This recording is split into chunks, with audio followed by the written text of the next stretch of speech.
Alrighty, everyone. Welcome back to the Mystic Singularity Series number 3. We got a lot of teams here for you. It's going to be the semis and the finals. My name is Edju, and I'm joined by the miraculous Captain Atsoka. Atsoka, how you feeling today? Oh, I'm feeling absolutely wonderful. All is swell and all is well, and I cannot wait to get into these games because I even just got to take a glimpse at the lineups that we got going on, of course, from yesterday and today, and I already know both of these teams are going to be incredibly stacked, so I'm ready to see how this one goes down.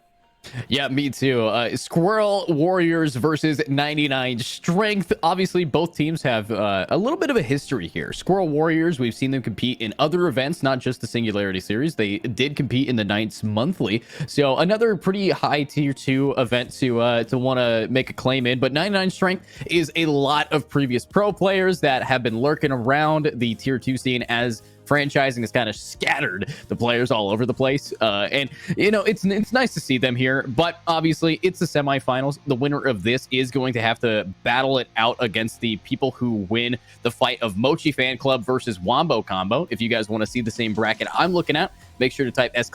bracket. But while you're typing ! Commands, make sure to also do ! YouTube. Mystic does have a YouTube channel where they put all of their VODs, so if you ever miss a event, you can always take a peek at them over on that channel, or you can also make sure that you check out our sponsor of today's stream, Community Gaming.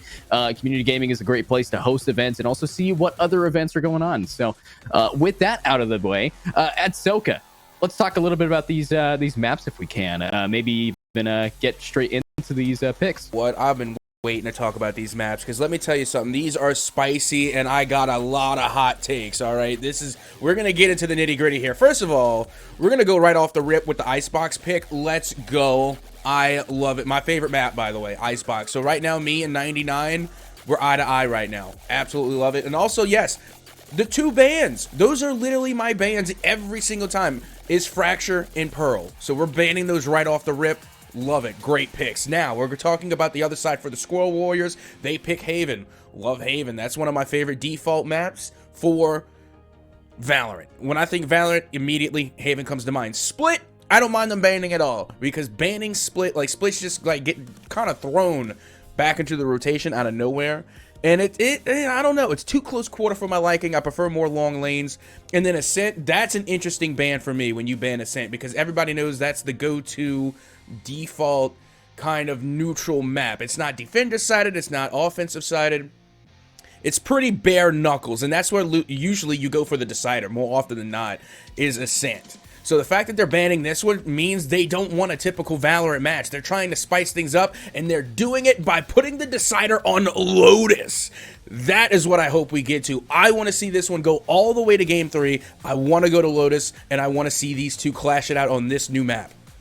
Yeah, and you know, I don't know how much experience you have casting Lotus, because it is a little bit of a new map. I was casting it yesterday at Soka, and I gotta hand it to the map design. I really think that Lotus is going to be the new Haven. I think that it's going to take a long time for people to kind of adapt to it. Obviously, Haven's been out since the beta, so people know what to expect on the map, but it is not a traditional, 5v5 shooter map that you expect. 3 sites, and it's the only other map with 3 sites here. So I think that Lotus, very idealistic in how you can play around initiators. I think we could talk a little bit about those agent selects that we can expect here. So obviously with that agent selection, Icebox as the starting one, I'm really hopeful that we can see, Viper for sure. Viper on Icebox, insane. I know you love Icebox. I do as well, especially to play Viper on it. And Viper is, ideal. I played Icebox last night and had an insanely fun game on Viper. So, it's just little things like that. Viper's almost an insta-lock. Sometimes you have Sage as a bouncing player. But at Soka, what kind of agents do you think are really going to shine out today? Well, of course, Viper on Icebox, off the rip. But at the same time, it's hard because I'm going against my own biases, because I'll admit I'm biased, not just towards Viper, and I wish they were viable on every map, but unfortunately they're not. But I'm also biased towards KO, especially now in the more recent development of the meta. My favorite, shout out to Wombo Combo, my favorite combo is the KJ KO combo going down on Ascent every single time. Of course, Ascent has been banned, but I think that combination of KJ and KO still very much viable, especially on maps that are a little bit more close quartered, so that would have been a great combination for a split, but I think it could be just as viable on Icebox as well. So I'm really hoping to possibly see that Sentinel Initiator matchup with the Viper control. I think would go absolutely nutty on Icebox, especially when KJ is able to control one site and then you have Viper who can control another site. So that's literally locking down sites A and B. So even though a lot of people don't insta-lock KJ KO on Icebox, I still think it'd be a very smart pickup going into game one. Yeah, I really do think that, KJ was slightly nerfed recently, but if we're going to talk about a Sentinel that got nerfed, Chamber, Yes. that guy got thrown into the trash can for sure. He is no longer viable. And honestly, I'm glad Chamber's kind of fallen out of the meta because it allows other Sentinels like Killjoy to pick it up. She was nerfed, her turret now down to a 3-shot, so it can be taken down a lot quicker, which is not really that much of a nerf because obviously at this rank, that turret's not going to last more than 2 seconds, to be honest with you. However, we talk about a little bit things. Obviously, we have, Raze getting slightly changed. We also have, Cypher, probably the best Sentinel in the current meta. No, not a lot of nerfs for him. I'm saying it. He's just so clean with it. Insane players have been able to showcase exactly why Cypher is so clean. The lineups that you get, the ability to make one-ways, set it up. Obviously, there were a little bit of changes to how the early game meta has developed, especially with the fact that the Stinger, no longer the econ buy. It went from 950 to 1100. So they're making that pretty expensive. So Stinger is going to have to get stung a little bit. But obviously, with that being said, all of these different agents, I want to talk about duelists because Icebox, you can really rock any duelist on this map. But Atsuka, what is the favorite duelist for this first game here? Jet. Jet is always the favorite duelist. And hey, even before that, I'm over here like, licking my fingers because I got to tell you, my lips are tingling from that hot take you just delivered. This is a spicy take. All right, saying that Cypher is, the new meta Sentinel. I will respectfully disagree. I think KJ is definitely going to be the meta Sentinel. But, moving onward, when we're talking about duelists, Jet and Raze. First of all, that's a combination in and of itself that is absolutely nutty. If you're not going to go Jet, go Raze. If you're not going Raze, go Jet. And look, we already have a Raze on the board, coming from, of course, on that blue half over there, and I don't blame them whatsoever. I absolutely love the Raze pick because the thing about Icebox is that you do have a lot of obstacles, but Jet and Raze's ability to go up and over, again, that verticality that you have with those two duelists make them an absolute threat on almost any map, but especially Icebox, especially when you're trying to take control of that A site. Being able to get up and over that first wall and just rain down terror is really what you can get the ball rolling for any team that is trying to get on site offensively. Yeah, and I do like how you said anybody who has verticality. We can see that, especially with Raze and Jet, but also sometimes on Icebox, Omen as a second controller has been picked quite often, is what I've noticed as well. Sometimes having a dual controller is pretty solid. But as we're going to be getting into this game, let's talk a little bit about what these players actually pick. Sova as an initiator, very clean. We do have, I think, nearly a mirrored matchup. The only difference I'm seeing is instead of a Raze for Skwirel's team, 99 strength is going to opt in for that KO, and just like you were talking about, KO Killjoy is going to be coming right in here. So obviously you're pretty happy about your predictions here at Soka because they look dead on. Oh, I absolutely love it. And don't get me wrong, I mean, I didn't deliberately leave out Sova. I knew Sova was coming to the mix-up, but let's keep it a $150. So me predicting Sova to come into this match is not much of a hot take, but that KJ KO combo, that's what I love to see, especially on Icebox. But I think it's interesting to see, from 99 is that they're bringing in not just a double initiator, but they're bringing in a double Sentinel comp. Yeah, double Sentinel, very powerful as well. I mean, I like what we're seeing here. Sage, honestly, kind of a pseudo Sentinel nowadays with that battle Sage mentality. Yes, the wall is very clean at being able to slow people down and stop them. Obviously, talking about the slow, she's got that orb that will be able to slow him down. I like that Icy is on Sage, kind of living up to the name, but obviously we are going to have to be watching how these teams are going to be initiating and playing together. Looks like we do see a 3-2 split, and already the first pick is underway. Alexander taking out the Sova, and this KJ is proving why Killjoy is in the name. Absolutely. Now Icy, you can see already with the Battle Sage mentality, does have the spike, trying to make their way onto B, and of course, it is also going down on A. A little bait and switch action over there towards the A side. As you can see, more eliminations now going down in the favor of the Skwirel Warriors. Nerfed now going to be looking towards the corner, but guess what? Alexander will beat them to the punch, and Paint as well will get that final elimination to get round number 1 in favor of the Skwirel Warriors. Yeah, Skwirel Warriors definitely coming out strong there. Alexander clean with it with that triple kill. And I think that's what we kind of want to be expecting pistol round. Killjoy is the strongest agent pistol round. I don't care what you say, but the fact that they have so much damage output so free, the turret being the thing that just is given, that's going to be able to really slow people down, especially since it does take quite a bit of damage to take down, and classics just don't cut it.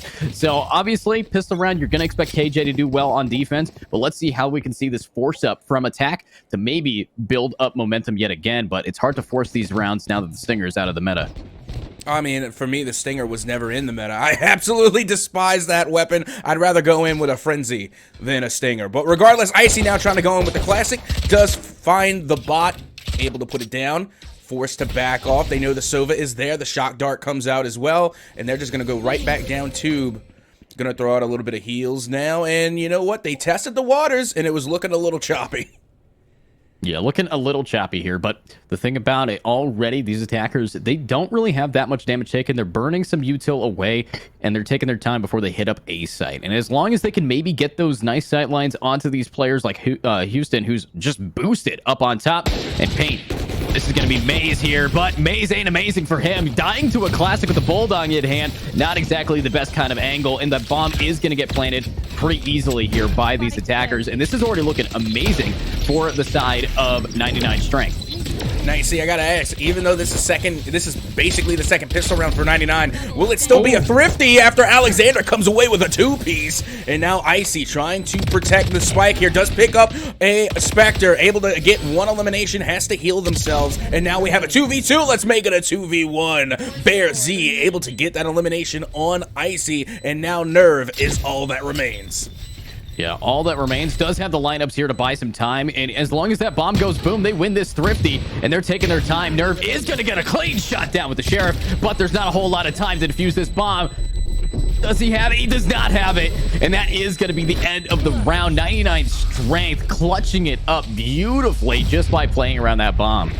Oh yeah, Nerve being the clutch factor there, the last player standing for 99, and being able, again, to take that jump shot from all the way downtown with the snake bite in order to hold off the defuse. Meanwhile, we do have Icy, who was able to get the spike planted and then protect it for a little bit too, having to pick up that Spectre, throws out the self-heal, and then of course finally they were gunned down. But this head click right here with the Sheriff, oh my, oh so clean, coming from Nerve, and truly being the clutch factor coming from the 99 side.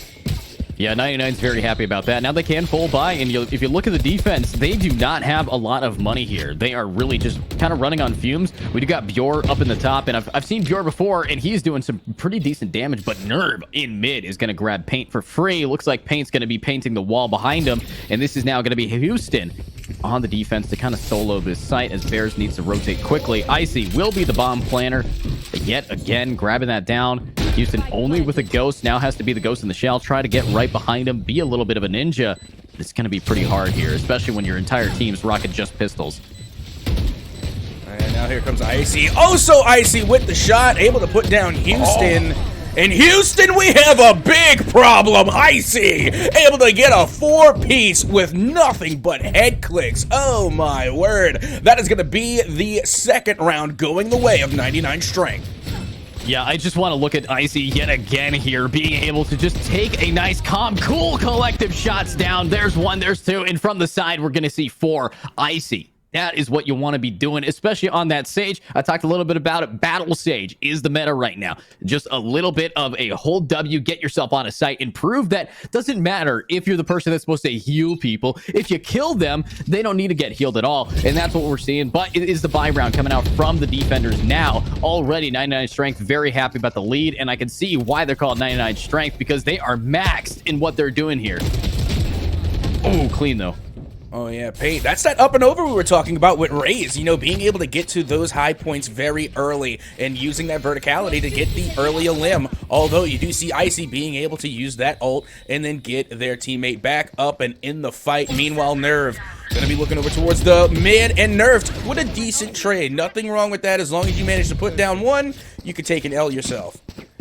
Yeah, they're definitely taking some L's here, though. 99 Strength seems to be kind of spread thin here. They managed to split themselves off and feed a little kills to the Sova, and Bear is pretty happy about that, but is this Bear going to be able to do enough? As there it is, Alexander from the side will be able to grab one. The shock dart scaring him out of the corner. Bears, that I did not expect that shock dart to bounce perfectly right onto the player, but I think they know exactly what they're doing, and we can see it. But even with that res out of the way, even with the slight life advantage that they invested into, it wasn't good enough, especially from this flank coming around here. Very big, but look at that shock dart. It's just scared him right into it. Oh. Yeah, that was just practice right there. Bear Z or Bears knew exactly what they were doing when they were lining up that shot dart. I mean, you're Sova. The whole point of bringing Sova into Icebox is you know your lineups. You know how to use the darts, and they were able to use it perfectly. And now as we get ready to head into round number 5, we are even at 2 apiece. Starting things off, and it's going to be a quick split right up the mid, coming from 99 Strength, and out goes the util, out goes the nades. They're able to do a little bit of damage, but not enough to confirm. Bear Z, however, does confirm 1, and Bjor will be knocked down by Paint, who is able to pick up a 2-piece.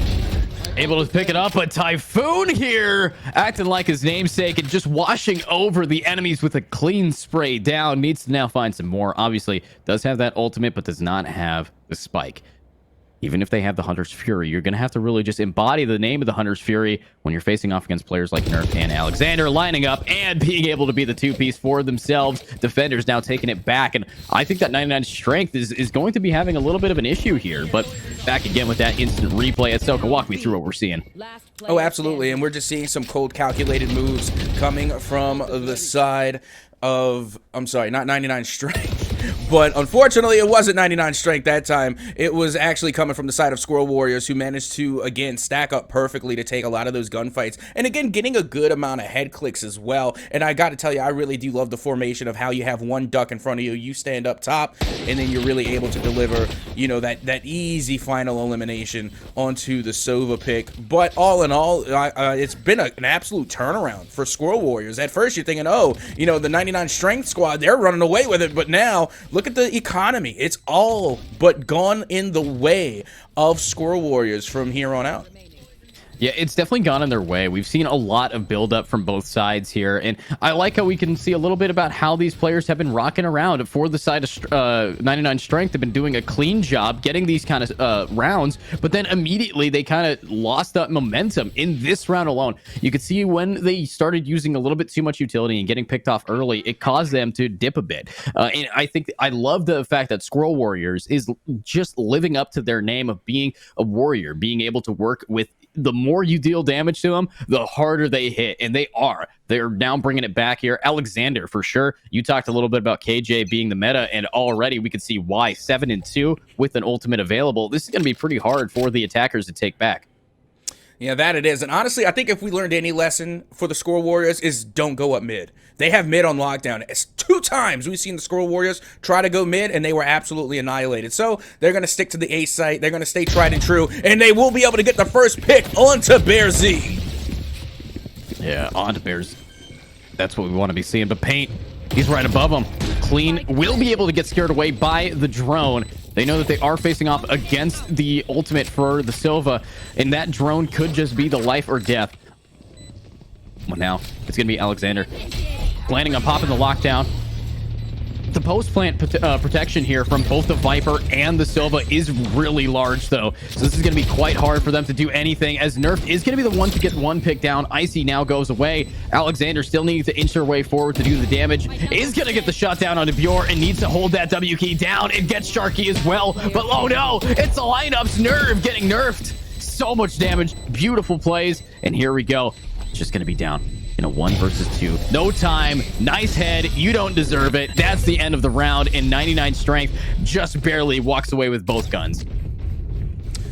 And that's the way you want to execute right there, especially when you're going with what we'll call it. It wasn't a thrifty by any means, but we'll call it like what, a half buy, maybe a force buy even. But still, it's these lineups constantly coming from 99 strength with the Viper, being able to get those snake bite jump shots. Nerve has been hitting it not once but twice now, being able to hold on, be that clutch factor for 99 strength, and constantly confirm the spike plants, making sure that spike detonates and they get round wins. We were talking about Sova practicing lineups. Well, guess what? This Viper from 99 strength has practiced just as much, if not more so.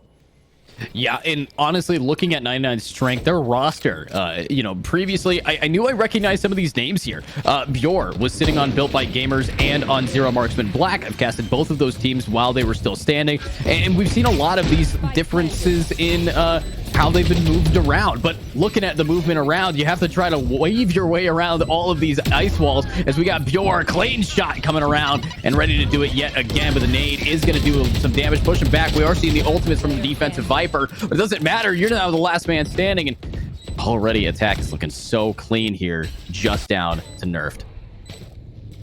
Yeah, it's unfortunate for Skwirel Warriors, but this was also a forced buy for them. You know, they weren't coming in with the best of the arsenal. You know, we saw Marshall out there, we saw a lot of Spectres, and then, of course, the other side from 99 strength. It's pretty much a rifle buy. They all got Vandals. It's a Vandal scandal as Bjor is able to get the final elimination onto nerfed and confirm yet another round win and the lead to 99 strength. Yeah, that lead is going to be taken here, and I really do appreciate what we have seen from Strength to be able to build it back. But obviously, I think it came down to Bjor here. Clean shot onto one, able to hold up the top, and still being able to use util. That's kind of crucial here. Paint not able to really catch it out, and there's the double with getting added to an even bigger spray here. But it's just, how can you really fight back against these players, especially when there's not a whole lot you can do against, a team that is so consistently locking down after that post plant? It's tough. Honestly, I could never if they try and make a comeback against 99 strength. But for the Skwirel Warriors, they managed to fight back against this team 3 times. They got 3 wins on the board. They're only down by 1 round, and now they got themselves a full bye. So if they can make a comeback and equalize the scoreline, this is the time to do it. Meanwhile, nerfed over here towards yellow, and now the attacker Killjoy does go out over towards that B site, and nerfed is forced to back off, forced to give a little bit of that control of the site over to 99 strength. Yeah, giving a little bit of that side over is going to be kind of crucial here, but as long as 99 strength can get that bomb down, they are going to be pretty happy. Their post plant still having that Silva ult available, still having the ability to just aim at anybody, but nerfed from Snowman is going to be burying Icy alongside the snow on the ground, ready for more. They're rushing it down, and they want to get this play ongoing, but there it is. Paint from the side. You're not going to be able to flank him with that op. Oh, absolutely. No doubt about it. Mess around, find out, and get dropped by the op. Meanwhile, an entire retake coming from Skwirel Warriors. Absolutely insane. Being able to just push and spearhead their way through all of the utility, through all of the defenses, and being able to take that one with, honestly, I don't want to say with ease, but it looked pretty breezy for the Skwirel Warriors to go through and now tie up the scoreline 4-4. Yeah, tying it up 4-4 here. You can definitely tell why it kind of all fell apart. It's about the timing that we saw from the attack. They weren't really able to pick off the players, especially since they were spread thin. You had the Sova all the way sitting in the back watching the flank, while you had, for some reason, your Viper all the way in kitchen going for the lurk. You're spread too thin for a decent post play, and that's going to force Typhoon to save it. And obviously, not ideal in that situation, but I think regardless of how they're going to be able to play out this round, will showcase what they can do going forward. But they are still able to rock a full buy.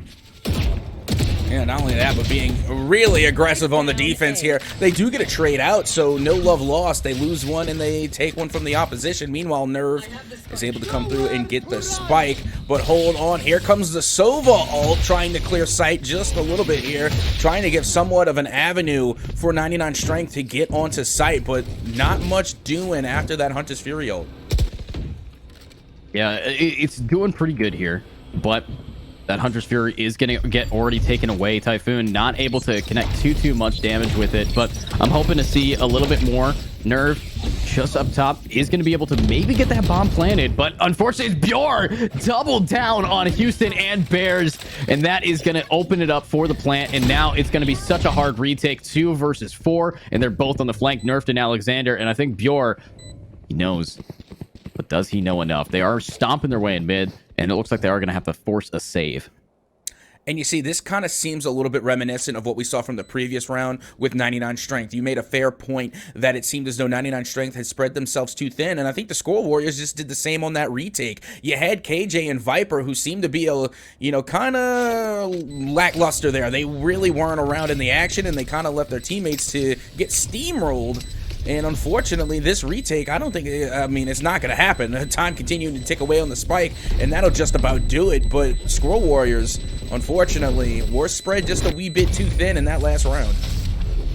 Yeah, they were spread out and they weren't searching for clues. Looks like instead they were searching for a safe place to nest. And I'm hoping that what we can see from them coming up next is maybe with just what we have here, an ultimate for both Sages.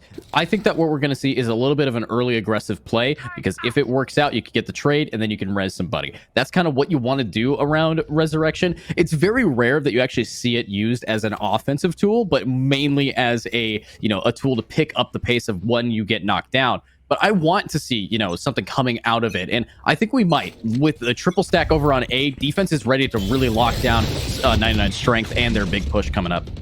And that's the benefit of having that Battle Sage with you, because when you get knocked down, she'll pick you back up again, and then they'll never keep you down. Meanwhile, you can see Bears using that drone now to get a little bit of intel, but they can't find a 99 Strength. It's going to be a full send onto the A site. They take control, and now Nerve will get the first head click onto Bears and will get the first elimination. Now, the swing as well and underway. Typhoon able to pick up an elimination as well. A nice trade, and Bjor on the flank, able to pick out Paint, and now only Alexander remains. Only Alexander remains, yes, indeed, but his remains might just be on the floor here as Nerve is going to swing and not miss, taking out this KJ cleanly. I do want to talk a little bit about Bjor yet again. I mean, this player has been so crucial in just working his way around this top of the scoreboard, and when I last saw Bjor do his work best, it was on the side of BBG and Zero Marksman Black. They were doing such a clean job as a team, and Bjor was a consistent top frag for them. So I'm hoping that we can continue to see this player pop off. But looking at the scoreboard, Sharky 1-8. Even though they're winning this game right now, I have yet to see Sharky really be pulling any punches back towards his team side. I mean, it's not really working out too well for this KO. Well, right now, I don't think they're really, I don't want to say they're not needed. Of course they're needed, but I think they're really, just there to, do what KOs do best, and that's just to suppress, find openings, and then let their teammates pop off. And their teammates have been popping off. Trust me, I have full faith in this KO pick that they will show up when they are needed. It's just so far, with this 2-round lead in the favor of 99 Strength, maybe they're just not needed. That is definitely true. A lot of the times I've seen before a Omen have 0 kills at round 26, and that was on a team that was winning. Sometimes, as long as you're using your util properly, as long as you're flashing your team in, you don't need to get the kills. You don't have to really be pushing it in. But with that being said, the push is developing already, as Paint with the paint shells needs to now try to maybe push these players back, and that wall is only going to be able to do so much. Yep, and now Paint throwing out the boom bot, looking for one, but will find the end of a bullet instead. And now the trade's going all about until once again, Alexander, the last one standing for the Skwirel Warriors. They come up on the flank, they get one head click. It's a 1v2. Spike is planted, looking to find another, but will be gunned down by Sharky. And there you go, Educator. There you have it. There is our KO showing up to get the final elimination there in round number 11. Round number 11, but the foot is definitely down. We're seeing exactly what we need to see. Look at this. Just Alexander able to try to hold his own. Will unfortunately not be able to click enough. Obviously, KJ, meta on Icebox, apparently both of them 11 with the ultimate available. And I think that if we can see this full buy coming around here on the last round, it's going to come down to these ults, the lockdowns, the being able to push these players away from their comfort zones. Well, let's see if they're going to be able to do just that. As you can see, the spike is lined up over towards the A site, and then KJ over there along with the Viper, full control over B site. There's not any chance that they're going to be able to take that site. Meanwhile, the push is going on over towards A. Houston already forced to call out the heals, and out comes the KJ ult. There it is, and out goes the nades as well. The utility is being all spent from the side of 99. Let's just hope for them that the investment pays off. Investment paying off, though. Houston is going to be able to do a nice clean shot down, but Icy, the other Sage, will be here to just keep it going. You know, that's the thing about Sage. Sometimes you just have to make it even for yourself, but Alexander's going to be doing the same over on the other side of the site, taking out one in mid. Nerve now down, Rez coming around, and this is down to a 3 versus 5. So quickly has this shifted away from the favor of 99 strength. Oh yeah, that was a huge turnaround and a fantastic rotation coming from Skwirel Warriors. Notice that they had around 3 players over towards that B site, and they managed to come through with the rotation and then put a stop to the A push. But meanwhile, Bjor is able to get one, but then gets shot out of the sky, duck hunt style. And now we have a 2v4 with Icy and company heading back towards the A site. And they are definitely having to head back quick. 12 seconds on the clock. Have to get past Bear. And Bear, he's like the cocaine bear. He's absolutely ripping these players to shred, clean as ever. And that's what we need to be seeing here. As long as these players can do little pops like that, and as long as they can do that consistently, I think they might be able to take this game. But obviously, it's pistol round. It's the switch. And 99 strength is at a slight advantage of 2 rounds.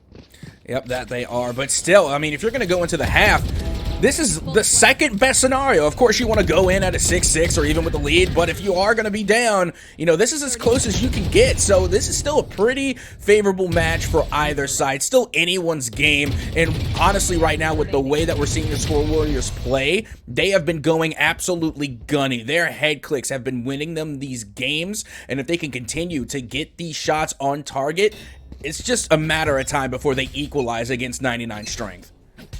Yeah, and they have to equalize out just a little bit here, especially since they do have a decent defense side. But Sharky, that KO, coming out big, taking out one. Bjorn gets a double down, and Nerve, unfortunately, the only one not being able to get his. But Icy's going to be able to go from behind, grab one. Bears, now last player standing in that 1 versus 2. Does have a slight life advantage as long as he can get those one taps with the Ghost. But the problem that he's facing off is that Icy can constantly heal while off the bomb, and Bears is going to have to go the long way here. And it is a long shot to try to clutch this round, but if anybody can, it's going to be the Sova. Oh, absolutely. And then Bears has been absolutely insane on this Sova pick as well. Constantly coming in clutch for the side of Skwirel Warriors. Now they need them more than ever. Typhoon is able to spot out Bears, and now out goes the dart, trying to get a little bit of intel there, but it is shot down, not without being able to at least locate Typhoon, but that's not information they didn't already know. Meanwhile, the shock darts are now going out, having to work their way in. They spot the Sage. Typhoon down to half health, has to drop low. Bear Z now walking very slowly, trying to be a little bit more methodical here. Out goes yet another dart, and they tried to line up the headshots, but they could not get it to go. Typhoon able to come in clutch and get the final elimination for 99 strength.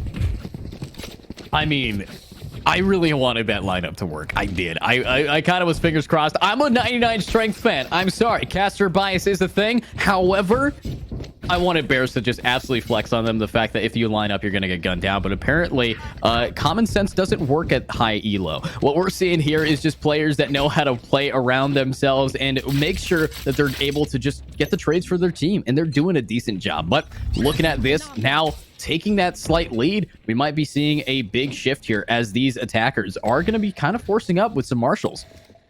Yeah, that they are. But you could do a lot of work with the Marshal, especially when you have the lineups here on Icebox. They give you a lot of avenues to make the Marshal a very viable weapon. Meanwhile, the drone does get shot down. Not much doing there. They let their presence be known. But look at this. Look what's happening over towards the B site. You have a 1v1 going on, and I don't even think they know it yet. As you can see, the majority of the focus is towards the A site. Icy now does get a read on Nerfed. The jig is up. They know they're there. And that is going to be an interesting 1v1. Icy now trying to get them, but meanwhile you can see Alexander and Pain able to deal a little damage too, and already making those marshals pretty viable already. Yeah, pretty viable here. Marshals definitely are, I think, probably the best eco gun. I know it sounds weird, but the fact that they have such solid no-scope ability, they also have a lot of base damage, 101 to the body, an easy one-tap. Obviously, I think Sheriff is on the same page, but they're both about the same cost, so I think Marshall just does a little bit more for the range advantage, because even up close, a Marshall can do so much. But look at this. Icy, right behind you, Nerf. Gonna see Nerf gonna do it, and he's not. Icy is gonna be cold with it yet again, but the bomb is gonna get planted over on that B site, and here we go. Retake underway, 4 versus 3, and these attackers are gonna have to make their noise, make some noises. They're going for it. Typhoon again throwing out the intel dart, trying to get at least something for their team, and that was a fantastic shot, but it's not enough. Meanwhile, the no-scope from Alexander does land in Paint, able to follow it up, and we have ourselves a 1v1 in Paint. Literally one shot. A strong breeze could put them down and out. Meanwhile, Nerve will confirm getting the final elimination and getting the defuse for 99 strength. Yeah, taking that defuse away, now at a 4-round advantage. But let's take a peek at these Marshals. Honestly, how is that not more than 5 damage? I'm confused, but the no-scope's definitely going to be a lot more. There's going to be 1, but Paint here is able to get the trade, now making it down to a 1 versus 1. It always comes down to who's lower in a Spectre versus Spectre, and unfortunately, Paint is going to have to draw the short string here, and that is going to cause another round going over. But here's the buys coming around for both sides here. We do not have a whole lot of money of being able to be tapped into by defense, and I'm hoping that defense can, try to win this bonus, but it's up against a lot of rifles. Oh, absolutely. And, that comes with the cost of, literally using everything at your disposal to take a round. And even in that last moment, in that last final fight, I really thought that Raze was going to be able to take it. Meanwhile, Nerf is able to take 2 before finally getting dropped themselves. Icy coming through, being able to at least put a stop to Nerve. Meanwhile, they're going to try and make a push here. And there is Bears there and waiting, and they will be gunned down. As you can see, Skwirel's now with the advantage in a 4v2 scenario. Yeah, 4v2. But the one thing I'd like to see here is this is an eco round coming out from the defense here. And they do have, maybe 1 or 2 picks available if they want to. They just have to hold very tight angles, play around each other. Typhoon, making sure that mid's covered. Back to each other. Needing to now make it work here. Oh, well, here comes the last-ditch effort, but they're going to be gunned down by Bears again. Bears having a fantastic day. Typhoon, the last player standing, going out with a bang, and will be put in the dirt to make it hurt by Alexander. Yeah, but honestly, that opening spray, Icy getting able to get 1. Unfortunately, if Icy was available to take down Bear as well, that would have been a completely different round, because not only would he have gotten the trade for his teammate's death, but he would also have gotten himself an AK, a Vandal. I'm hoping that with a Vandal in hand, we could see what they could do differently, but it's going to be a force-up coming around here. Icy, the only one not able to rock a full rifle, and I think that disadvantage weapon-wise isn't going to really impact them too much.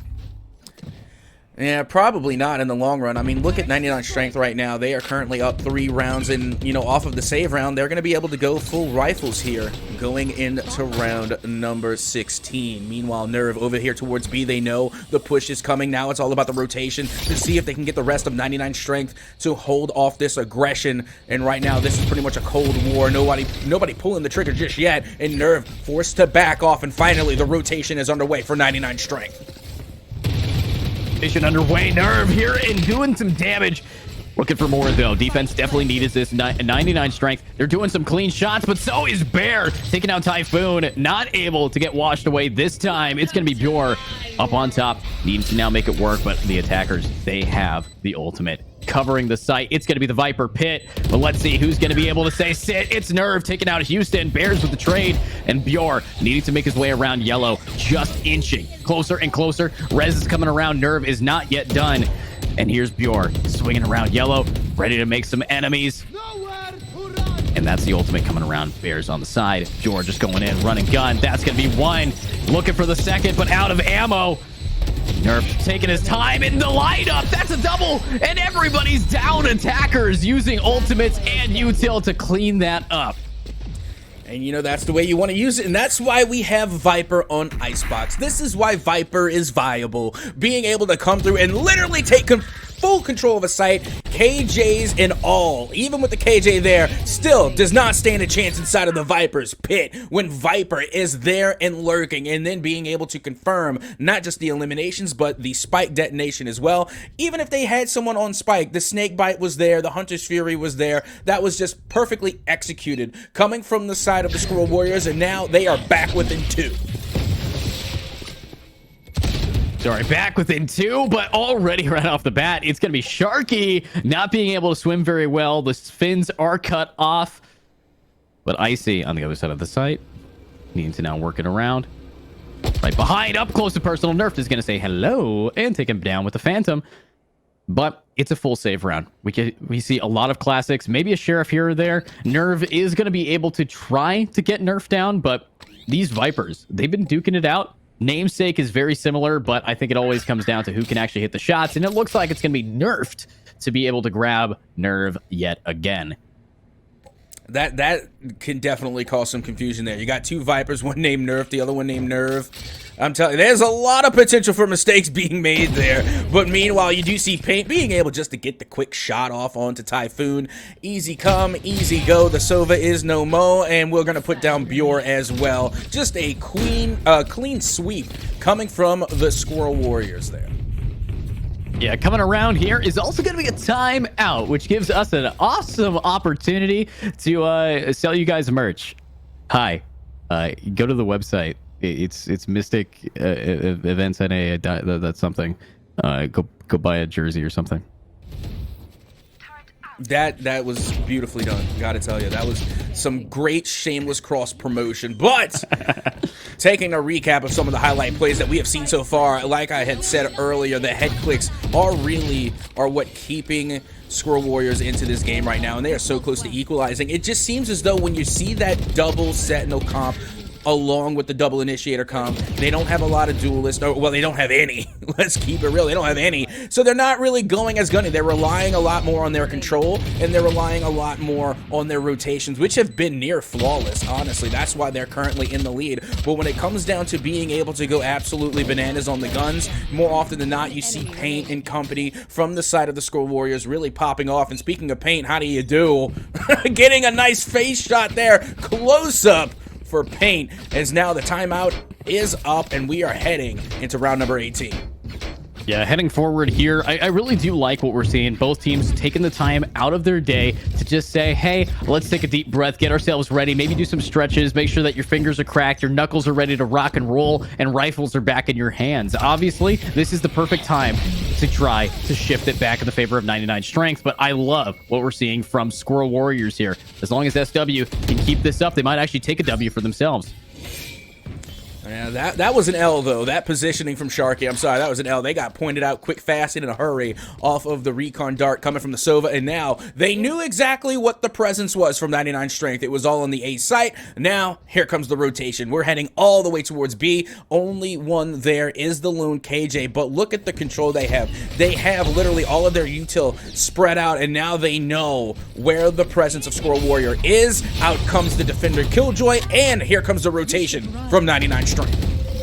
Yeah, here comes the rotation, but Pain and Icy, it's what? A double through the smoke, grabbing another.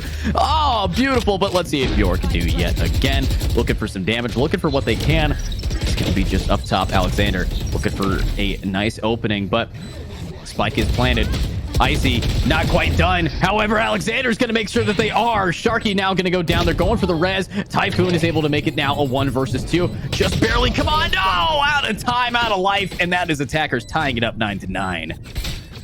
And you really can't ask for better trades than that. That was just perfect lineups coming from Snowman here.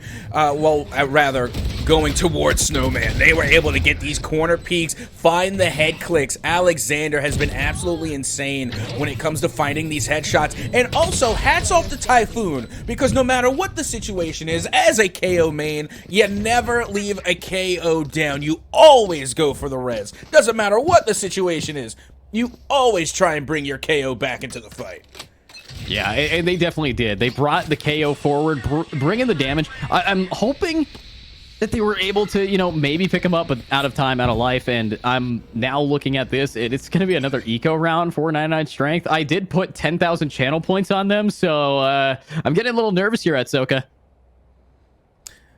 I wish I could say I was nervous, but I'm more excited, really. I mean, we're at a 9-9 even scoreline on Icebox, my favorite map. I couldn't have asked for anything better, maybe besides a couple of extra rounds, but I don't know if I've been good enough this year to get that on my wish list. Meanwhile, 99 strength are going to be playing a little bit more spread out. Look, they're nervous over there towards B now. Now they only have one anchor towards A. They did pop the Viper's Pit, so good call there. That is all but going to try and influence a rotation to B. And meanwhile, you do have the Viper nerfed over here on tube in the mid lane, really, but not much doing there.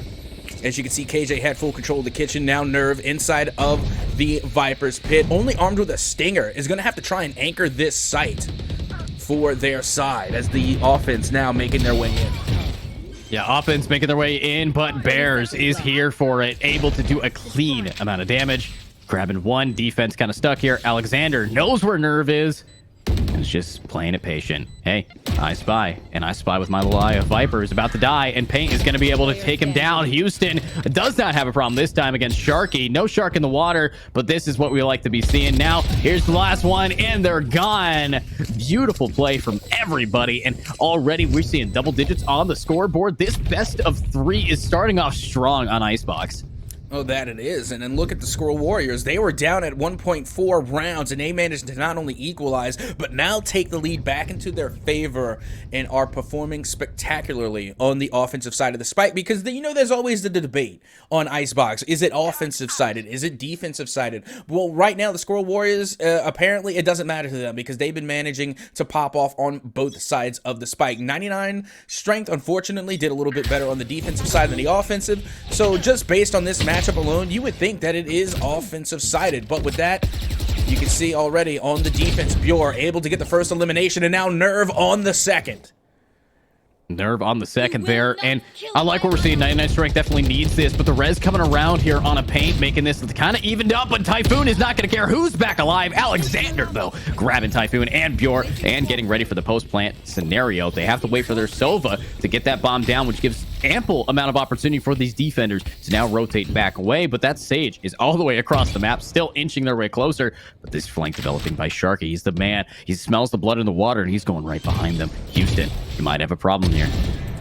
Yeah, they definitely do. Sharky able to get that elimination from the flank, and now Houston in full retreat here. Alexander going to be watching the corner. Ice going out. They get the read, and there you have it. Nerve able to get the elimination, followed up by Icy onto Houston, and that is going to be a team ace to equalize and tie up the rounds for 99 strength.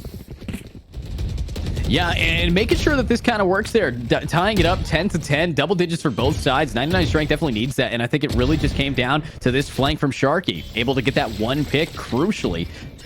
But Nerve also clean with it. Once that spike got down, it kind of just completely lost the momentum there for Skwirel Warriors. But looking at the scoreboard, you can still see that Skwirel Warriors, although tied, is carrying on the scoreboard for kills. Bears and Alexander, they just always want to be having a battle of who's going to be on top, but Icy is going to be able to make sure that he's on top of Paint right now.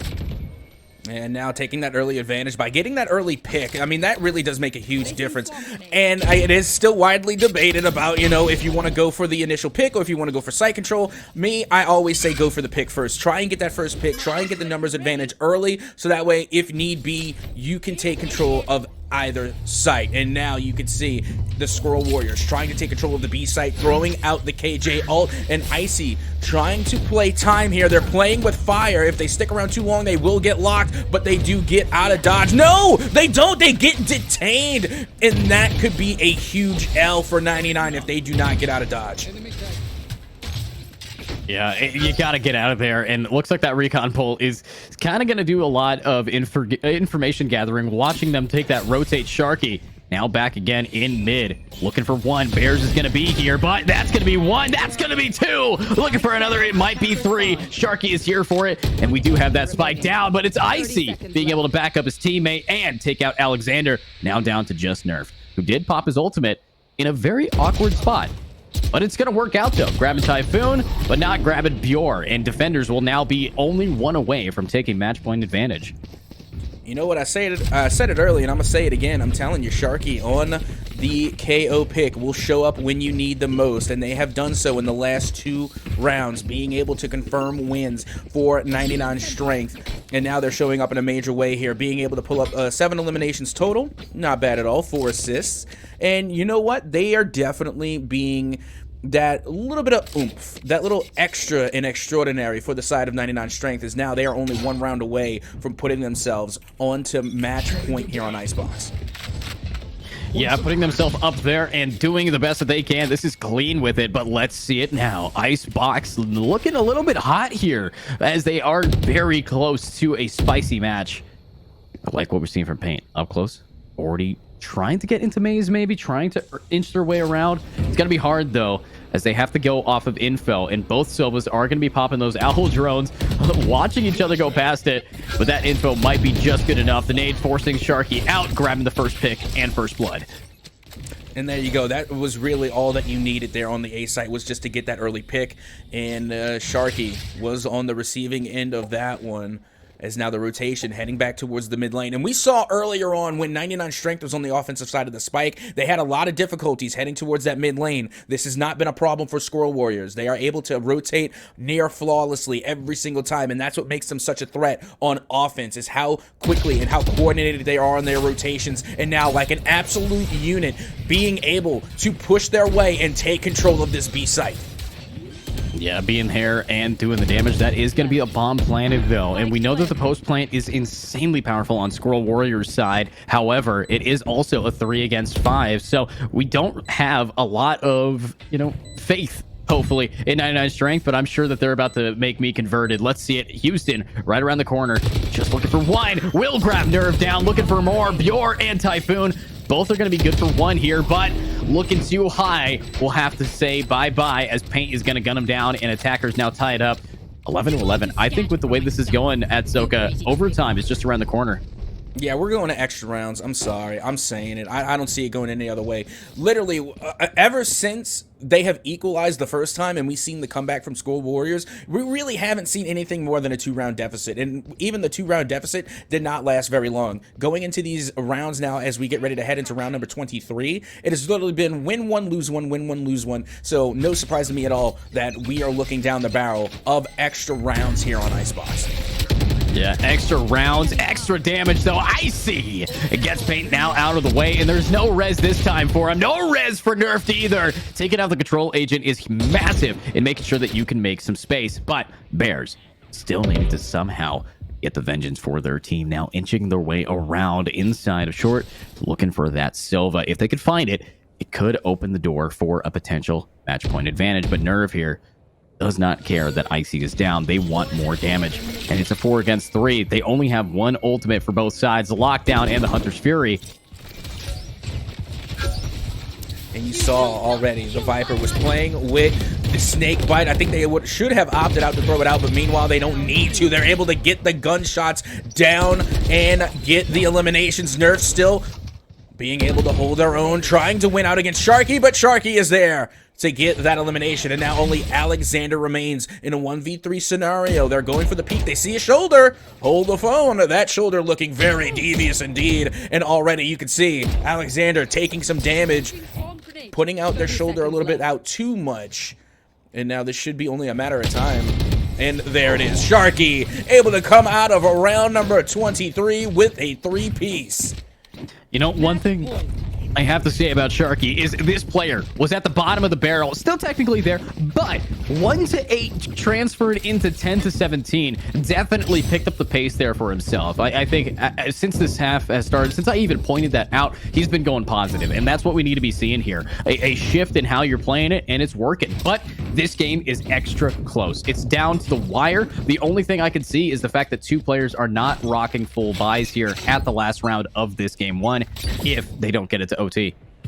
Yeah, well, once again, you can see it's a little bit of a split here, actually. It might be a bait-and-switch scenario for Skwirel Warriors, and you know what? I like this plan. Out goes the boom bot. It is taken out just as quickly, but, you know, they use that little bit of utility to try and set off the alarms for 99 Strength. Meanwhile, the Spike is heading its way over towards the A site. Typhoon trying to get a little intel with the Owl drone, not being able to find much. Bjor still being the anchor for 99 Strength over towards the A site. They hear, audio Q should be able to hear that special orb going off. Out comes the Showstopper, not being able to find anyone, and that Showstopper is just going to go to waste.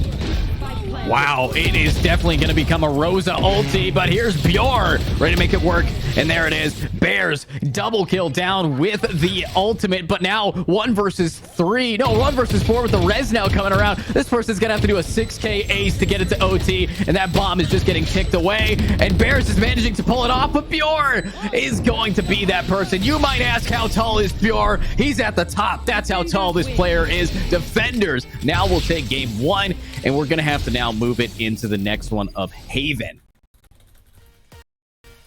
And I got to tell you, that was a fantastic first game. If that's a tall tale sign of anything of how the rest of the series is going to go, I'm all for it, because that one went the absolute distance, narrowly avoiding extra rounds. But that last round, I got just one more again, because that was a fantastic round coming from the side of 99 that you see a lot. Notice that when you saw the initial push coming from the Skwirel Warriors, they gave up sight. They were not playing the defense of trying to avoid the spike plant. They gave up sight entirely, especially when the Showstopper came out, especially when the util came out. They forfeited control of that site, and then after that, they were able to avoid the danger, and they focused, and they played retake. That was a big brain, high IQ play to relinquish control of the site and then bring back the full arsenal for the retake.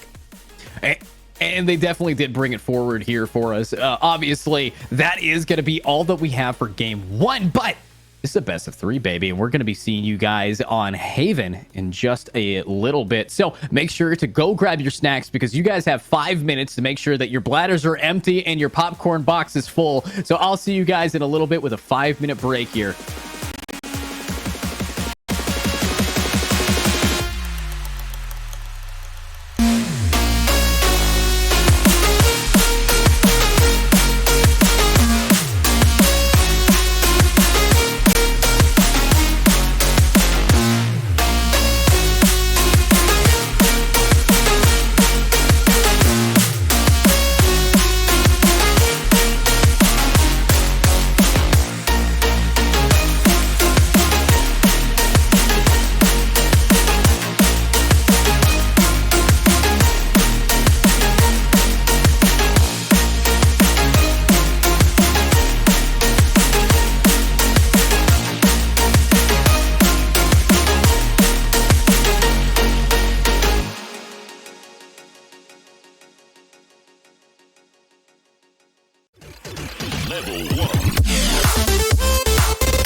rematch.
here we are, very slowly watching that transition go, but welcome to game 2. I'm, of course, your host, and by the wonderful at Soka, and we're going to be on Haven here, and that's going to be Skwirel's pick. So, at Soka, talk to me a little bit. How are you feeling, and how do you think these teams are going to be able to compete?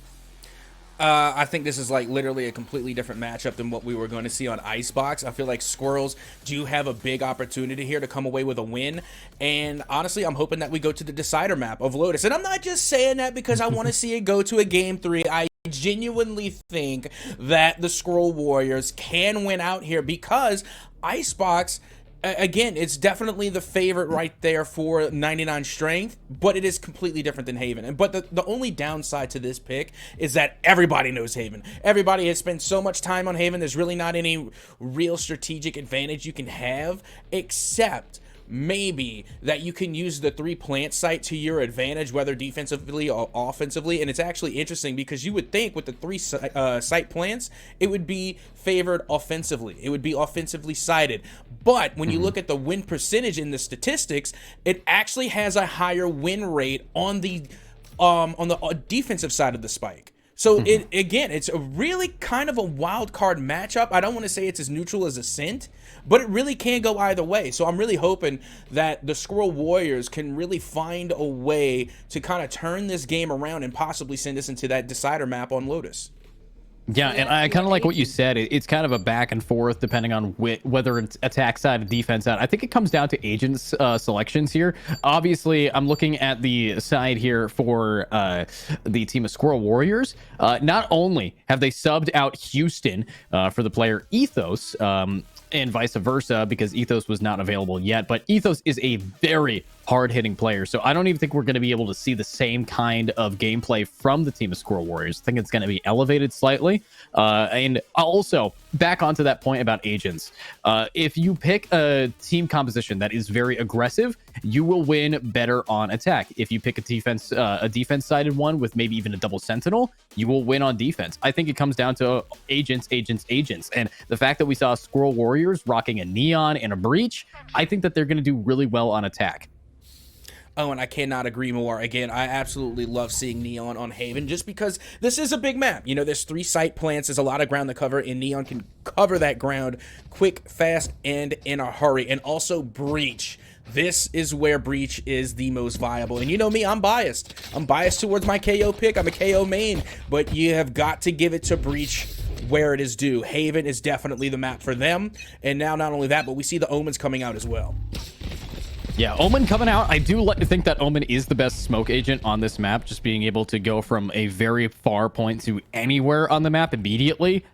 Detrimental if you are against it, and also the fact that his smokes have such a long range as well. You don't really get limited by that range that Brimstone has, for example. And obviously, I think the only real control agent that can kind of compete with Omen is Astra, and Astra is a very niche pick, depending on how powerful of a control player you actually are, because I would say Astra is the highest skill control agent in the game.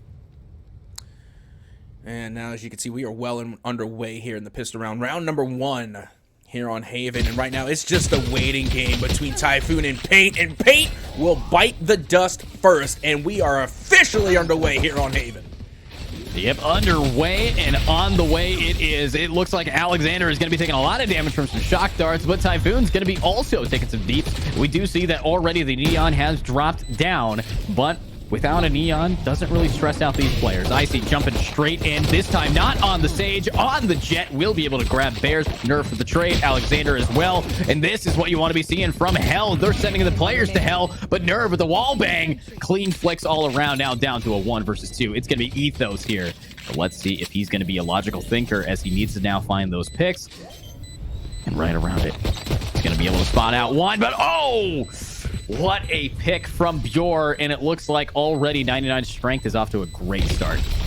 Yep, that they are. And, you know, Ethos got to get warmed up a little bit. You know, they were kind of sitting on the sidelines for game number 1. So give them a chance, you know, let them, you know, dust the cobwebs off, let them get warmed up. And then I think we're going to see some better performances coming out of Ethos. And so far, definitely not so bad. It's just the pistol rounds. It's just round 1 as now we get ready to head into round number 2.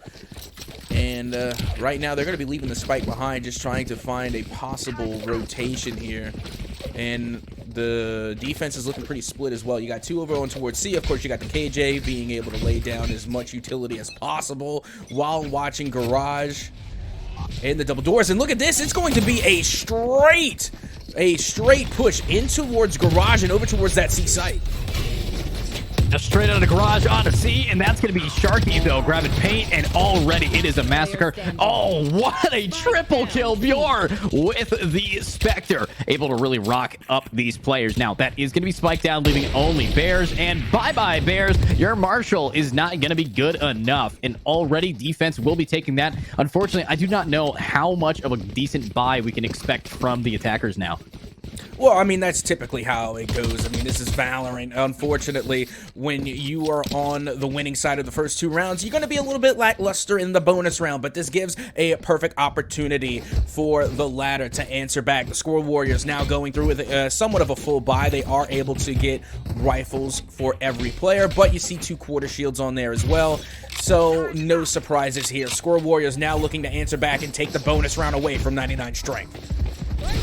Take that bonus away, and they are doing a clean job at it. Paint now ready to run in. Does have a rifle, but obviously 99 Strength, they still know how to take retake, and that's what they're going to be planning on doing. But it looks like the Omen still waiting all the way across the site for the attackers here, lurking around, trying to find maybe 1 or 2, but timing is of the essence, and they are going to be able to get 1 info. But look at that. It's going to be up close. Icy with the Spectre grabbing himself and his gun, and there's Nerve. Beautiful flashbang with a little bit of DPS. Paint, though, with the double down. It's just going to be Typhoon anchoring his way through, walking around with the Sheriff. And Ethos, clean. Does have the advantage to get a better gun, but it's a 1v2, and he's going to opt in for just rushing it down with an Ares. And you gotta check your corners, and unfortunately for Sharky, they did not check their corner. Bears was there and waiting with bells on to get that elimination, and now you can see Icy in the replay showing us why the Jet is oh so dangerous of a duelist. Again, just being able to use that speed, being able to mad dash, and the last thing that you want, especially on Haven, is for 99 Strength to get to the position where they can give an op to Icy on that Jet. And look at this, right as I'm saying it, the op does show out on the Jet pick, and now Skwirel Warriors should be a little nervous.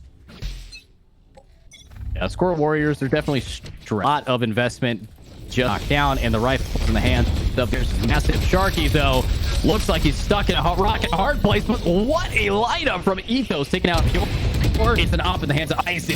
Able to grab that trade immediately. Paint running and gunning right through it. He's only going to be good for 1. Sharky now at a lucky number of HP. 13 to go. I think it's finally going to get planted in this 3 versus 3 retake. It's now beginning. Beautiful flank from the Omen, though. And now you can see the Rolling Thunder really not being able to do much. Sharky able to get the elimination on their counterpart here. Alexander knows full and well Icy is there in Garage. Out goes the smoke. And Bears able to put down Sharky. Now Typhoon, Icy, last player standing for 99 Strength. It is a 1v1. They are both literally 1 hit. The mad dash does go one way, and Icy with the clean peek and pick to get the final elimination and the for 99 Strength. 99 Strength is definitely going to be happy about that, and Icy very happy that he gets the top, and already that is a huge economy booster. That's what we want to be seeing here. Obviously, with that op, I'm thinking that they will be able to continue their reign of terror down, but buys are going to have to be forced up here for the side of attack if they really want to try to get one of these guns in their hands.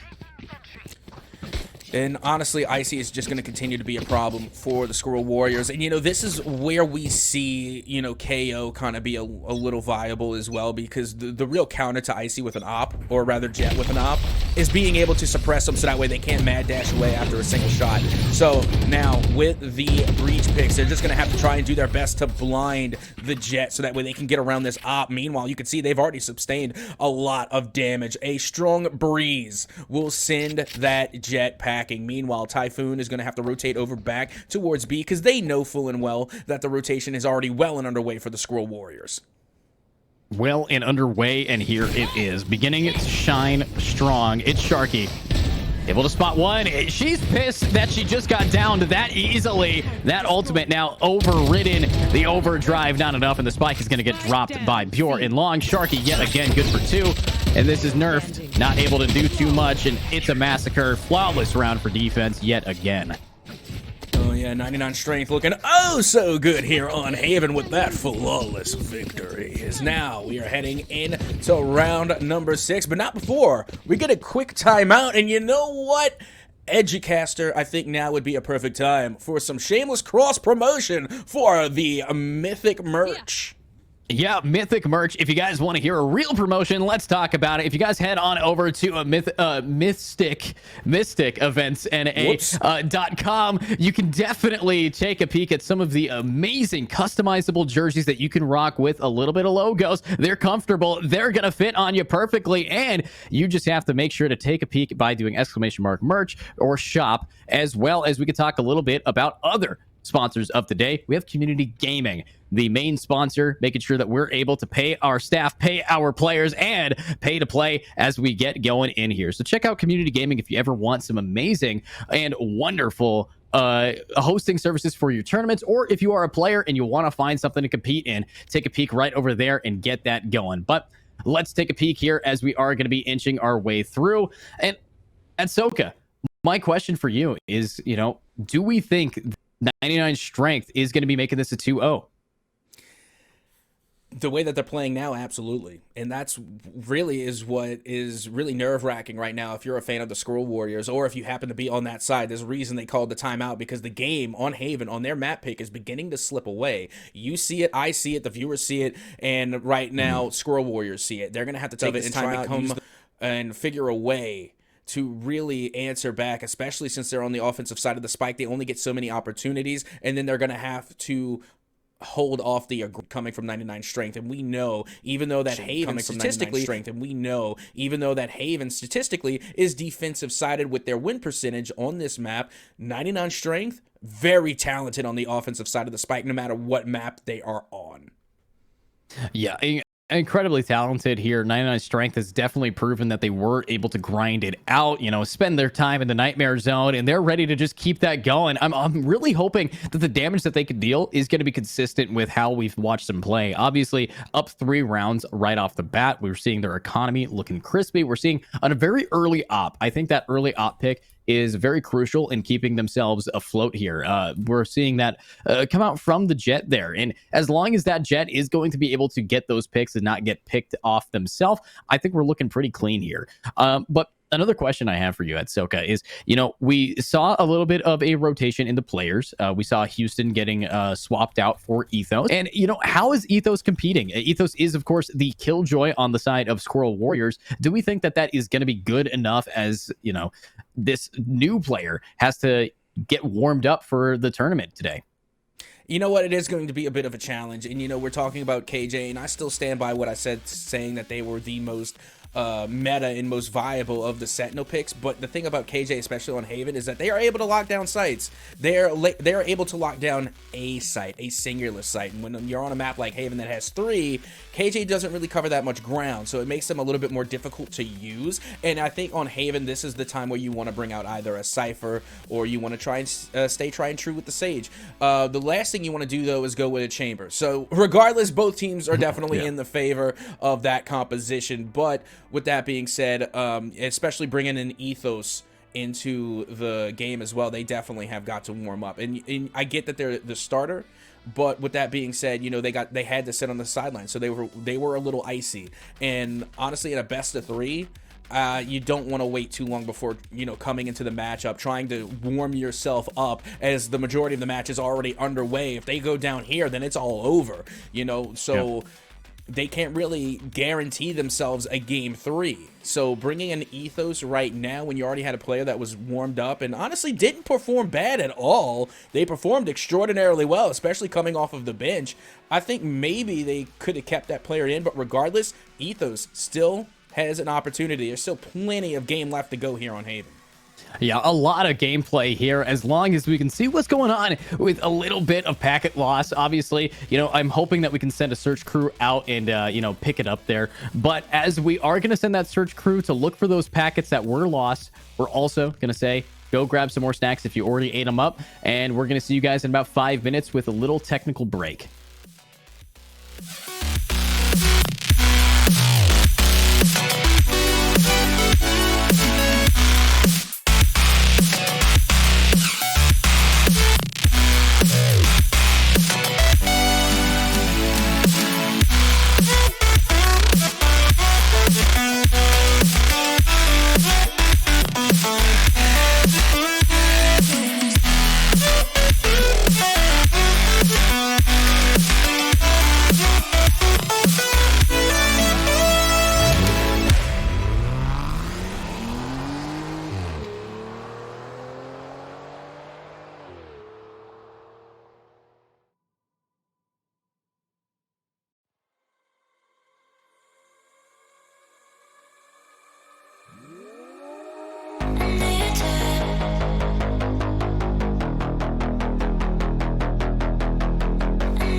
Alrighty, sorry about the little bit of issues when it came to technical problems, but technically it wasn't our fault at Soka, so we did it.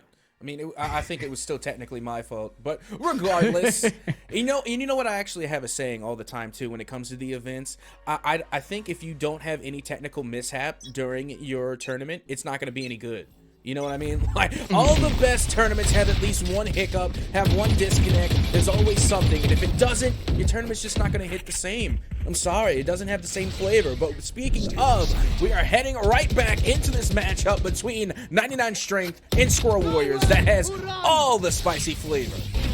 All the flavor already off the gate, and we are seeing a very early Hunter's Fury, not able to connect too much, but let's see all of the damage if possible. They are inching their way around, trying to do the best that they can, but we want to see what we can see here from Paint. Running it down, running it in. Right around the corner is going to be just one. Bjor knows that they are planning right in front of him at that B point.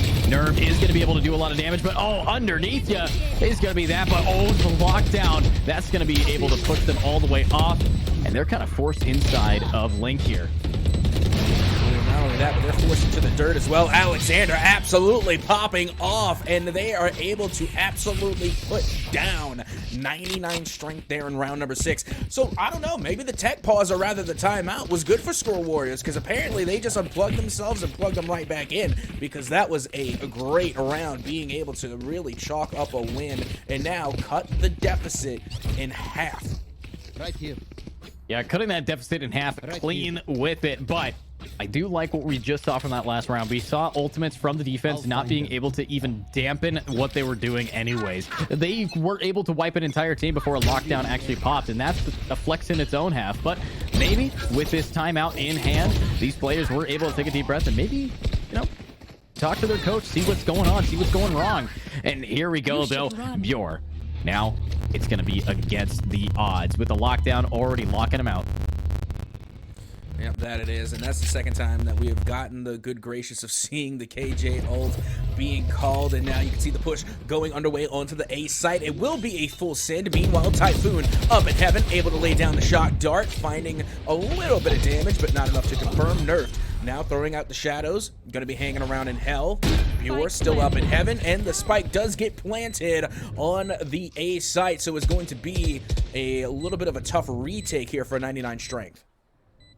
Yeah, tough retake indeed, but 99 Strength does have advantage with that first pick down on a Paint, and the knives, the blade storms available. Bears looks like he might get caught off guard. What a pick, though, and we are going to see guns ablazing coming around here. Nerf will blind one, but oh, what from behind? Icy up above, going for it. Now it's just 1 versus 2, needs to find it, but Alexander, that's what we're talking about. Beautiful in this game, and I think we're now 1 away from tying this up for sure, but I want to really just highlight Icy's flank.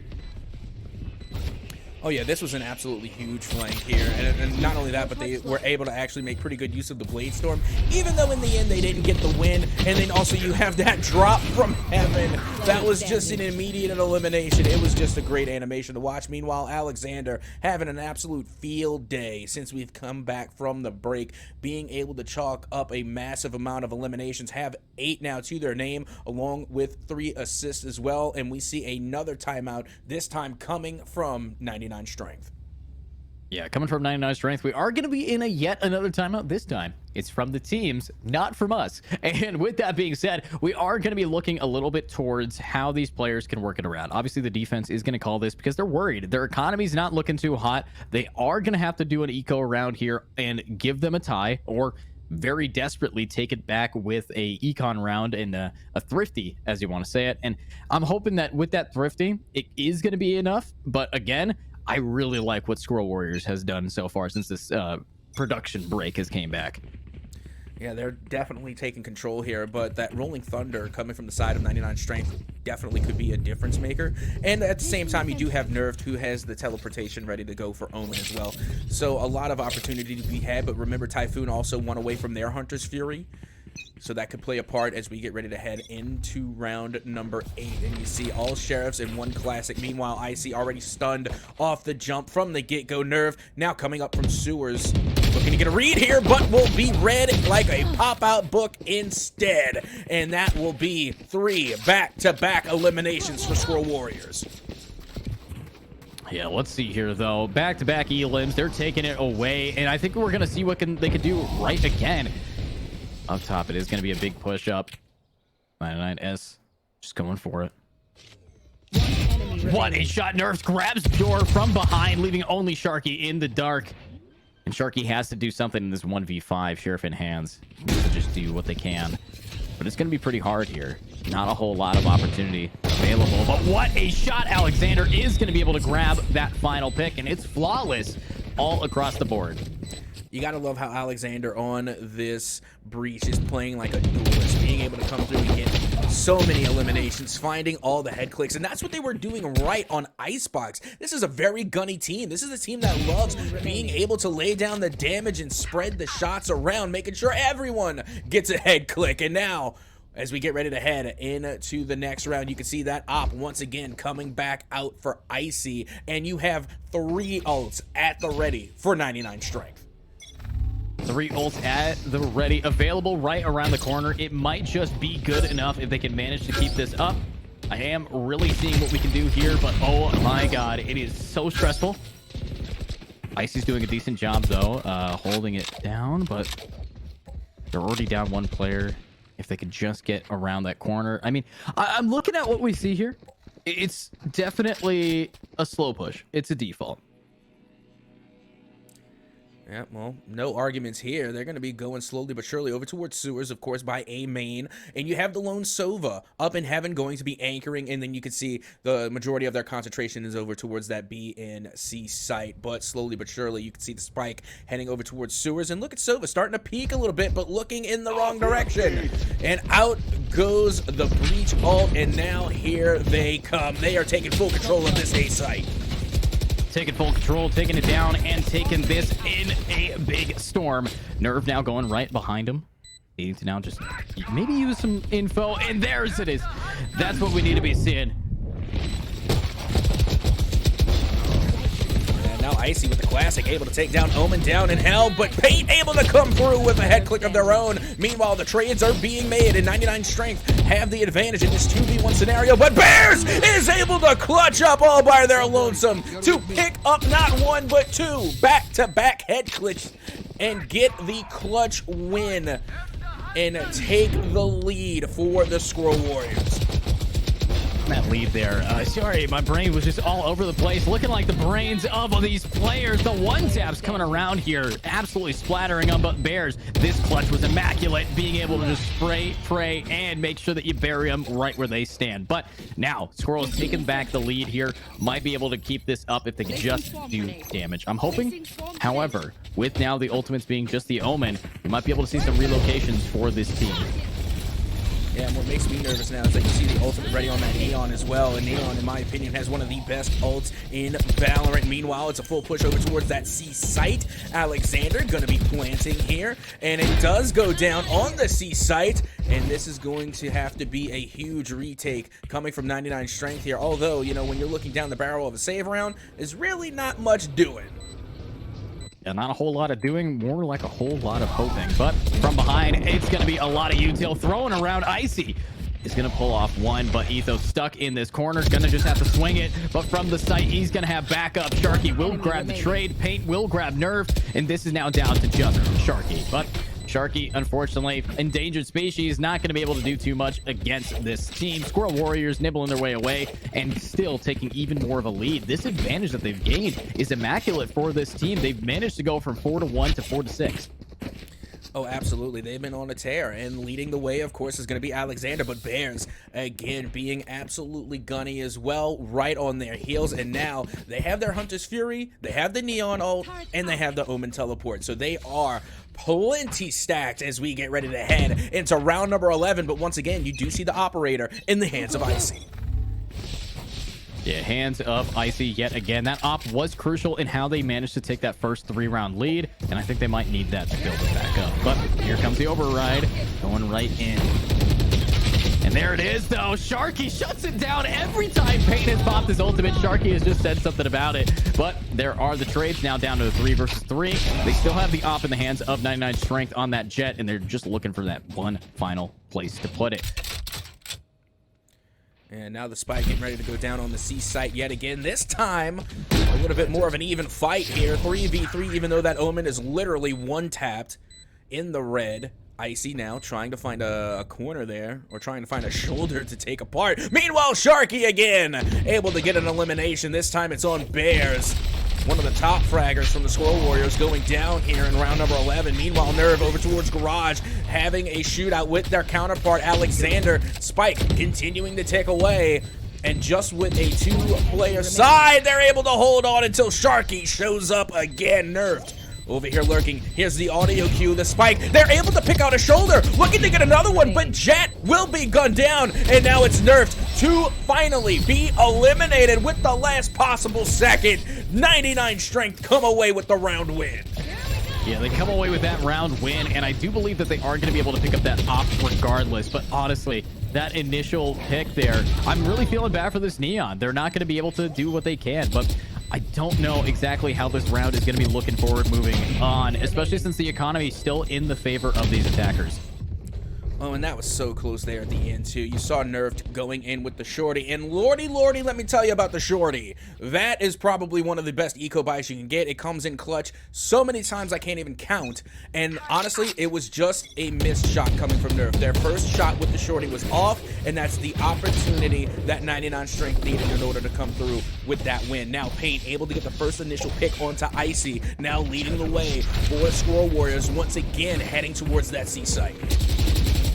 Heading towards C and making sure that they can be the players on top here. Obviously, we are seeing Sharky doing a decent job, just looking for that one opening. But lots of util is going to get thrown by the attackers to push them back. They already managed to take off that pick on Icy, as you said, at Soka.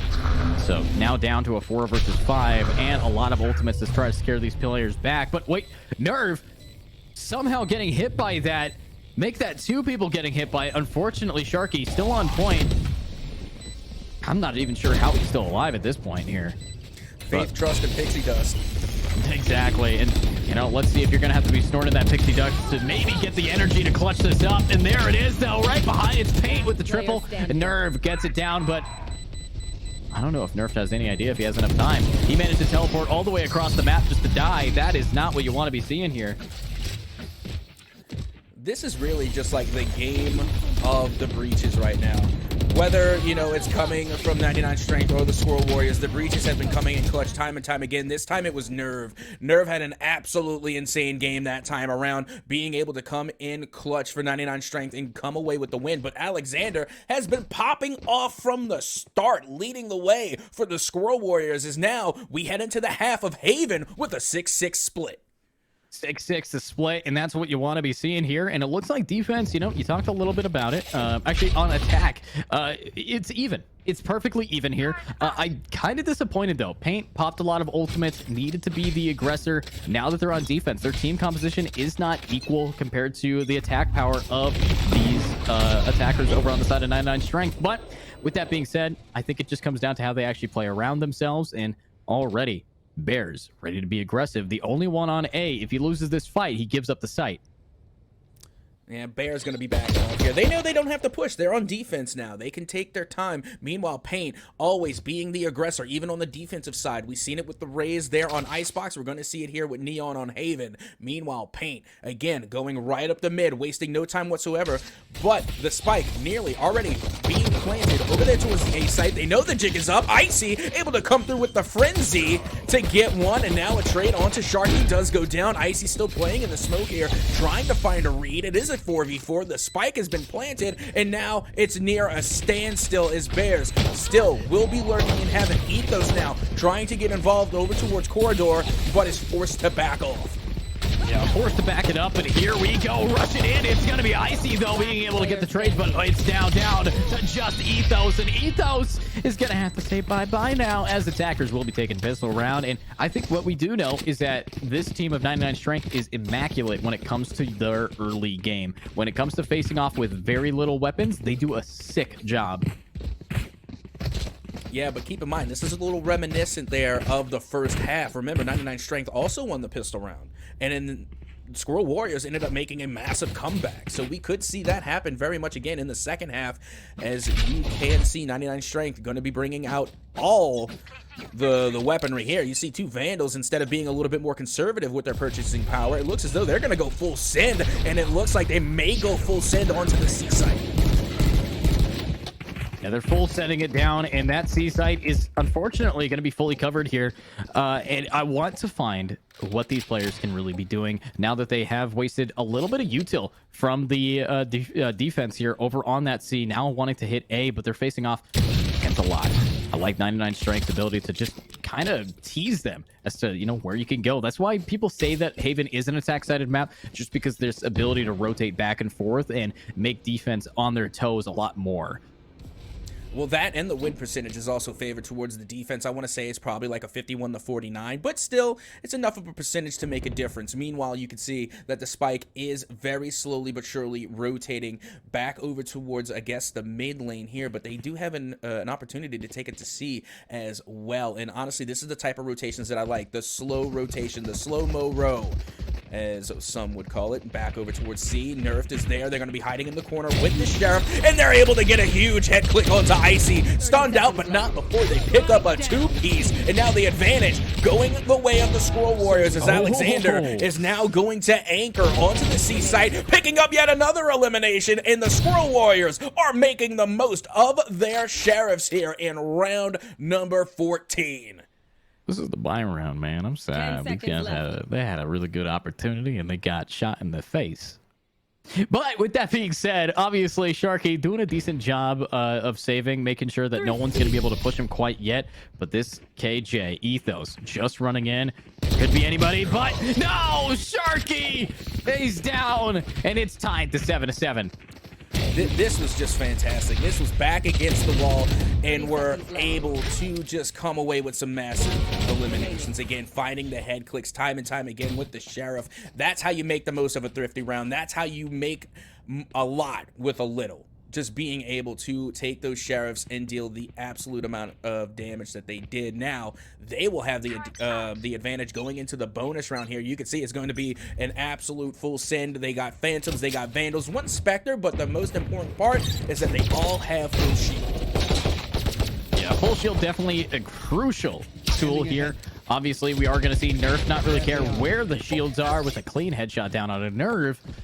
And Icy inching their way through, did buy a little bit of armor, so was able to tank a bit, but they have to manage to make these classics work, and not really sure if they're going to be able to do that, especially against Alexander here, who is the one-tap god, taking down Icy yet again. Nice plant, buddy. Paint's going to say thank you for that. Alexander's going to grab your, and now it's down to Sharky. Hey, Sharky, you've been here before, and we know how it ends.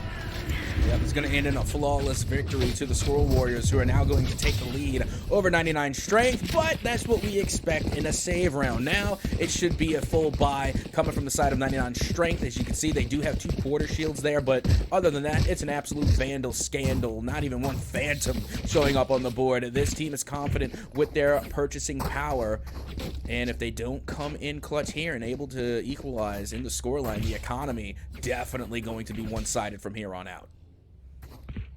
Yeah, economy definitely one-sided. I'm hoping that they can try to bring it back here for the side of 99 Strength, but Paint, very aggro, very up close and personal. I love the util, though. The info gathering. Sharky is going to be able to help out in taking down one, but are they going to expect that Bears is right behind them? It looks like they actually are going to get stunned a lot by Alexander, and that is going to open it up for these picks. But Typhoon is going to make a fool out of you and get another one down. This is perfect for 99 Strength. They desperately needed this, but it's so hard. If they could just find that one pick if possible. Well, Typhoon still with Spike in hand, and honestly, I think that was just a huge punish on the Skwirel Warriors. They pushed up way too far. Normally, you see this type of crossfire going down on site. No, this one was heading not even fully into sewers. That's how close it was. They went all the way to CT, and they got punished for it. Now, with only one player remaining, it's going to be the lone KJ from the Skwirel Warriors, trying to do a lot with a little yet again. Ethos, with the Phantom in hand, has to go into this in a 1v3. shift walking through, making sure they're not detected coming up from behind here. They do have a little bit of info to work with. They know where Typhoon is, but Typhoon already in full retreat, and now Ethos's position is revealed as well. They're going to try and go around the corner. Nerve is there. They show a shoulder. Gonna fake the defuse, able to get one, gets two, and now it is a 1v1, and out comes the Hunter's Fury. But will it be enough? The spike continuing to tick away, and Ethos might have just clutched up this round. Here comes Typhoon. The peak is there. They get the elim. But is there enough time? The spike now continuing to tick away, and there it is. It will be a clutch defuse coming from Ethos. Coming out from Ethos and coming in this game. Exactly what you need to be seeing. Look at this. 1, 2, and then the last one. I kind of question Typhoon's ability to use this ultimate that early, but here's the fun part. That is going to be the round for Ethos' sake, and beautifully played. I'm hoping that they can keep up this kind of gameplay, but with what we just saw, it's going to force these attackers to call another timeout. They don't really have that many left. And with this timeout in play, I think that this is a map of more so patiently waiting for the game to start than actually watching the gameplay on the map here of Haven. Oh, absolutely. And I also think this is a spectacular time to once again talk to you about the mythically wonderful Mystic merch that is available for purchase. Don't forget, they got hoodies, they got jerseys, they got hats, they got the whole nine. If you want to be dripped out mystically, then you got to go get this merch. I'm telling you, it's literally popping off right now. And I might end up buying one myself. I'm not fully committed to it yet, but I'm definitely persuaded, and I'm thinking about it, especially with the more that this tournament goes on and the more that we're seeing these games develop, the more I want to just try and bring that energy home. I want to be able to pop off as well, so I need that Mystic merch. Meanwhile, we're getting ready to head right back into this one. The time out is up, and we are getting ready to get round number 18 underway.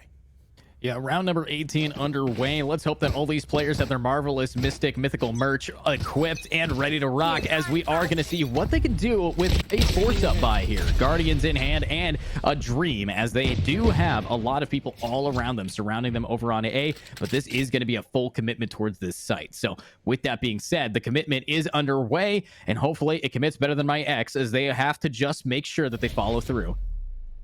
And you can see Icy here with the Guardian. Now trying to throw out a little bit of smokes. Does go up high. Is able to mad dash towards the side. Trying to get a read. But it will be Bears. They get the first read. And now Paint joining in on it as well. And now only one player remains. Until there are none. Alexander, only one away from getting the ace, manages to put the last player down to get now a 3-round lead for the Skwirel Warriors. Wow. I think Alexander toggled on. I'm saying it right now. There's no way that this player is just that good, but you can clip me saying that this player is just that good. This is why they are known in the community as the Clutch King, and that's what I want to be seeing here. The wall bangs, the consistency, the one-tap ability of this player, they are absolutely putting them forward here, and I want to just see what they could keep doing here for even more damage. And I love that they predicted that the Jet was going to try to jump up there. I can tell that these guys' game sense is a lot higher than your average player, even at this elo. And now here comes the push over towards Garage again. Spike not in tow. They're just trying to feel out the defense here and see where the Skwirel Warriors may be posted up at. Meanwhile, they are going to be backing off of Garage, going to be heading back towards the A site, and they're going to be bringing that full rotation along with them. Again, a slow push here, trying to put a little more method to their madness as they look to get another round back in their favor. Yeah, they're trying to pull it out of whatever they can. Obviously, they did win game 1 of this best of 3. Skwirel Warriors, if they secure this, it's going to Lotus, and Lotus is a terrifying decider, especially if you're a team that has yet to actually compete against another pro team on Lotus. You don't really get a lot of opportunities nowadays, especially since it is one of those newer maps. But here we go, Rolling Thunder rolling out as they are now backing it up. A site is going to be pretty much taken over by attack, and we still have yet to see a lot of rotations until this bomb starts getting tapped away. 30 seconds left. Yeah, meanwhile, you do have Bears up top once again patrolling heavy. The spike does go down, and now the retake is underway. Here comes the counterattack from the Skwirel Warriors. Meanwhile, you have Icy being oh so dangerous there towards the corner with the Blade Storm activated. Out goes the stun from Breach. Icy getting rid of the bot, trying to throw out a quick blade, but has to back off and smoke themselves out just to avoid elimination. And the trade's beginning to come underway as Alexander does get one onto Typhoon. Icy still with the Blade Storm activated, and now Bears getting the elimination. Will follow up to get yet another, and that will be another round win going the way of the Skwirel Warriors. And Bears making it look easy, spraying down that he is just the guy who sprays praise and does not care at all. Bear is there for this game. Now, this is a make that a 4-round deficit here so far for 99 strength. I think that they need to work their rounds around. We did see a lot of ultimates getting popped there. Nerve popped his Rolling Thunder. Icy popped his Blade Storm, but it's still not enough. And now they kind of have to force up every round to prevent match point advantage getting given away. It is definitely finding a good bit of momentum here for the Skwirel Warriors right now on Haven. This has been their map pick, and they have displayed why. They have gotten this down to a T, and they've been managing not only to do a good job on the offensive side of the spike, but nearly be able to predict every single play coming from the side of 99 strength. As you can see, they are going to pull Send over towards the C site, and now Icy having a little bit of fun with the judge. A little bit of fun with the judge, but let's see if he can judge even more players. But there's the Hunter's Fury. That's going to be one. Bye-bye to Nerve, and bye-bye to Icy. Beautifully played. Bears here is the Sova of your dreams. Exactly who you want to be seeing. But Ethos right around the corner now with their team. Looking for one. Bjorn is going to be inside here. Will be taking a little bit of damage, but not enough. But, oh no, Pain slides right into it, and that is going to be an ultimate that doesn't even stop them. They can be stunned, but here's the spray, and it's not enough. You're going to have to pray for more. And there's Alexander, the one-tap king, making sure that they lock in a match point advantage going over the Skwirel Warriors. And you see, that's the thing I love about Neon. Not only can they be absolutely speedy, covering a lot of ground, being able to get those initial picks, but they kind of double as an initiator. That Neon wall really just led the way for the entire team to break through Garage, get onto the C site, and then get the defuse. And of course, when you have players like Alexander who can just clean up with the head clicks, it makes it just that much easier for your squad to come through with retakes like that. And now we are going to have a timeout coming from the Skwirel Warriors as they find themselves on match point. And it was called by Houston. I knew that Houston was not disappearing. He is the IGL in the background on the coach's team. So I'm hoping that what we can see from Skwirel Warriors, now that they have this, they say, hey, we got it. We have 1 more to go. They have 5 more to go. All we have to do is take a deep breath, line ourselves up, get the 1-tap. But it is going to be pretty easy for them as long as they keep up this kind of gameplay. The sprays from Bear, insane. The consistency from Alexander, insane. The fact that Paint is being so aggressive early to buy the information and the time for his team, it's perfect. But we look over on those attackers, they're broke right now. They are forcing up whatever they can. Icy back again with that judge. More Guardians, but again, at Soka, it's not looking too clean for them. It really isn't, and by all means, if I'm capping, say captain's capping, but I really do feel like the Neon and Breach have somewhat switched roles, because you have Alexander on Breach, who is playing like a duelist, absolutely popping off and top fragging. Meanwhile, Neon has been the spearhead for the side of Skwirel Warriors, both offensively and defensively. When it comes to retakes, they're the first ones in, and they're the first ones to get the pick, and unfortunately, most of the time, it ends up with them being eliminated, but they get so much done with so little, it makes it that much easier for the rest of the Skwirel Warriors to finish up and confirm round wins. Meanwhile, you have Nerf able to pick out Icy off the top, will be gunned down themselves in the process. Now Bjor goes for the spike plant, and I gotta tell you, this is looking pretty good for 99 strength so far. Yeah, I mean, so far, 99 strength definitely loving this round. They are building up ultimates. They know that they don't really have to waste any. They have to just face off against Bears and Paint, but with that Paint right around the corner, it might just be a save here. I know that they have enough rounds that they can give away a few. They can allow this team to build it up, but no, they're going straight in. 1, 2, Sharky in the water, biting down and making sure to thrash these kids. Let's see what can happen from 99 strength with that Thrifty getting taken. And Sharky again showing up when you need them the most, being able to come through with a double head click to get the win. And you know what? We have seen so many 4Ks today. I'm just waiting for the ace. It's got to be looming, somewhere lurking. And right now, Sharky, as we have pointed out on Icebox, was one of the bottom fraggers at the bottom of the scoreboard. Now they're at the top for 99 strength. Yeah, they're sitting on the top here, and they're doing such a clean job. But with the Titans in this tournament, we're going to see who's actually going to be good enough. And it looks like Paint ain't going to be that for now. Sharky with double kill down, grabbing another, but from behind, it's Nerf grabbing 2 with the Judge. This is the kind of gameplay you want to be watching. However, now 2 versus 3. Alexander holding the site, gets a 1-tap, ready to do it again. Does not get blinded. However, might get blinded by a wall banging bullet. That's going to be Nerf taking him down, and it's just Ethos. 1 versus 2 has a little bit of hope and a Phantom. Might have to be the Phantom of this tourney going right behind. He's clutched these before on A site. Can he do it again? I mean, last time it was a 3K and he still managed to get it. So, you know, you could hope they could pull off a 2v1, but unfortunately for them, Nerve has just been absolutely on target with the Guardian, making it look oh so clean. Look at Ethos again, finding themselves in that last player standing scenario. And unfortunately, this time they weren't able to pull it out. But you know who was? It was definitely Nerve with the Guardian, coming away with at least a 3-piece that round and making the Guardian look oh so good. And good it does look. I'm really happy that we're seeing this kind of damage being dealt. And honestly, I think 99 strength might be able to bring it to OT. We might be able to get a pull up, but by the time that pull gets answered, it's a good chance that the game might be over. So let's find out as they are inching their way forward. Bears this time over on A. I think this Silva is much more content over on this A point with Paint than anywhere else. And I think that's what they need to do. They need to stick to what they know. And well, let's see if they do. As we can see that round number 22 well and underway here. Bears again patrolling heaven as they often do, and it does get smoked out. Good smokes by the Omen. Now Bjork coming up from the sewers trying to get a pick here. Icy down low, but out comes the Hunter's Fury trying to clear out sight, and both KJ ults are called in as well. Lockdown one being destroyed. The other one will detain at least one player in the process, and all hell is breaking loose on the A site. And hell is breaking loose, and it looks like hell is actually going to be broken by the spray, but it's over. 99 strength is going to get knocked down into tying this up 1-1 in the overall best of 3. And you know what that means, Atsoka. We're going to friggin' Lotus.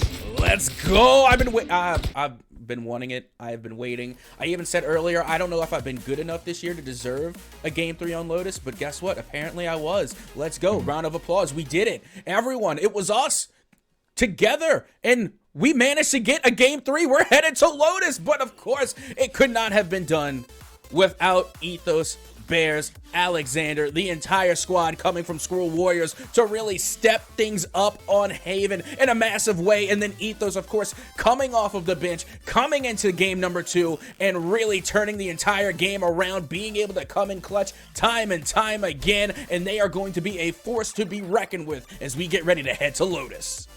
And Lotus is the place that you're gonna want to watch this kind of gameplay. And obviously, we could talk a little bit about Lotus. I'm really looking forward to the different types of team comp. I know that the meta for Lotus has yet to be really built up quite fully, and I need to see what they can do. But obviously, we all need a little 5-minute break yet again. Production, us casters, the players. We're gonna get into probably the most interesting game we're gonna see today.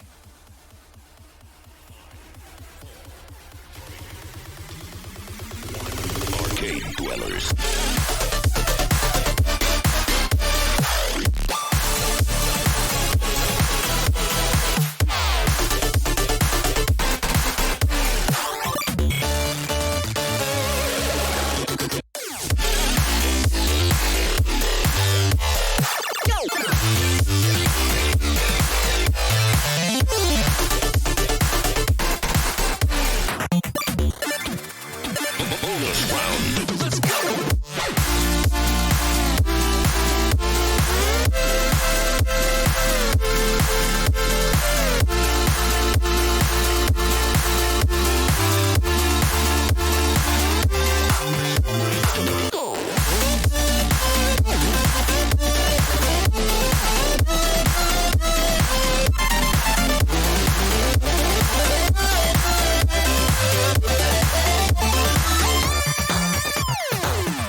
rematch.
Alrighty, and welcome back. This time, it's game 3 of the semifinals. Atsoka is channeling in all the energy exuding from these players as we're going to have some great time. Atsoka, where are we heading? What are we doing? How are we going to be watching it? Well, just for a friendly recap, we had quite the banger on Icebox. It was a very chilly presence, and you could feel the ice-cold, calculated maneuvers coming from the side of 99 Strength. Then, we headed to Haven for Game 2, and it was an absolutely insane rebuttal and counterattack, calculated and played perfectly by the Skwirel Warriors. And now, it has all come down to this. After all we have seen, after all we have been through, it only remains to be decided on Lotus. And Lotus is that map. It's going to be it. It's going to be where we see people outside of their comfort zone, out of their shells, and into the fryer that is the newest map of Valorant. Obviously, we've seen a little bit of Lotus. I've casted it just a bit. Yesterday, actually, we watched an insanely close match here. If I were to say anything, I would think that A and C are going to be the main focuses. B is more so like a transition point, similar to Haven. It is that place that you go through to hit somewhere else consistently. If you plant that bomb on B, you're asking those defenders to want to take it back. So I'm hoping to see something good here. At Soka, my question for you is, what is your experience with the map of Lotus so far this season? C-Site is without a doubt the hardest retake I think I've ever seen.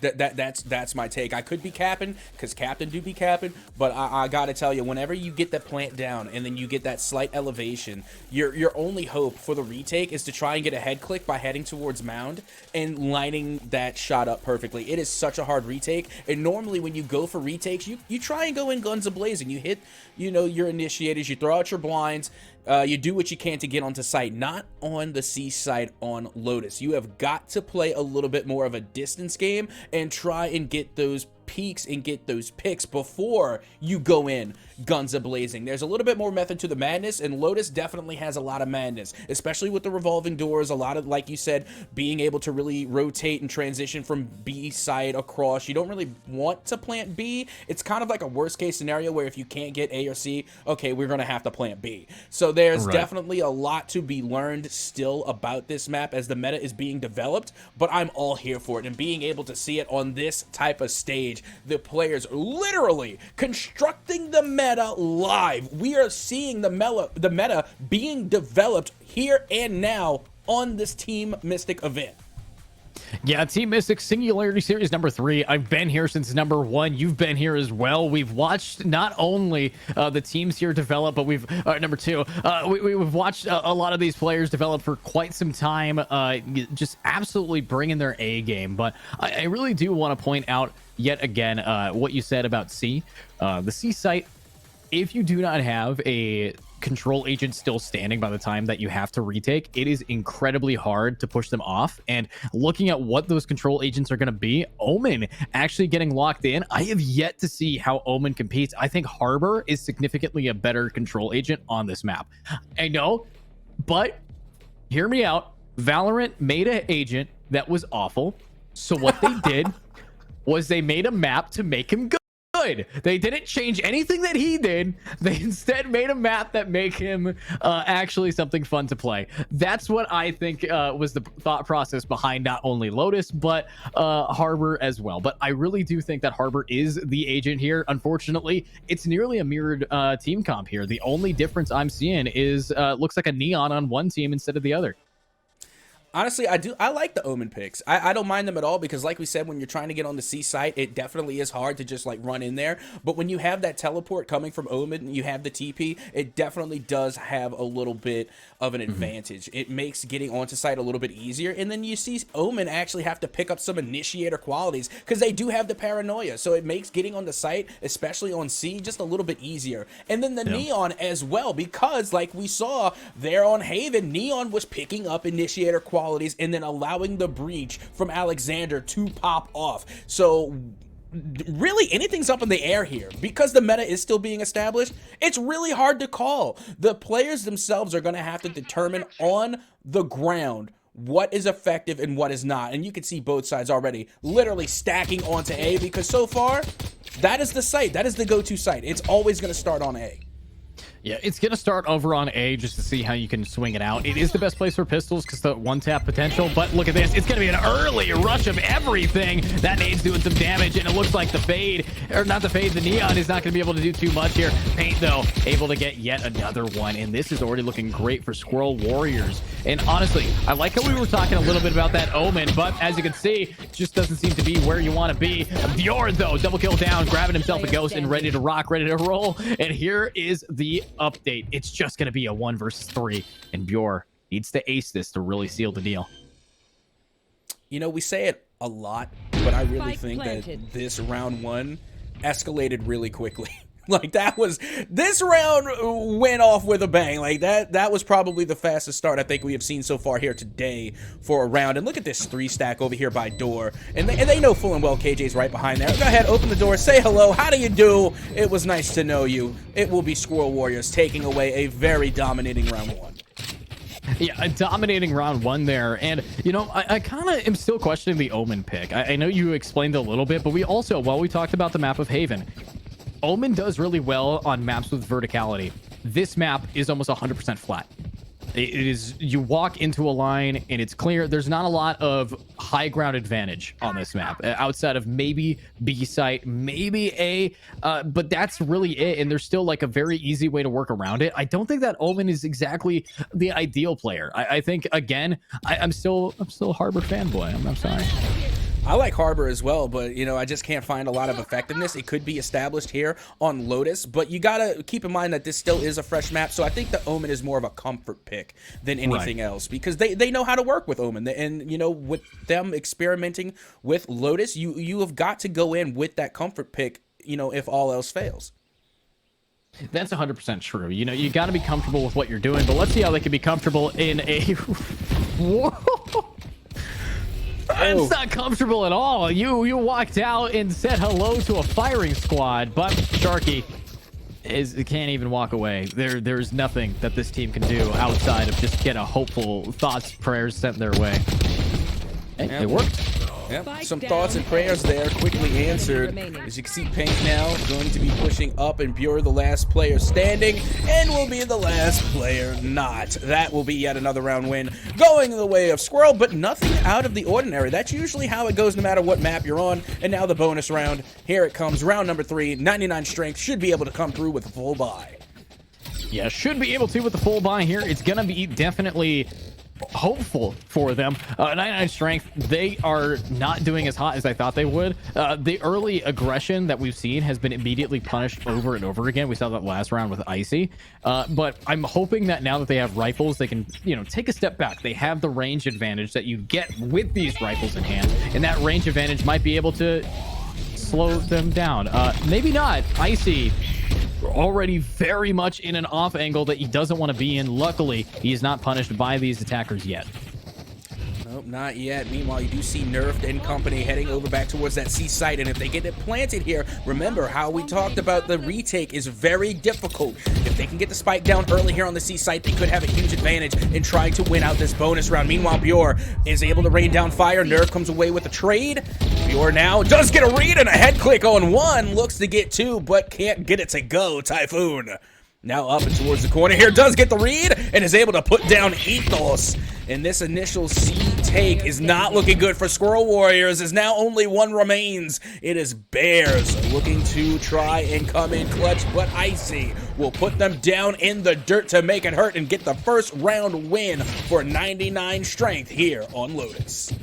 Yeah, it's definitely nice to see what they can do early, getting that hurt perfectly. I am very hesitant to say that they aren't going to be having a decent time on the side of Skwirel Warriors in this second round, because if we look, Paint already has his ultimate, already has been able to buy a teammate up, and the ability to use that overdrive as an econ weapon. It's the same power that you get from Chamber. It's the same power you get from Jet. It's when your ultimate's available, you can buy other people and fix your team's economy. But let's see how he's going to actually do with it. And he's going right in. Icy does a lot of damage from behind, but unfortunately is going to get gunned down.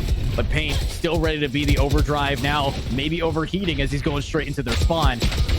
And it still works, though. Turning it around, getting that pick on a Typhoon, looking for another. It's going to be Breach right around the corner. Sharky in the water bites him down, and now it's a 3 versus 3. Make that now a 2 versus 3 with Bure's beautiful flank. I was going to say it. I really was. And, you know, I didn't get the chance to, but like we said earlier, it's always Sharky that puts down the Neon ult all the time. It doesn't matter if they're on Omen, doesn't matter if they're on Breach. Sharky has that ult dialed up every single time. And even now here on Lotus, it's still Sharky. They don't even have to be doing great, but somehow they always find the Achilles heel of Neon. Yeah, and I think the Achilles heel of Neon, surprisingly, is in his forehead, because Sharky's always been one-tapping him. But let's see if it's going to be good enough here. It's Nerve. holding it down. I think the fact that they know that these attackers are going to get aggressive is such a smart read, and it's going to work out for them. One, but not two. Bears is here, but he has to get back on. Does have the spike, and is going to have to get to A site to plant it. And will plant for tree, it looks like here. No, actually going all the way around, planting in two, but now having to force himself to hold the site as a whole. Definitely a strange way to play this site. Yeah, not the worst, though. This is definitely interesting, but, you know, when you're in a 2v1 scenario, you're stuck in tube, things do look a little shaky. Now, Sharky heading back towards mid, and, you know, they weren't needed on that one. Bjork was able to get the read, put that one down, and now they will get the defuse, and we have ourselves a tie game. Yeah, tied it up 2-2 here, but the biggest problem I'm seeing is when you tie it up like that, that was a huge force round. Not only did the attackers buy each other full rifles, but they also invested the ultimate from Paint. And if Paint doesn't have that, they have nothing to really take an econ around with outside of just Sheriff's thoughts, prayers. But unfortunately, not a lot of guns in this game shoot off thoughts and prayers in a lethal manner. Who knew that thoughts and prayers can be so dangerous? Meanwhile, as we get ready to head into round number 5, you got 2 ults coming from the side of 99 Strength, and those are going to be pretty pivotal indeed. Meanwhile, here comes Icy throwing out the util early. He's going to have to back off from the danger and can't see a thing. They will be sprayed down by Paint with the Frenzy, who was suffering from a little bit of paranoia. Yeah, and that's the power of it, though. The fact of the matter is, Icy was not able to really shoot too fast, especially because everybody knows that when the ground gets shook up too much, your fingers stop working, and that's why Breach is one of the strongest stuns in the game. And I really do appreciate the fact that that Icy player was still trying his best to get those shots off, but in that moment, it is just going to come down to Paint being able to spray it down with a Frenzy, and in that Frenzy, we are going to see a slight advantage being given over to Skwirel, as they have now B site. Yeah, that they do. Meanwhile, you see Nerve there trying to play the corner, but here comes the Rolling Thunder, and it does connect with at least one. And Nerve with the quick drop shot onto Paint is able to put them down in the dirt as well. Now Nerve rotating back around over towards that A site. You can see the spike is also in tow, heading towards A. Nerfed, coming back around, not being able to find much, but they do find site control. Yeah, they found what they needed, though, and oh my days, that is a triple down for defense, and 99 Strength is already looking so much better, but Bears with a Stinger is unfortunately going to be the one allergic to bees here, as all of the buzz is around him, and he is going to get taken down, but this is now the buy round coming out from Skwirel Warriors, and at Soka, we've seen what it can do. Let's see what is going to happen this round. Yeah, and we just saw in the replay there, it was Neon with that Frenzy that was doing a good bit of work there, and you know, this... out of all the hot takes I have, out of all the times that Captain be capping, I'm going to stand by my take that the Frenzy is a better buy than the Stinger. And for all of my Economy 101 aficionados out there, you know that the purchasing power does make a huge difference. And the Stinger to Frenzy ratio, it just seems like a more smarter purchase to go with a Frenzy instead of investing into a Stinger, which really isn't that big of a difference. Yeah, not that big of a diff, but we are seeing the diff coming out with these ultimates, and that's going to throw these players around. Nerf just standing there, and the nade, everything is working out in Icy's favor. He's got a second one, and it doesn't really matter. The only thing he's doing is cremating the corpse of Paint, and here's Ethos, last player standing the Killjoy, needing to make this work. Inching their way through, it's going to be pretty hard here at Soka. Well, if you ask me, you know, I honestly think Icy's just being polite. They're saving them on funeral costs by cremating the corpses. Now you can see Ethos will be gunned down by Bure, and it's going to be another round win for 99 Strength. Yeah, and you don't have to cremate that corpse. The Reaver animation is just going to pull them straight down where they go, and this is looking pretty good for 99 Strength, and already we're back on that eco round. You know, that's the thing, though. If you can't win an eco, there's very little ways of taking back momentum, especially when you're losing in rifle versus rifles. So a lot is on the line here. It is down to a tied 1 versus 1 in the semifinals. If they want to make it to the grand finals, if they want to see who is going to be competing next, you're going to have to do it right here, right now. And it's not exactly easy because the winner of this still has to face off against the winner of Mochi Fan Club versus Wombo Combo. Yeah, well, now we're getting round number 7 well and underway here, and Paint working through the smoke again with the Frenzy, trying to make a lot out of a little. Does get an aim and a head click, but not enough to confirm the elimination. Now paranoia sets in. Paint has to turn the corner, does throw out a little bit of utility, trying to rush Nerve. Nerve backs off, able to play it nicely. Out goes the showstopper, but not sure it connected there, although Sharky and Icy are able to pick up some eliminations the old-fashioned way, just using the gunnies there. Yeah, just using what you got, and it is working out in their favor. I really do appreciate what we're seeing. But Typhoon with the dog is going to spot out to the Killjoy and the Silva. No longer in the anonymity stage. Now just has to kind of grunt it through. We do have the wonderful player of Yor here, and Nerf up close and personal will actually grab Nerf. And that is the potency of being able to be up close and personal. However, it won't last very long. And now it's a C hit. And Ethos is making sure that it's tied to a 2 versus 2. And never mind. Spike planted. Yeah, now it's going to be a 2v1, but they do get the spike planted. So good job on that. And you know what? We have seen crazier scenarios. So 1v2 shouldn't be that too far for Bears. As Bears now does lay down the shock dart, is able to do a little bit of damage, only has the Sheriff in hand, and now it's going to be a good old-fashioned shootout as they do get one on Bure. It's the 1v1.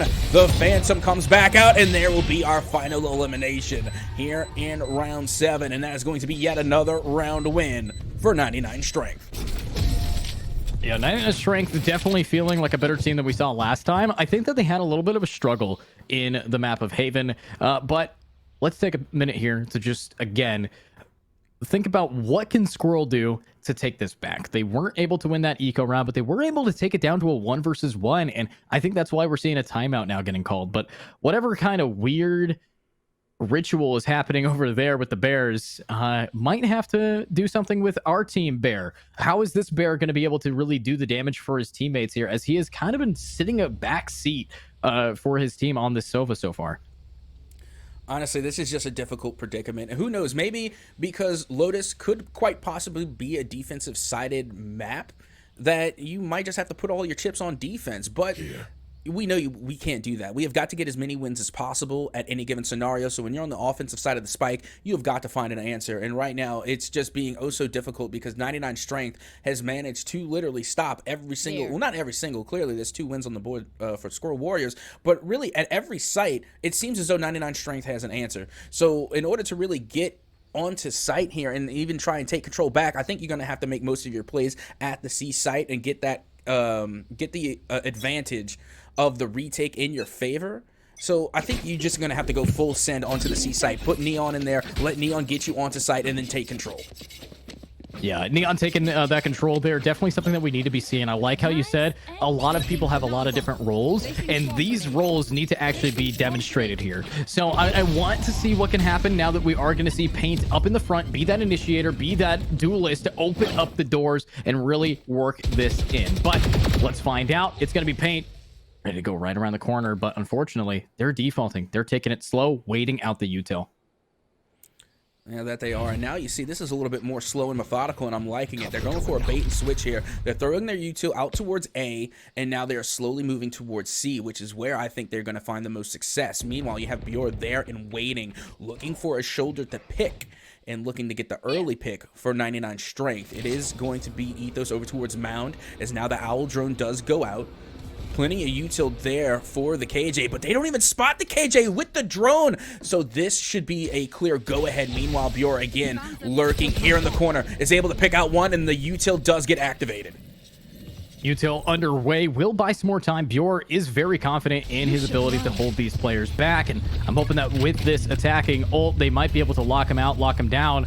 However, these defense, they are not moving an inch yet. I think they just have the TP out, but they actually managed to get all the way out. The ultimate, though, it's going to stick down onto one. Typhoon in a bad spot, but doesn't even matter where he's at. He's on the top. We're ready to rock, ready to roll, and now it's down to a 5 versus 3 with the spike down right on C. Yeah, now you see Bears putting it into Typhoon, and out comes the trades. Bears, again, has control of the spike. They know the spike is down, and they're going to try and guard it, but they will be gunned down by Nerve, who is able to pick up a 2-piece to yet confirm another win for 99 Strength. Yeah, I mean, that's pretty strong here from him, and that is exactly what you want to be seeing here. It's, again, we kind of hit back on that note we were talking about earlier. How can these players especially on the side of Skwirel, work together to make it work. Obviously, they were able to use the ultimate, but the problem I saw is they weren't pushing in with it yet. That kind of stressed me out. You know, Ethos popped his ultimate, put a lot of investment down. Bears popped his Hunter's Fury, but everybody else was waiting for what? Them to do all the work? You are the initiators. You are the damage dealers. You need to actually make that space that your Sentinels and your initiators are giving you. And you know what? I think we're talking about how can you possibly strategize to get yourself on site and start striking on offense. I think they need to go with what they did initially in the very first pistol round here on Lotus, and that's all-out attack. Go fast, go speed, and catch your opponents off guard. You have got to get yourself on site as quickly as possible. The slow rotation and the slow game is not working here on Lotus. It is time to bring a little bit more aggression and to bring the attack to the defenders. And now, hey, able to start things out with that early pick on Icy. Early pick onto Icy, but let's see if that is just going to be able to slick up the floor a bit as they are ready to go. Let's find the damage. We are going to spawn out one, and what a shot! Bears with the shock dart and the headshot with the Sheriff, now making this down to a 1 versus 4. This is pretty stressful, but Bjor, he knows how to clutch these. Does still have a slight weapon advantage as his teammates did not drop too much for the enemies. And let's see this. I like what we have. It's just gonna be Bjor spotting out one, but the swing, and it's a miss. Thrifty round 1. That's what Skwirel needed to do. They've been listening in, and they have been rocking it down.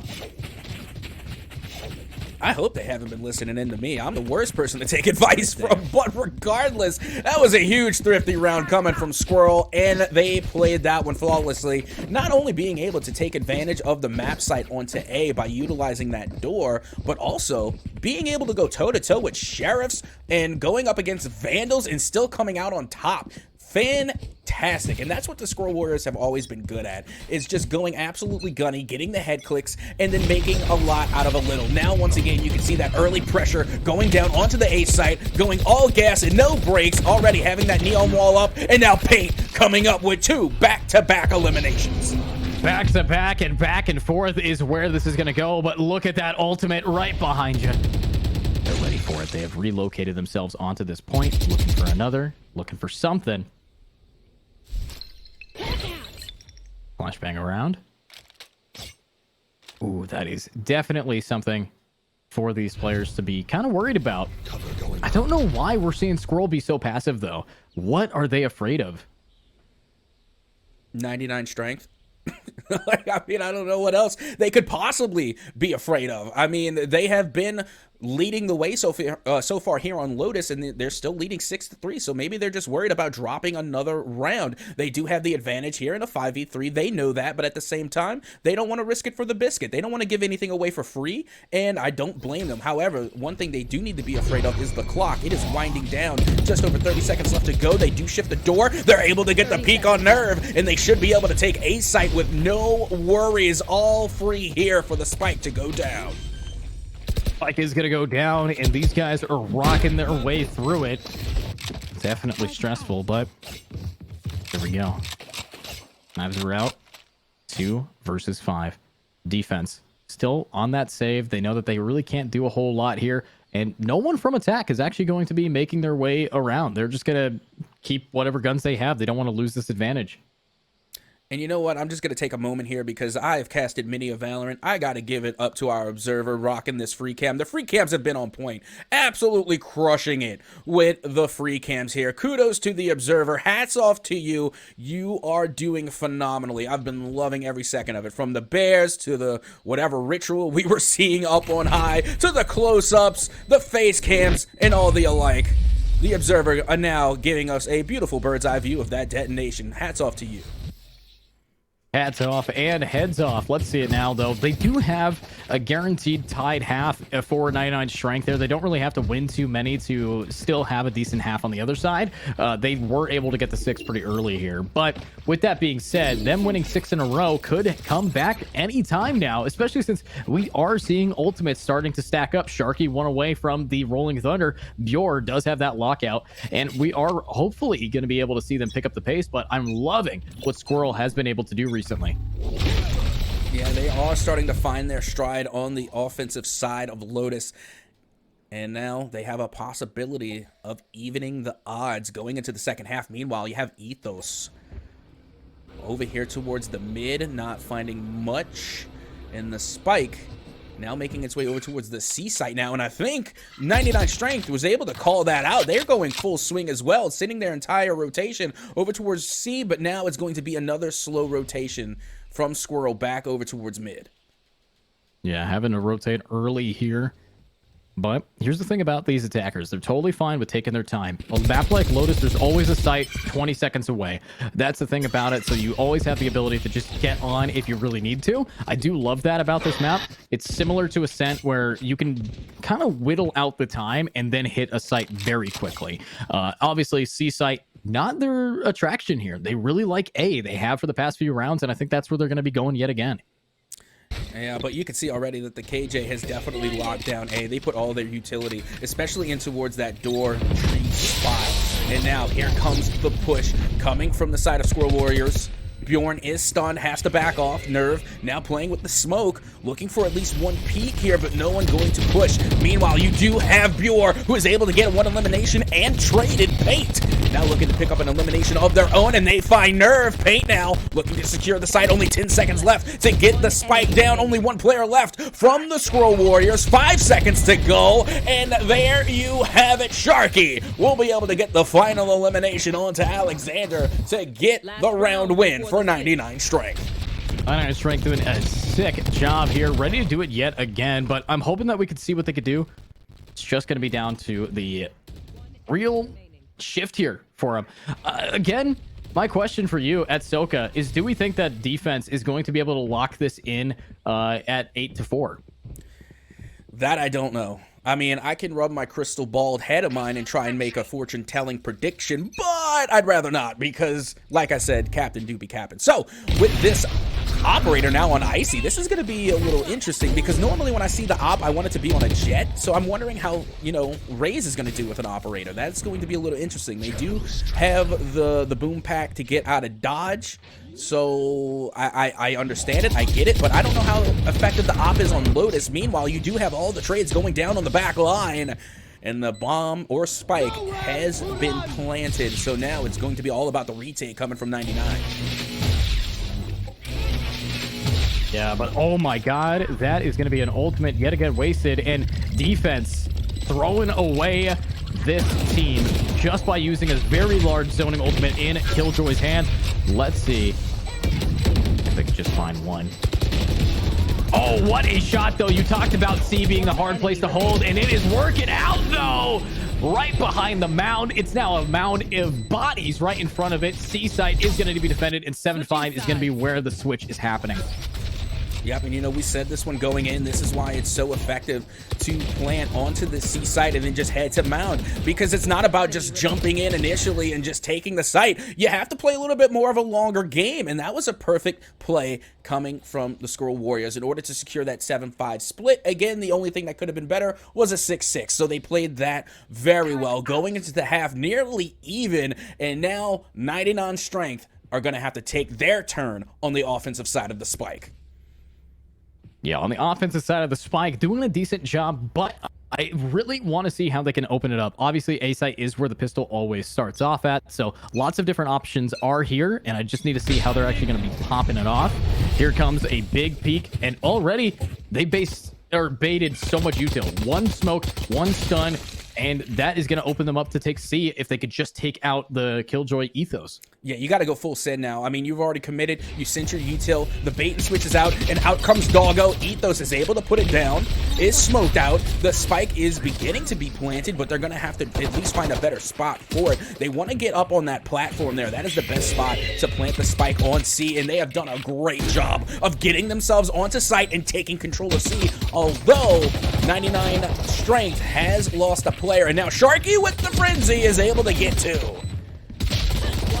Yeah, oh my god, though, and already defense is not looking too hot. That is going to be hard to do. Sharky with that 2 makes it 3, and with the Bam Ing is going to teach him what his knees can do, bending up and down and all over the place. That's a teabag in the old days. Let's see what can happen now that these attackers have been teabagged. Will that trigger them into forcing up this round? Now, you see, yeah, back in the olden days, you remember, we all know, we were there back before there was like online play. You had the controllers, and every now and again you had to dip the bag.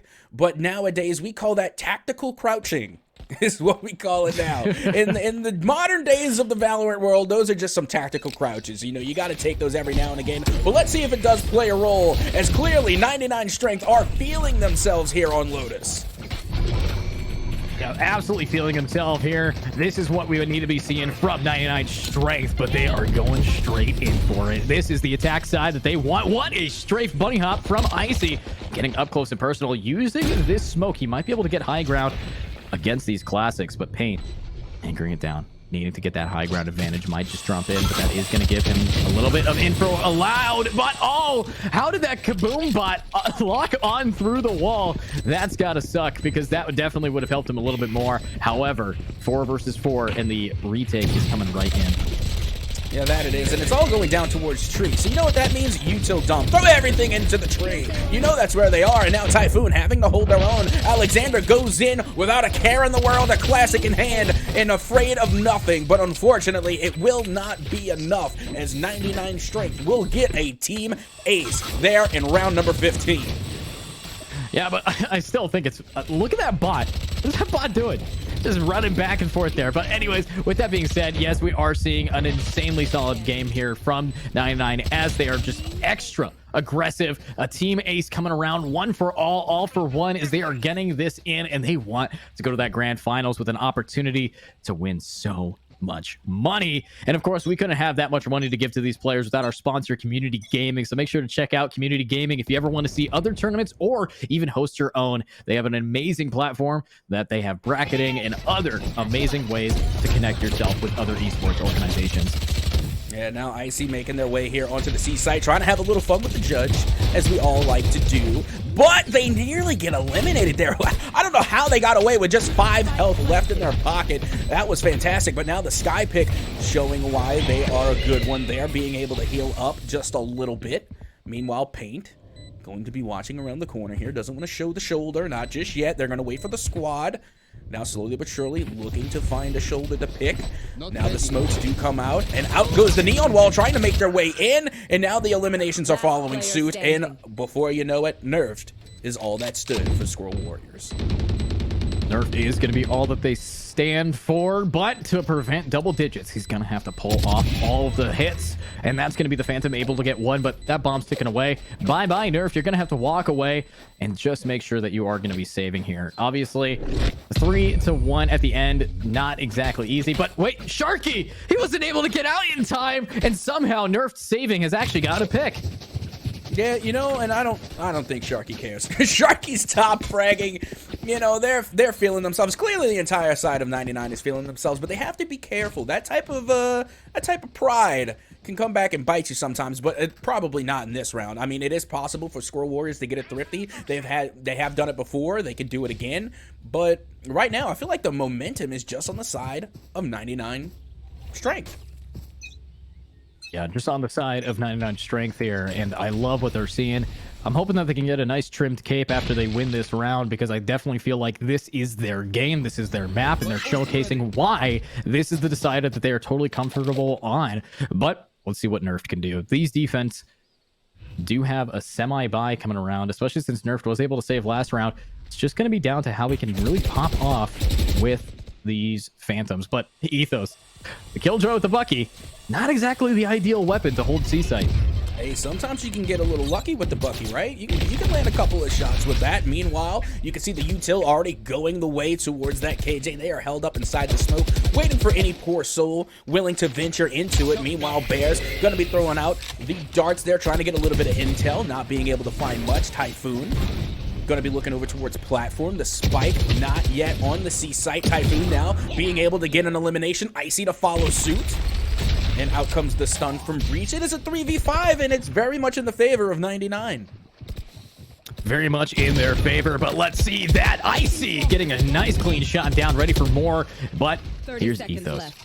he's just gonna be the last man standing. Needs to get lucky with the Bucky, but unfortunately, might only be unlucky, and that's not what you want to be seeing here. We do have an Omen flanking around. It's gonna be nerfed with that Phantom he's able to save from last round. This time, not wanting to save it, going straight in for it, but you might want to have saved it. There's Nerve, getting Ethos, and unfortunately that Bucky ain't gonna do anything for the side of Skwirel. Skwirel. I can't pronounce that correctly. I'll be honest with you. I am terrible at both reading names and pronouncing them, but we have ourselves another timeout, and now it's time for a little bit of shameless cross-promotion for the Team Mystic merch that we have going on right now. Don't forget, you can get your jerseys, your hoodies, some sweatpants, some caps, and all of the alike. And now, a beautiful close-up of KJ. Look at that face, and look at those prescription glasses. Definitely have the Harry Potter frames going on there. Yeah, but let's see if the Killjoy is going to be the girl who lived, as these players need to try to clutch this up for them. And obviously, it's not looking too well. When you're talking about Ethos being the girl who lived, unfortunately, this is not what we're seeing. This is not the chosen one. This is someone getting thrown up, down, sideways into the side of the map. But with that being said, this timeout is for one team only. This is for the defense to say, hey, I don't want to walk away in this tournament with only 125. I'm going to walk away with a chance at 2K. That's what they're trying to go for. And unfortunately, they're down 6 rounds here, and they need to work it out, because if they do go down, that is not going to be looking too good on their resume. Hey, that 125 is nothing to wave a stick at. You know, that's at least a full tank of gas. You can do something with that. And as you can see, it right now, 99 strength are looking to get a little bit more than a full tank of gas, because they are only one game away from putting themselves on match point here on Lotus. And now, round number 17 is underway. Yeah, round number 17 here. Lots of rounds we've watched so far in this best of 3, and doing it with you at Soka is only getting funner. But funner's a word right now. More fun. Let's see if Paint can do the damage. He's looking for him right up top, swinging around, knows to spot one, but unfortunately, just because you see him doesn't mean you can kill him. There it is. Nerve gonna get one, looking for another. It's gonna be Alexander and Icy battling it out, but Bear's actually going to be the one to clean it up. Bomb now planted over at C, and we talked about it. C is the best place to be if you are on the attack.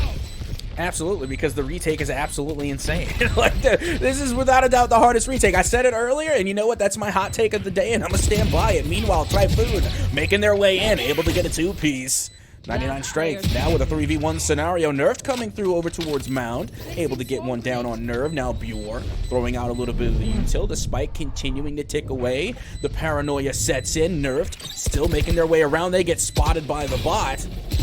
And there's the flank coming from Typhoon, being able to walk away in that round with the 3-piece in round 17. Another win for 99.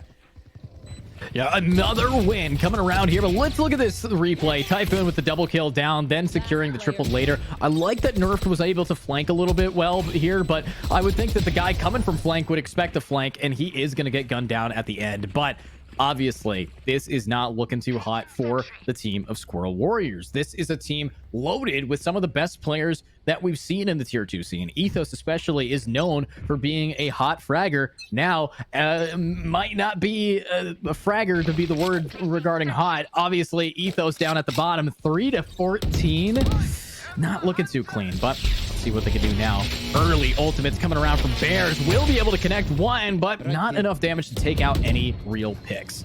And you know what's crazy? We're talking about Ethos kind of like bottom fragging a little bit here, but remember, it wasn't that long ago we were saying the same thing about Sharky.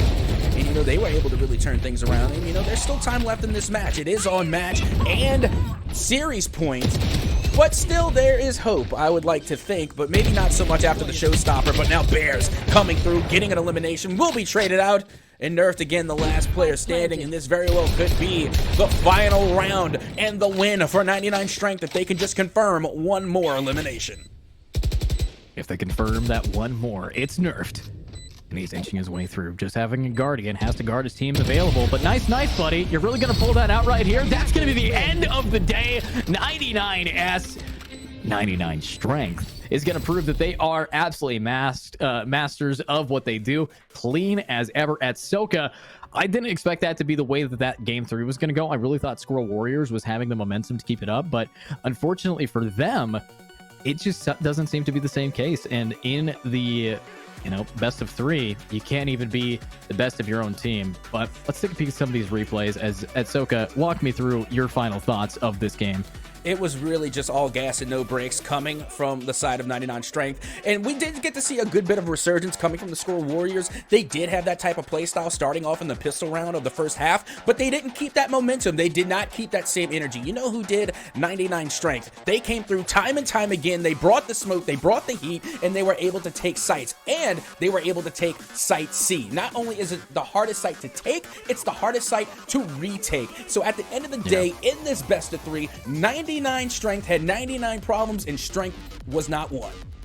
Yeah, that is absolutely true. They were doing such a clean job, but 99 strength might have one more problem along their way. It's going to be the winner of whoever has taken the lower semi-finals. And if we want to talk about it, it's going to be team either Mochi or Wombo Combo.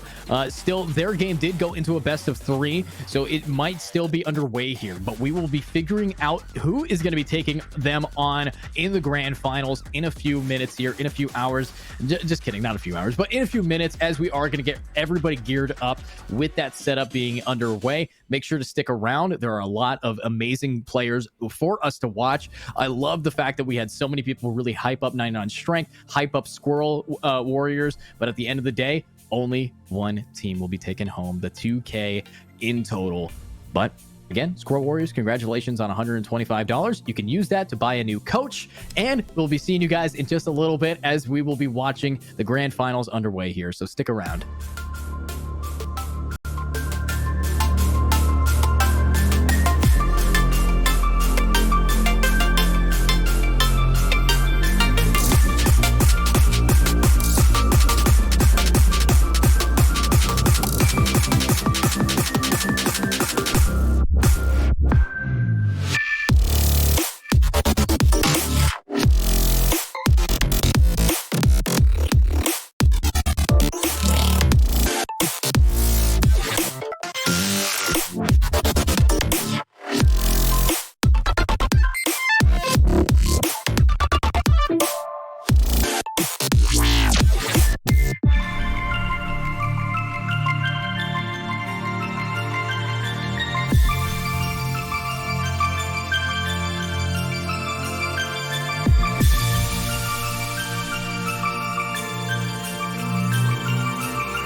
Welcome, everybody, to the Grand Finals. I'm Edju, joined by the wonderful dancing Atsoka. Atsoka, how are you feeling to be here today? I mean, clearly I'm feeling pretty good. I was just dancing in the booth with no music and no beat and literally no reason whatsoever. Just moved by the display of Valorant talent that we have seen so far here today. Keep in mind, we just got to watch a wonderful game where we saw 99 Strength come through and take a win over the Skwirel Warriors, and they have punched their ticket to the Grand Finals. And EduCast, why don't you enlighten the people who they're going to be playing? They're playing against Mochi here. 99 Strength did an amazing job in the semifinals. Mochi as well won it 13-10, so congratulations to them. Very similar game on their end, and I just hopped in with those players, just talked to them a little bit. They're ready to go. They're ready to absolutely kick some butt here, so I'm really happy here. And if you guys know a little bit about Mochi, I can say that they're heavy-hitting contenders, so make sure to bet your channel points on them, all right? Speaking of betting channel points, predictions are live, so make sure that you are going to be putting in all of your stuff on the team you think is going to win map 1 here. It is a best of 3 yet again for the Grand Finals here. And at Soka, the maps we have for us today, it's going to be the first map here of Icebox. We know what you like about Icebox. I see that smile on your face. Let's see what we got going on. Icebox Haven. This time, the decider is actually going to be Ascent. So, a little bit of a fun thing here at Soka. Let's talk a little bit about Icebox. It's been a while since we heard of that name. Oh, yeah. It's been quite a minute, huh? I felt like it was only, I don't know, an hour ago. But regardless. It was 3, actually. It's been so long. Hey, time flies when one's having fun. 3 hours feels like 1 hour, of course, when you're watching Team Mystic events. But as we get into the map selection, let's take a look here at the agent selection. And I like what I'm seeing. Of course, remember, Viper, most viable on Icebox. We've seen the Vipers literally pop off in that first series. Now let's see if they can replicate the process. But as you can see, we do see a KO v Sova matchup going on. Of course, you're going to see the KO and Sova pick come out from the right, and then Sova on the left. Didn't really get a chance to really observe the composition, so I'm not sure what the compositions are. Remember, we did see 99 Strength go with not only the double initiator composition, but they brought double sentinels as well, and I didn't get a chance to really look and see if they're going to try and bring that again on Icebox.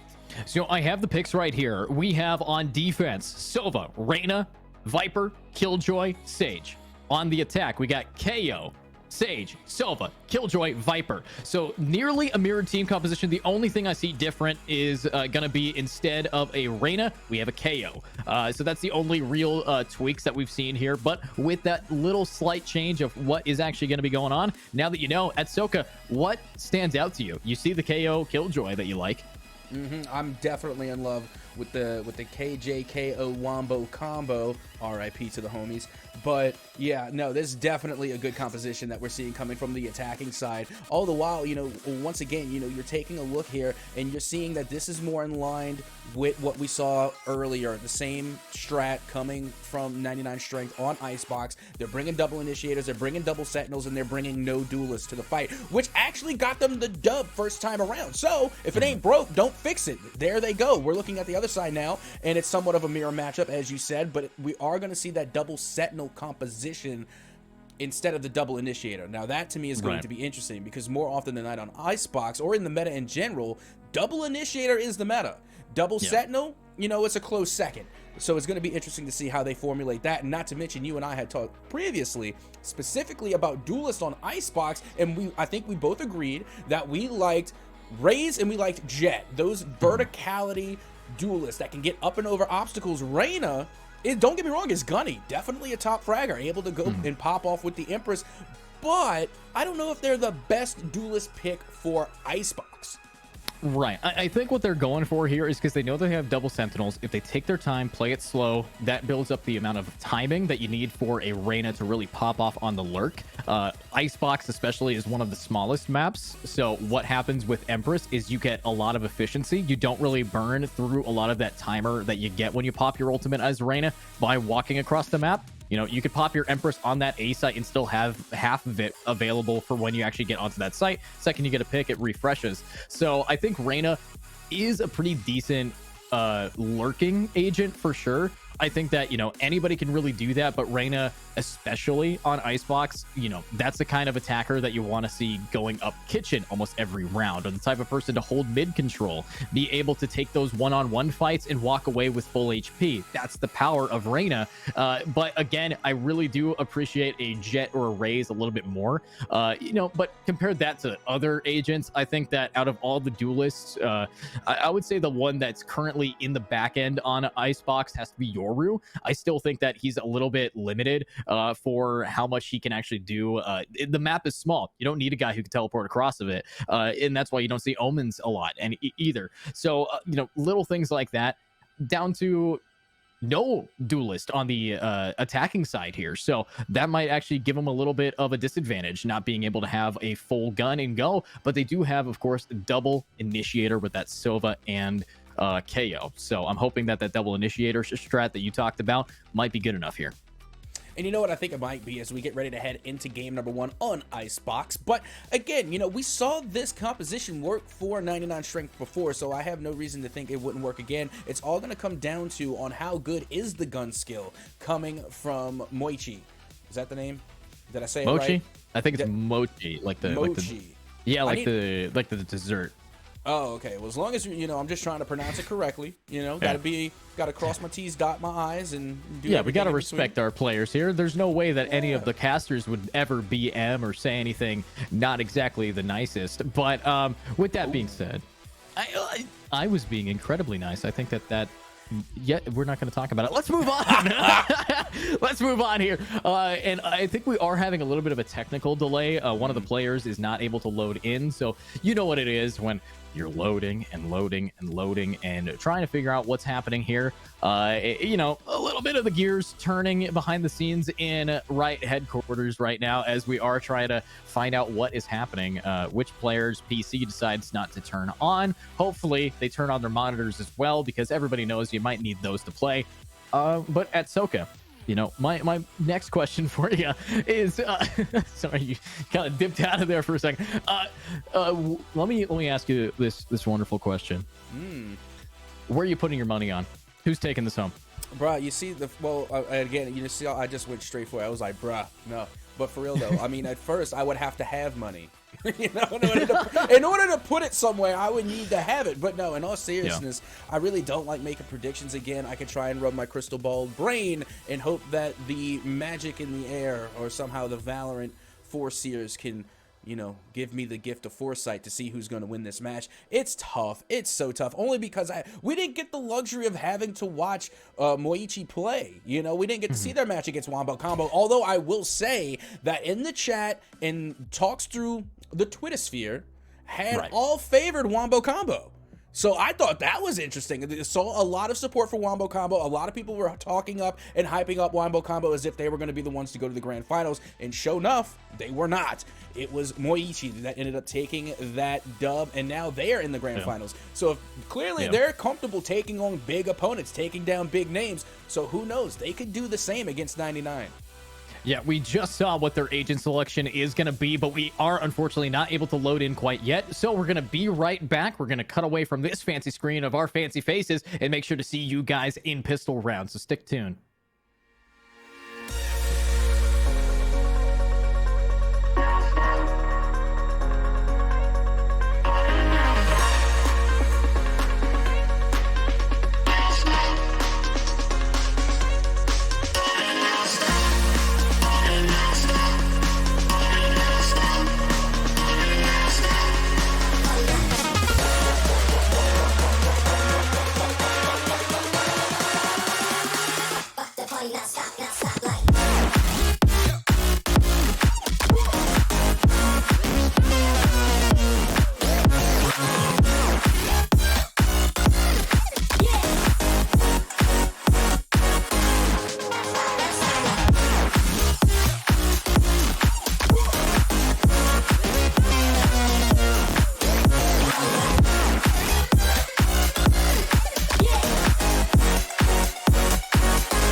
And here we are. Welcome, welcome. It seems as though we have reached pistol round 4 times.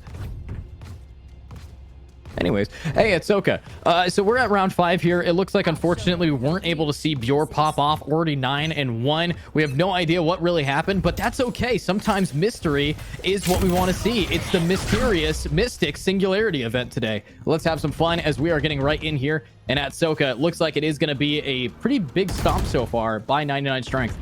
Yeah, I mean, it was pretty much determined, even though it was off screen, but whenever you win that bonus round, yeah, it's usually pretty stompy for one side. But regardless, it's going to be the attacker Killjoy to come out now. Bjor able to get the ball rolling here in round number 5. Infiltrator off to the side, trying to avoid the danger. And Doggo in mid-rotation, trying to find their way over to A, and it looks as though they're going to give up sight in favor of trying to play retake, as you have not one but 2 players up in heaven. Yeah, 2 players up in the heaven and 1 getting sent to hell. It's going to be a lot of damage dealt with a 2-piece down for both sides. Bomb is going to get planted, but this is the round that defense needs to take it. And Doggo is going to be only good for a 1, though, as maybe next time, says maybe next time to himself, and he's ready to go right in. We do have 1 right on a 410, but from behind, Bjor is going to get gunned down, and they managed to work their way around it. A very aggressive play to push through that smoke is just going to end in disaster. Well, that was a good round for Mochi. And you know what? I think it's us. I think we just brought them good luck. You know, we finally got into the game, and, you know, the first game we get to spectate and talk over. Boom, they get a win. How about that? They get their first dub on the board here on Icebox. And let's see if they can keep that momentum going as we get ready to get set up here for round number 6. And I really don't think there's going to be too much of a difference here. Clearly, there's enough economy to go around, and I don't see 99 Strength having any problems being able to come into this next match, this next round, rather, completely kitted. Yeah, they're not exactly kitted out, but I think that they are going to have some fun. We do have Doggo up close. That's what they need to have, but Minji up close with this I can't use that. rifle is going to have to just wait out for anybody to try to peek him. And already we're seeing the ultimate now getting popped in, and that is the Hunter's Fury. Unable to really do a whole lot of damage. The Reyna is going to take a bit, but let's find out as we are jumping straight into it. Yeah, and don't forget, skins get wins, so keep your eyes out on a lot of these skins. This is going to be the big difference maker here. As you can see, the Owl Drone does go out as well. Minji from down low is able to get one, and now Icy to get another. And that's 2 back-to-back eliminations for the favor of 99 Strength, and they're going to rotate, but the revival comes in for maybe next time. As now the spike is making its way back over towards mid, and now going for the full send, it's heading towards B. It's heading towards B, and B is going to be the place to be as Bjor in middle. It's ready to rock and roll. Does spot out Doggo, diff of a KJ, and this is what you want to be seeing. You know, honestly, I want to have a little bit more from them. Doing the damage is essential, but Icy, oh no, you're down, and the bomb is not going to get planted. Maybe next time, getting revived and proving why it's worth it to keep up these players. But Spike now finally gets planted. We are going to see Typhoon grab it maybe next time, and an ultimate. The Viper Pit now down. And that was an excellent Viper pick, just because that Hunter's Fury did so much damage. And now here comes the rebuttal. As you can see, Mochi now only has 1 player left alive. It's Aiko, who is able to get the pick onto Sharky, and now has a 1v2 scenario of just at half, but no, they get their health back. Aiko now looking for the read here. Poison Orb does go out. Out goes the Shock Dart as well, and the Spike continuing to tick away as Aiko does get a read on 1 and gets it through the smoke. What a shot, but will be eventually gunned down by Typhoon. Will be gunned down by Typhoon, and I will point out very, very cautiously here, Aiko is a player I've seen quite a bit in these tier 2 tournaments doing a lot of damage. I'm hoping that Aiko does not have to feel like they have to be the carry of this team. However, someone is going to have to sit into that slot as they are down 4 rounds, and 99 Strength is just doing an amazing job here after their warm-up game against the team of the SW last time we saw them. So, Skwirel Warriors, sorry. Skwirel. Skwirel. Skwirel, yes, but 99 strength doing a fantastic job as they did previously. There's a reason they picked this map. This is their first pick. Clearly, it is one of their favorites. It is absolutely my favorite map, so I get it. Now, Aldrone out does get gunned down, and it's going to be nothing but sheriffs coming from the side of Mochi, and already they are being gunned down at a rapid pace as Bure already finds a 3-piece, and I say let them ace. They only need 2 more. Nerve goes with a huge flank, is able to get 1, but Bure only 1 away from the ace, but they'll just have to settle for 4. Settling for 4 is something that you want to do if you're at a Wendy's. A 4-for-4 combo definitely coming around here, but 14 kills to 3 deaths. That is what we're seeing. But look at this instant replay right behind you. That's 1. That's not 2, but Bure is going to be able to swing from the side. Amazing gameplay yet again. 99 strength, I feel like, is just turned on something in their mind that says we are going to kick some butt. Oh yeah, it's the KJKO combo, don't you know? I gotta tell you, I mean, look at the stats. You got Bure, literally 14 eliminations, but Sharky, look at Sharky now, 10 assists on the board. Sharky is getting involved in nearly every elimination, and they are playing their role perfectly. That's what you want to see from a KO. You want to see that high rate of assists, you want to see the suppressions, you want to see the blinds, and you want to see sight advantage. You want to see them take sight quickly, and that is what KO brings to the table. Now, as we are in round number 8, you can see more of a slow push coming from 99 strength, and it looks as though Mochi might have read this one correctly. Yeah, definitely have read it well, but look at Infiltrator.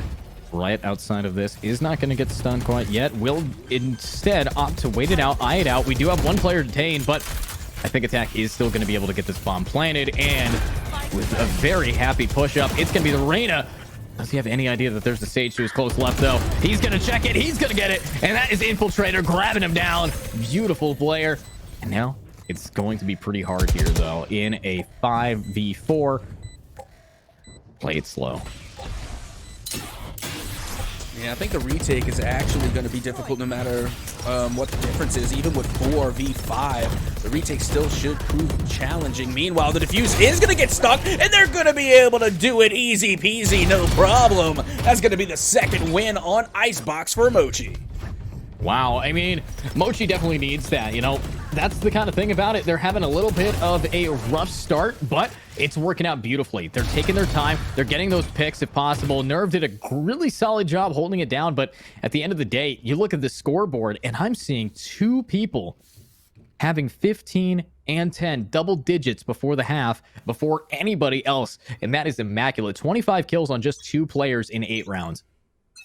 Yep, and that just shows that teamwork does, in fact, make the dream work. Because Nerve, even though has 5 less eliminations than the KJ, they still have 5 more assists as well. So you can clearly see that when it comes to kill participation, they're just about even. Now, Nerve and company heading through Tube up towards Kitchen. You can see down low that the jig is up. They do know they have that 1 Viper. Aiko, not sure if they know that they're behind them, and Nerve able to get the first pick here in round number 9. Yeah, in a clean pick and ready to rock some more, but Icy with the trade onto Dog, and it's down 2 versus 4. Defense already not in the same kind of advantage that they have been previously, and I don't think they're going to be in that same advantage for quite some time unless we have this Reyna to talk about. Up in mid, the only one closest, but why are they abandoning A? Why are they leaving it open? I think they're just planning on going for a full retake, or they really think it's going to be a B push. Or they're just watching mid, like, very strictly. I get it. You know, you want to try and catch them in rotation, but the rotation is already gone. You know, you're kind of late to the party here, and the spike and the party is going down on the A site. Easy plant and a free take for 99 strength. 99 strength doing such a good job. And here we are. Beautiful job. It's going to be Infiltrator up close. Will be able to get spotted. Nerve not able to get the pick, but keeping his HP high as he is going to tickle. No, not tickle. Punish these players as Icy now gets another, but the Shock Dart post-mortem is going to be there. The Marty Dom Shock Dart, always something you don't really see that often, but it's now I Love Minji in a 1v3. And I think they're just going to slowly walk away. Oh, no. One does not simply walk away from Nerve. You get sent straight to the Netherrealm when you're going up against Nerve, who absolutely had a fantastic round, being able to get the first initial pick.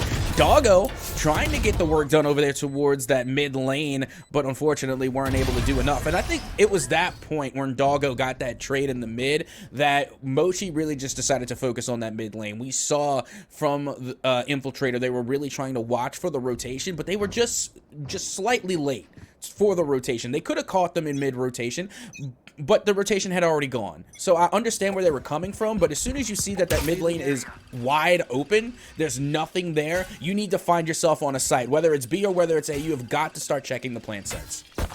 Yeah, we gotta start checking these out, but obviously I think we're seeing a lot of over rotations early. Look at this. A site already left empty. Smartly though, you know, because they do have a lot of people pushed up in main, just trying to make it work. But Aiko is going to be this player to hold it down, looking for somebody to peek him, but it's not really going to happen. Hopefully we can see a little bit of damage dealt by this spit.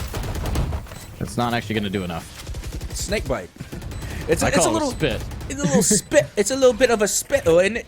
Okay, that I'm canceled now. But regardless, yeah, you can't mock the British. That's my job. Let's see what could happen here. Yeah, but hey, it's a spike plant by 99 strength, and it is a very dominating one at that. You can see the wall is up. The Viper peaks, and Aiko gets a nice kill with the classic there. And now I Love Minji getting in on the mix with the Sheriff, but not the Deputy, as finally they are gunned down, and we have ourselves a 2v2 Nerve. Able to get another head click there. Only one remains. It's a 1v1. Spike continuing to tick away, but hold the phone. Infiltrator was able to get Sharky down, but not enough time to get the spike. That's still a round win for 99. Yeah, another round win. Now 2-8 is the score for pretty much almost the first half. Now 2 rounds remaining. And, you know, I like what you said there, Deputy, but it made me think, why is there not a shotgun named Deputy? You got a Judge, and then you have a Bucky. Bucky kind of stands out. Change Bucky to Deputy. I think it'd be a cooler weapon.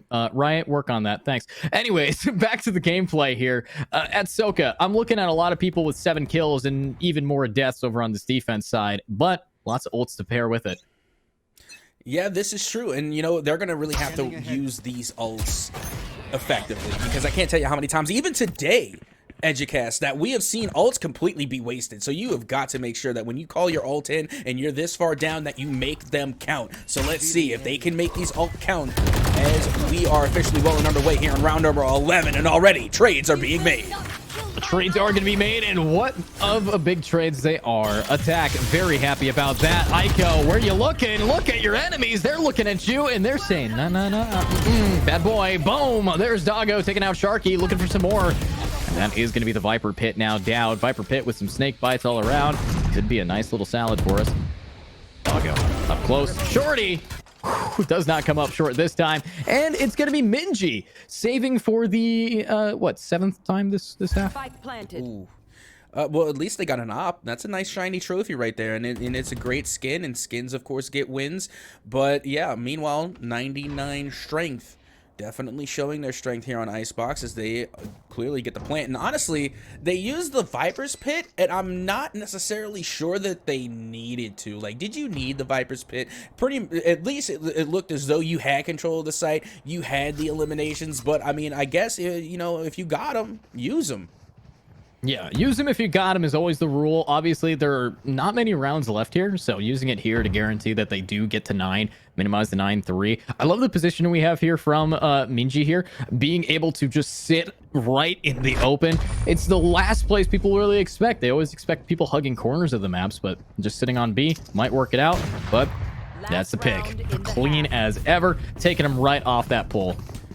There you go. You know, take a little consolation prize with you into the next round. You got a nice elimination there with the op. They never saw it coming, and now we are heading into round number 12. As you can see, Bjor is still on the top of the leaderboard there with 15 eliminations. But look at Nerve with 14 and 7 assists. And then, of course, I got to bring up Sharky because I absolutely love the assists, the playmakers. 11 assists on the board. You got to love a team that knows how to share the kill participation around, and they really know how to share the sugar.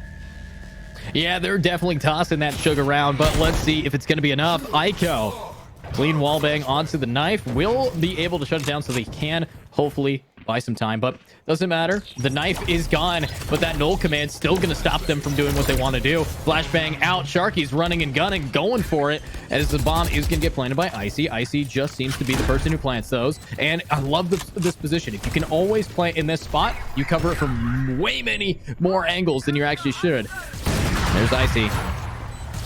Looking for one, spots out the KJ, takes out Doggo, looking for another, grabs Infiltrator, and looks like it's Icy going again, but it's Minji who saved the op, proving why it deserves to be in the hands of this Sage. Ready to do it again, as this is going to be a res onto Doggo.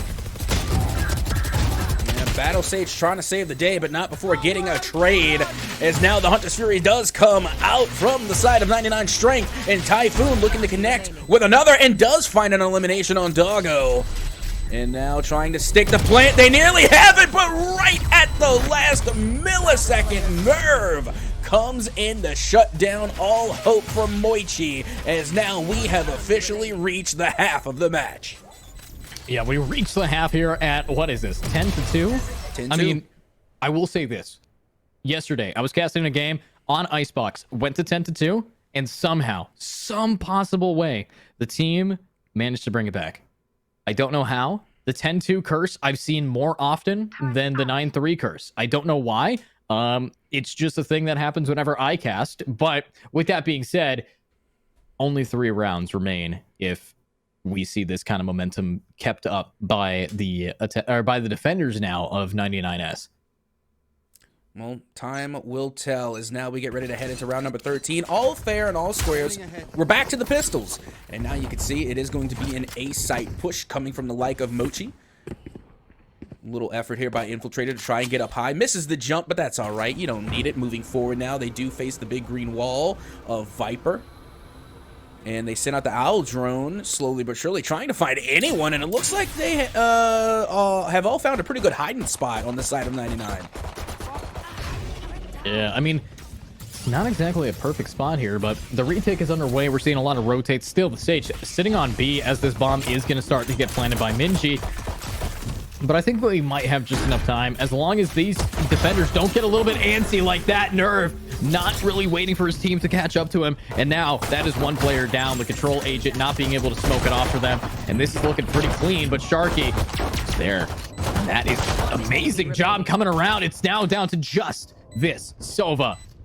And the Sova has to find just 3 and can't find any. They found Doggo or Dogo. They definitely found something. They found the business end of a ghost. Yeah, and that business is definitely booming right now. But hopefully we can see what's going to happen now that we did see Mochi taking pistol, which is the first time we've seen them do that today. And honestly, that was a good round to win and something that they desperately needed. You want to go into the second half with a little bit of momentum and a little bit of morale, and winning the pistol round can definitely give you that boost. Now, as we get ready to head into round number 14, 99S, 99 strength. Not going to have much to work with here. As you can see, Sharky already throwing out the dagger.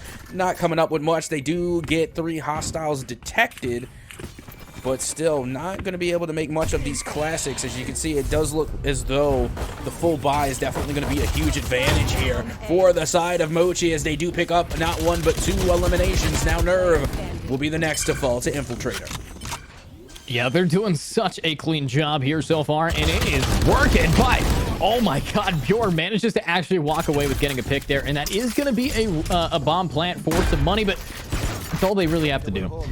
Stress is building up for these defenders, as they can tell maybe they're giving up a little bit too easy. However, it's buy round coming around here. And my question for you, Adsoka, rifles in the hands of 99S, or yeah, 99 strength. How scary is that if you're on the enemy team?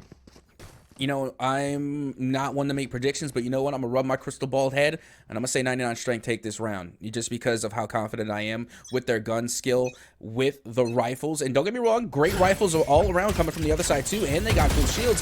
But I think this is the round that we see 99 strength win, but let's see if it actually comes to fruition. Meanwhile, Infiltrator, once again, does go up high, manages to find themselves with a nice spot on the shelf. But look who is right around that corner, the Sova, with a cheeky spot there. And now Nerve going for a very deep flank. Yeah, very deep here, Nerve. This flank is underway, and it might just work. Typhoon, right behind him, looking for something. Looking for anything that could work. Hoping to see what we can, though. Yeah, look at Aiko playing a little bit of peekaboo there. They start to suspect that a flank could be in the works, but they have not found out that there is a Viper in spawn. Meanwhile, Sharky is going to be looking out, has another dagger to work with, throws it out. Should be able to get one there, and there you go. That's one suppressed, but still Infiltrator keeping up high up on that shelf. No one knows that they are there, and they really have to make a move very soon. Only 40 seconds left to plant the spike. Yeah, 40 seconds left here. Infiltrator is going to be going straight in. And oh my days, it's going to be Icy and Sharky, though, here for it with the 4. And that is ending it. Beautiful round coming around. The only one to get it is going to be Doggo. But this initiation from Infiltrator, it could have been so good. But the second he got shut down by Sharky, it was a domino effect of everybody falling. Yep. Captain called it. I mean, it was a 50-50 prediction, but still... Yep, called heads, it came up heads. Good job, GG's to 99 strength is now. They find themselves with 11 wins on the board here on Icebox and now need only one more to put themselves on match point. Yeah, one more to pretty much say this game is ours. And I'm really hoping that that could be soon because I want to see what they could do on the next map of Haven. But obviously, they're going to have to make it through. I think this is such a disadvantage for the side of Mochi. And the reason I say that is not because of how they're playing. It's just because they just are fighting a team that had a insanely hard-fought match on the same maps that they're playing today. And you can tell that they're warmed up a little bit more. But Doggo and Minchi getting those picks down, ready to do it again. Yep, that they are. Now, Mochi actually has a really good advantage here. You know, they got the 4v3. They got sight. They are using the KJ to get even more control. And now, Sharky up on high, trying to get a read. And throws out the dagger. Is able to get a couple of detections there. And does get an elimination. That does trade out. And Mochi still with the advantage. 3v2 now. And a big ice wall, but Bjor with a great shot. Wow, Bjor just clean with it. But it's now down to Nerve. And Nerve, even though his name recommends that he's got, you know, a little nervous, I think he's got nerves of steel. And he's ready to rock it in mid. Doesn't have to get past this Killjoy trip alarm, which could be good enough, but won't be in just enough range. Has to get past it. I love the positioning coming out from the attacking Viper. As long as Aiko can hold that down, could be a perfect time. And he's whipping the shots! No way! Yeah, that was a good try. You know, Nerve was tiptoeing through the tulips there in mid, but eventually got caught out by the Guardian, and really you only needed to land one shot in that 2v1 scenario. It was easy cleanup for Doggo. And honestly, that was probably, I think, the closest round that we have seen so far here on Icebox, and a well-deserved GG in round win going the way of Mochi. Is now slowly but surely they try and shrink the deficit. Yeah, and they definitely take those away. Beautiful play. I'm hoping to see it yet again, as these guys are solid players. But my question for these, not for us. My question is for the players themselves. Mochi, you managed to win last one. How could you do it? How could you manage to win this yet again?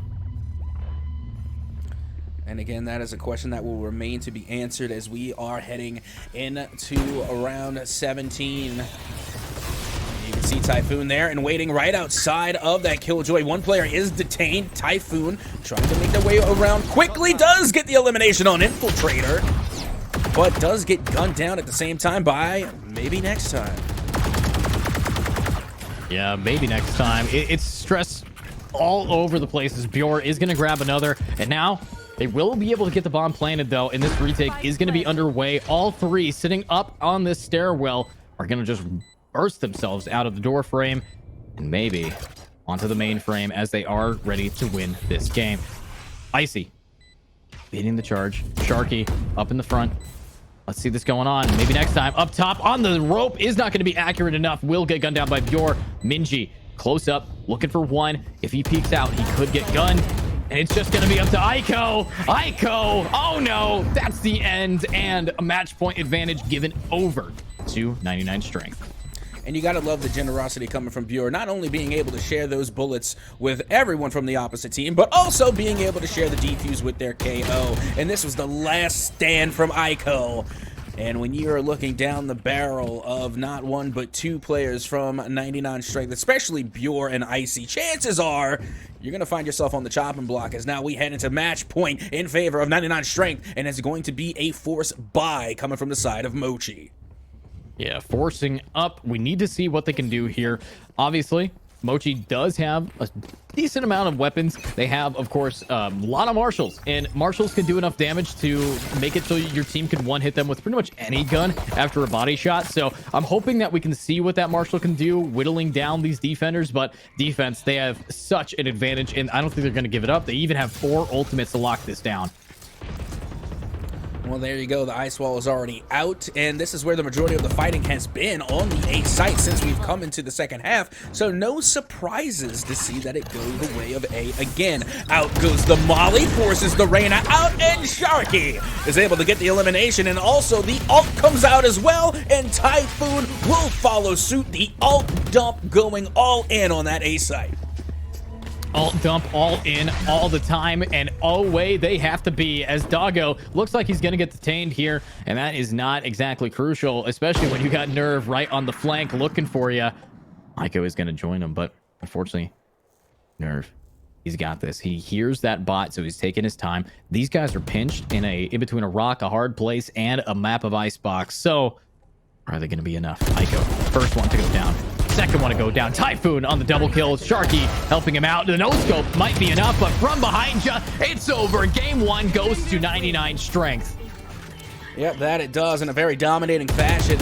And again, this is their map pick. I'm expecting this.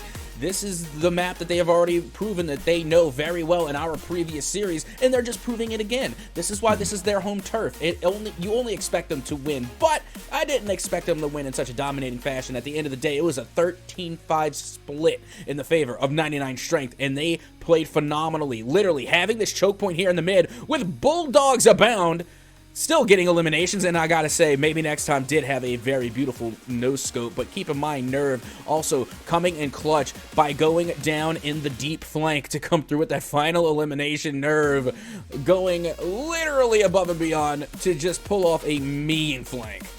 Yeah, the mean flank coming around there, he was cooking quite some time, and I say let him cook, but let's see if they can cook up the same thing on Haven. This is, of course, Mochi's pick, and we saw that the only round they actually lost was on Haven for the side of 99 Strength. So this is their weak point, if you were to look at it on a statistical advantage. And I'm hoping that what we can see when we get back from this soon-to-be break is Mochi playing a lot better than they did on Icebox. So stick around, everybody. We'll be right back with Haven up and ready.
And welcome back, everybody, to the grand finals. This time, we'll be able to see pistol round at the start. But my name is Edu, joined by the wonderful Captain at Soka.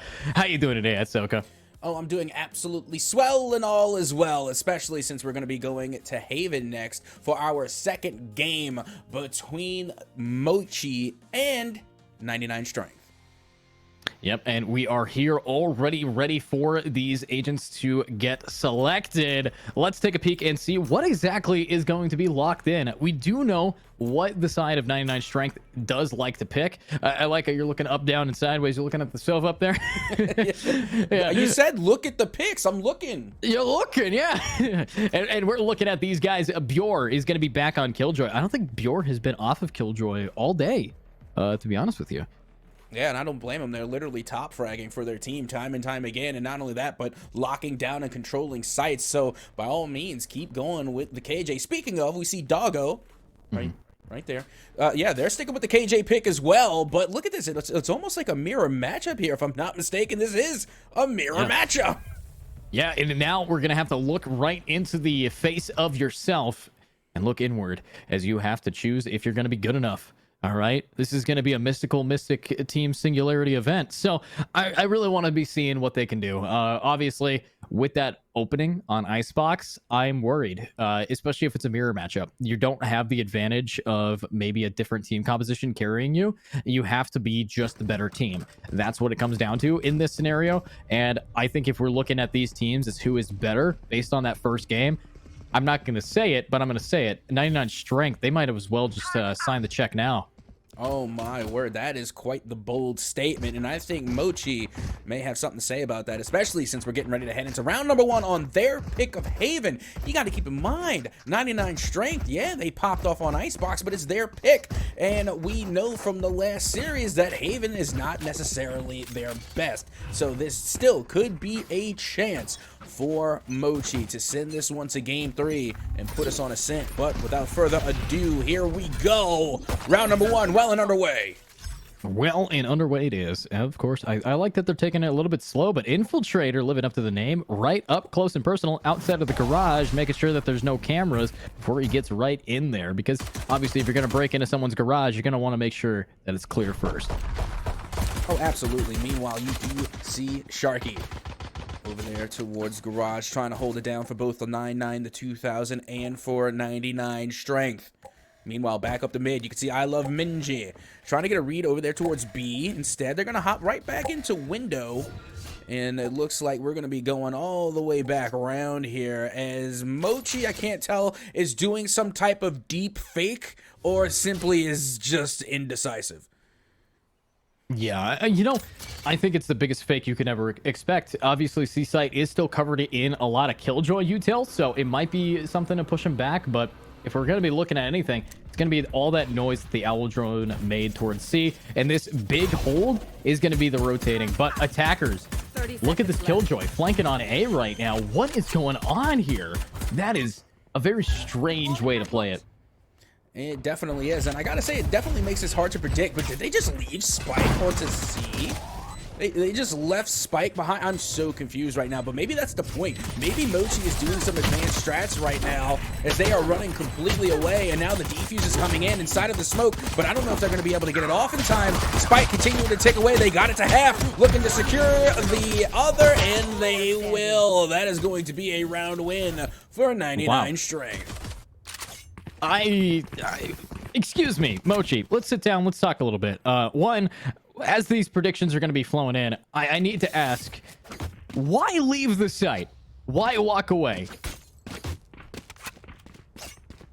I mean, I have no idea. I don't have the answer. That you're you're placing off against the exact same team comp. It's a 5 against 5. What's going through the mindset? If we could do team interviews, I want to ask them that right now. You know what? I'm gonna launch Valorant. I'm gonna join this lobby and I'm gonna yell at them. Well, let's see how that works out for you as we are in round number 2. And look at Sharky with the air. He's just being an absolute nuisance. I gotta tell you, say what you want about Sharky, but Sharky literally is the wild card coming from 99 Strength. At one moment they could be bottom fragging, the next moment they could be top fragging, they could be leading with assists. You never know where Sharky is going to show up. But when they do, they make a huge impact.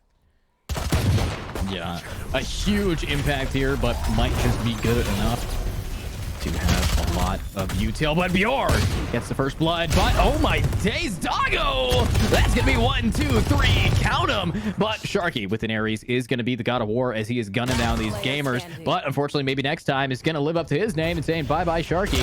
Now I see in mid, this is all or nothing. They might actually clutch up this round after that slight failure on the pistol.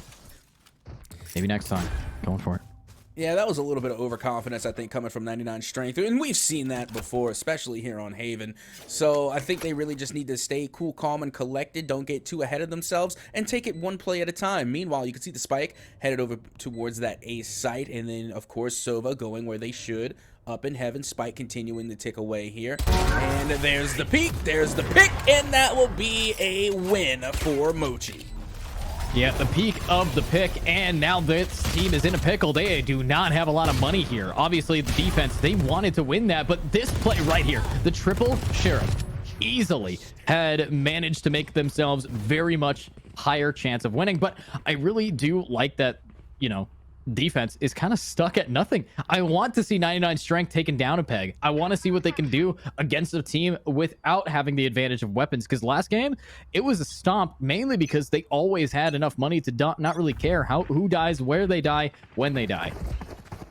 Well, it's going to be a full send over towards the C site, and that one KJ is there in the corner. Lordy, watch out for the shorty, as they do get gunned down by maybe next time. And now this is quick site control here, going the way of Mochi, and the spike will be planted. And let's see if the deep flank retake from 99 Strength will work. It might just, but this deep flank is huge. I like how that Killjoy bot actually doesn't really give him too much, but they're just running and gunning for it. The classic in hand. This time, they're not in long to hold it down. They have learned from their mistakes in the first round, and they're ready to demonstrate exactly what that knowledge has boosted them to do. But now it's a big rotate yet again. They're just looping around, kind of just going on a little marathon here, making sure to get their steps in for the day. Yeah, so far so good. As you can see now, the stun does go out. I love Minji, causing a little bit of a ruckus. And Nerve able to get a shot with the classic, but that spike will continue to tick down, tick away, and give yet Mochi another round win. Yeah, another round win there. Icy is going to be pretty happy about that, but obviously, I want to see what they can do now that this is the bye round for the defense, and I'm hoping that the defense for the bye can be just good enough to hold it down. Looking at this, Mochi's definitely, this is why they picked this map. They are very confident in how they can play it. I want to see what else they can do, but my question, again, there's a lot of ultimates that are going to be into play. Are they going to be popped this round, or are we just seeing them build up? Well, we're getting ready to find out. Round number 4 underway here, and you can see the spike once again headed towards Garage. They do have one anchor and Omen over there towards C main, and that KJ ever so lurking as the push in Garage does go through. Owl drone out and over there towards Window. Doggo now slowly but surely going to be popping the attacker Killjoy, and now things are starting to get a little interesting as finally the full rotation from 99 Strength is making its way over towards C. Making his way over, stun underway, and here we go. Bjorn, one tapping around, getting another one straight through long. Sharky, a consistent player, now buried down by Minji. Icy able to grab one. They still know that Bjorn's behind him, and this is a 2 versus 4 with the pinch of the peaks. Not able to now rotate if they can. Let's see what is going to be enough. Like Bjorn, right behind him for something. Nice ultimate coming around. That is going to be able to force him back, but Minji needs to make it work for him, and he can't. Nerve, with Nerves to steal yet again, will get the spray eventually. And that was a bold play, to be honest. Using your ult immediately like that. I don't know if that was the opportune time, but at least they did get one elimination out of it. But still, it was a dominating performance coming from the side of 99 Strength, as not only were they able to get the initial trades in, but they were able to confirm the eliminations and tie us back at 2-round wins apiece. Yeah, 2 rounds win each, now tied back up. This is a much closer game than we had before. Honestly, they have now matched their score from the first half of last game, and I want to see if they can do it somehow with a little bit more Riz. Well, Well, you see Infiltrator already getting into the business of the C site, and they have been loving C. Once again, they're going right back to business here, right back to work, and we'll get the spike planted on the C site, and they are starting to back off now. They want to play the long game. As you see Sharky, along with KJ, in towards that garage. Icy now putting themselves on site. Goes up high and gets gunned down. Quick, fast, and in a hurry. Now it's a 4v3 in the favor of Mochi. Yeah, and oh my god, 3 in the favor of Mochi, but Bjor is trying to level those playing fields, and even while completely blind, Minji is able to get 2. But that bomb, it's not really playing for him. He's going to tap it, and he's going to get tapped himself. Beautiful round coming around, and I like that Mochi is definitely demonstrating that they are here. My caster bias has only cursed them, as the team of 99 Strength is not competing as I expected them to, and I'm hoping that, you know, we can keep seeing Mochi really pop off. Yeah, and then not to mention, they're getting the job done on the offensive side of the spike, too, which is not an easy feat against 99 Strength. So each round win on the offensive side is only going to bode well for them when they switch at half. Now, going into round number 6, they will have a good buy here. And for the side of 99 Strength, they're going to have to try and do a lot with maybe not so much. Here, Blade Storm now for Icy. They're making their way slowly but surely over towards Window. Slightly blinded by not much. Doggo is the first to go down, and now Icy will also go down. But Sharky, being able to get that 2-piece there with the Stinger, might be able to even the odds as they start to pick up some of these weapons. Yeah, picking up some weapons, though, it's kind of what you want to be doing here. Mochi is down 2 players. They managed to pick off 1, but Ultimate's still available for the post-plant, pre-plant, whatever you want to say about it. They can try to retake this, even if they only have pistols. I do like the Hunter's Fury will be able to line up a few picks here, especially with the angle that he's at. And he is going to pop that down, and he's going for it. Damage now dealt. They aren't going to be able to see that bomb getting planted quite yet. And what an awkward smoke, too, is you just see the toes. That's all you get. You just get a couple of shins to shoot at. Meanwhile, Typhoon will be going in face-to-face, and Nerve with the final elimination with the Sheriff will once again tie us back up at 3 wins a pop. Yeah, 3 wins a pop here, and I love that this game is getting so close. I want to see more from the attack now. Ultimate's available. You have the Blade Storm. We know that that's going to be popped here for this semi-eco round. He was able to buy up his teammates, able to try their best. Aiko, still yet to get a kill, is going to be going with just a Spectre. Obviously, their smokes have been immaculate. I really like the way that they've been able to use that util, but we're going to have to start seeing some kills on the board if we want this game to not look as close. Yeah, and you can see the Blade Storm does get activated on the side of Mochi as well, but one thing they have to be concerned about is Icy with the op.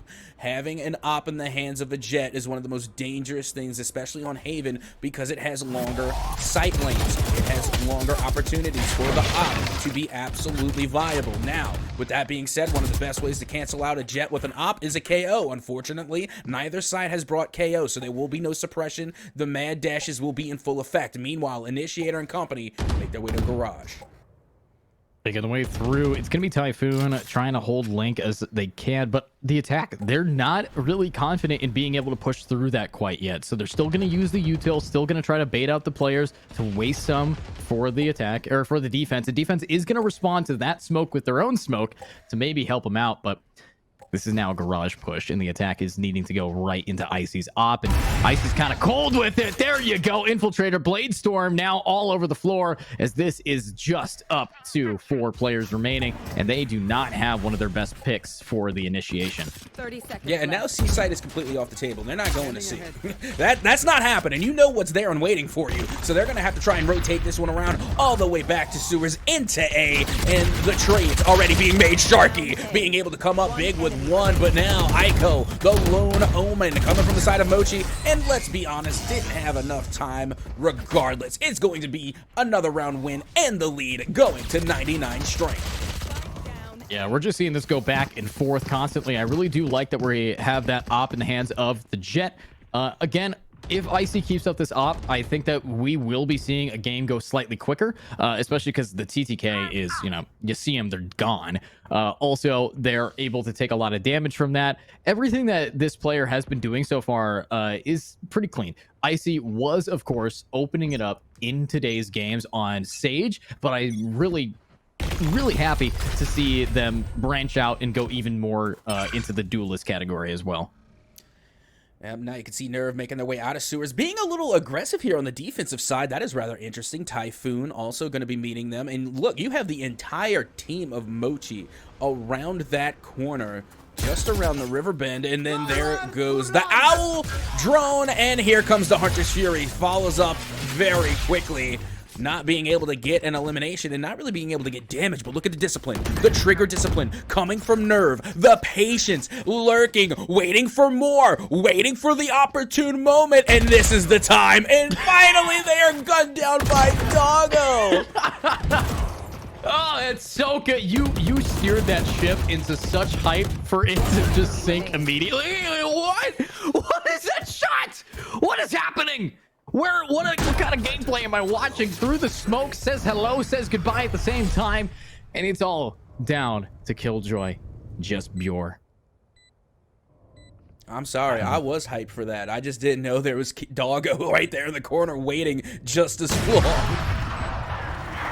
I mean, listen, I was with you. I was at the edge of my seat. The way that I really thought that Nerve was gonna get this, I really did, because, you know, from our perspective, unless we're staring at that minimap, we wouldn't be able to tell that the Killjoy is right there. And I think that's just so unfortunate that Doggo was just guarding it down and able to pick up the gun to get a double. That is insane. But Icy, with an op now back in his hands, is going to only have light armor up against a bunch of Vandals. Might make it worth it no matter what. Let's have some fun.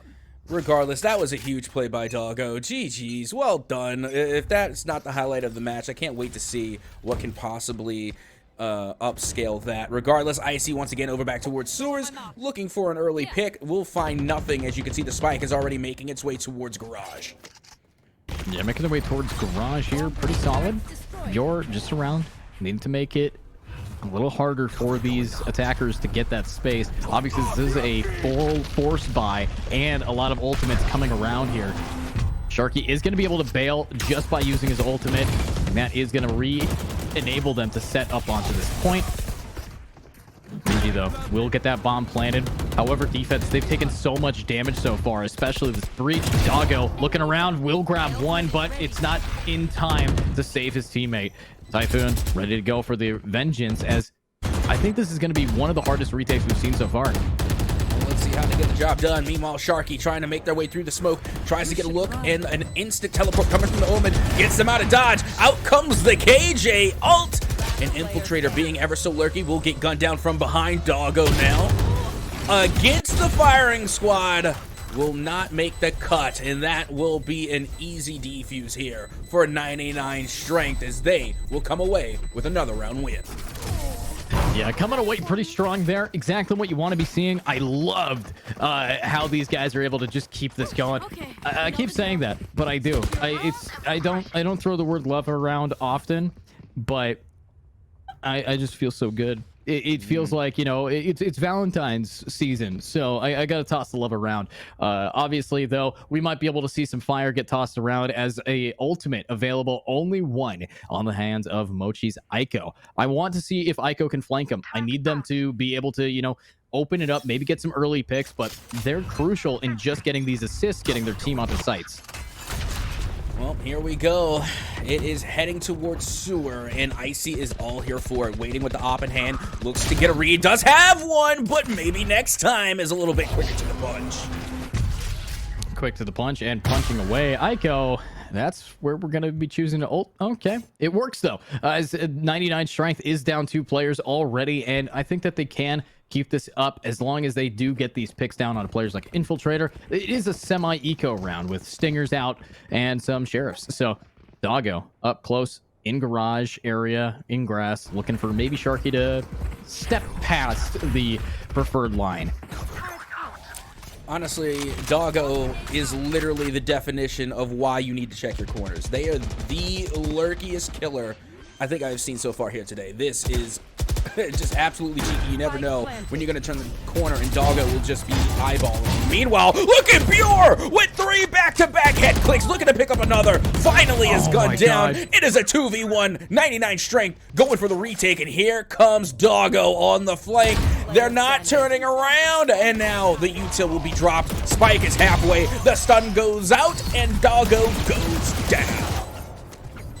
I like how Nerve took the time out of his day to teabag there. Honestly, the nerves of this guy, insane. And here we go, though. Instant replay. Let's watch Bjorn get in this. That's going to be 1, 2, 3. Easy for Bjorn. Unfortunately, only good for 3 there, but that's what we want to see. Doggo did try to buy the time, but solo ults are going to be flying out of here, and we are seeing 99 strength take the half at 6 so far. So, you know, very similar to what we've seen before. Oh, absolutely. But now I think we're going to have to see them try their best moving forward. And not so bad of a start, but I got to say, Mochi not looking good going into this next round. 3 marshals, 2 sheriffs, and we can only hope that they do their best. Yeah, and I think they will be able to do their best, but marshals in their hand. Lots of firing squads, though, as Bjor will try to hold that down. We know that Bjor is always good for 3 and might be able to do it yet again. Oh, the timing. How is that player alive? Never mind. They're not. Bjor is going to get Infiltrator down, and this is going to be a rotate over towards B, as this team has tried to make some space. Icy, though, right around the corner with the judge. Yeah, good luck. That's really all I got to say. Good luck. I mean, that's a big old ripperoni with cheese right there. Icy, definitely mean plotting there in that mid lane. And now maybe next time does get stunned for their efforts. Had an opportunity to get a good shot, and they still managed to pull it off. Looks to get 2, but finally is gunned down by Nerve, and just off the mark. I Love Minji almost had yet another headshot with the Marshall. I gotta give them credit. They were able to take the Marshall and put it to good use.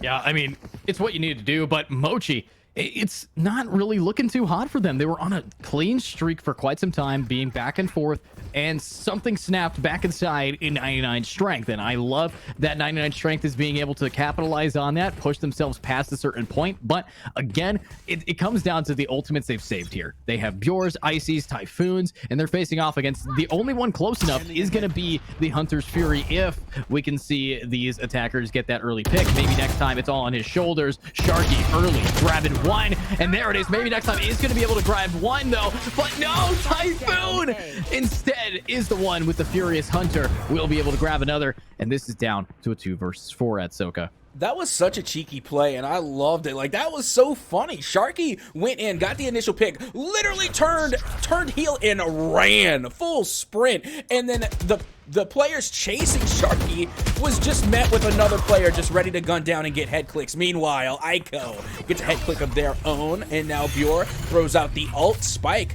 will be planted, and now they're going to have to go for the retake, throwing out a little bit of utility. And now look at this. Another KJ ult comes out. I can't help but notice the more that we watch these KJs go head-to-head, more often than not, their ults get used at nearly the exact same time. Yeah, and that's kind of what you want to do.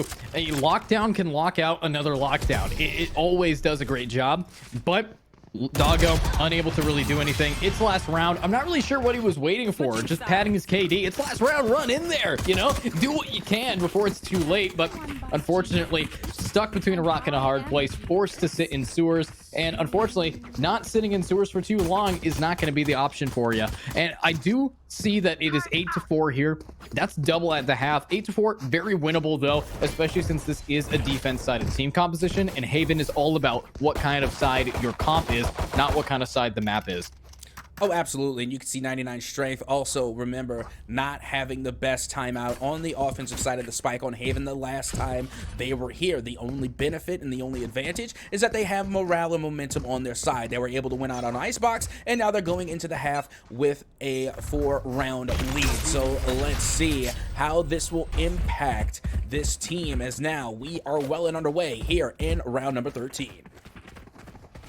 Well underway. They're just running it down though. Looks like C is going to be where they want to be, and Icy will have that frenzy to try to get that early pick. 99S, you can already tell, incredibly aggressive relative to their previous counterparts, but Icy, that aggression is going to get punished eventually by Minji, but damage is dealt. There is an Omen taking a little bit, as well as the breach, but from behind, Doggo from Garage will grab 1. Bjor knows that there are people pushing around. That shock dart is a lot of damage, but it's down to just 1. Spike has not been planted yet, and here we got Bjor looking for 1 here. He'll be able to spot it out, but the shots aren't really connecting for him, but there they go, clutching it up. That's going to be Bjor. Yep, 1v2, no problem for Bjor. Again, you see how they were really in control of their shots? They didn't immediately go for a panic spray. They took the 1-2 head clicks. They were just trying to focus on the headshots, and it paid off dividends. Being able to come through at 1, no panic, ice in their veins, able to get 2, and will come up clutch once again for 99 strength.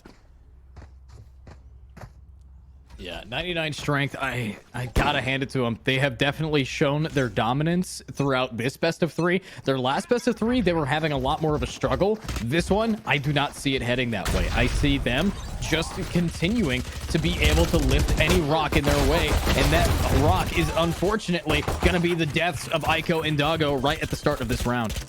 Yeah, and it's kind of seeming as though that 99 strength is giving Mochi a taste of their own medicine with their entire focus on C. Remember in the previous half, Mochi just kept attacking C time and time again, and now 99 strength is just doing the same thing, going all gas, no brakes. Infiltrator now being able to get an elimination with the Sheriff, trying to follow it up with another. There's Pure, that has literally been a thorn in the side of Mochi from the get-go, being able to pick up another elimination, and now I Love Minji, the lone survivor, does pick up a head click with the Sheriff, still alive, 1v2, Spike continuing to tick away as Pure will finally put this round to bed. And 99 strength are now in the double digits. In double digits, that's 10-4 here in this game. Obviously, it's Haven, and there is no safe haven for the team of Mochi. They are getting pushed back consistently, even though they're in the defense. You got to be the guys to hold them down in the site, but unfortunately, I think that site just might be too big for the amount of ambition that we see 99 strength rush in with.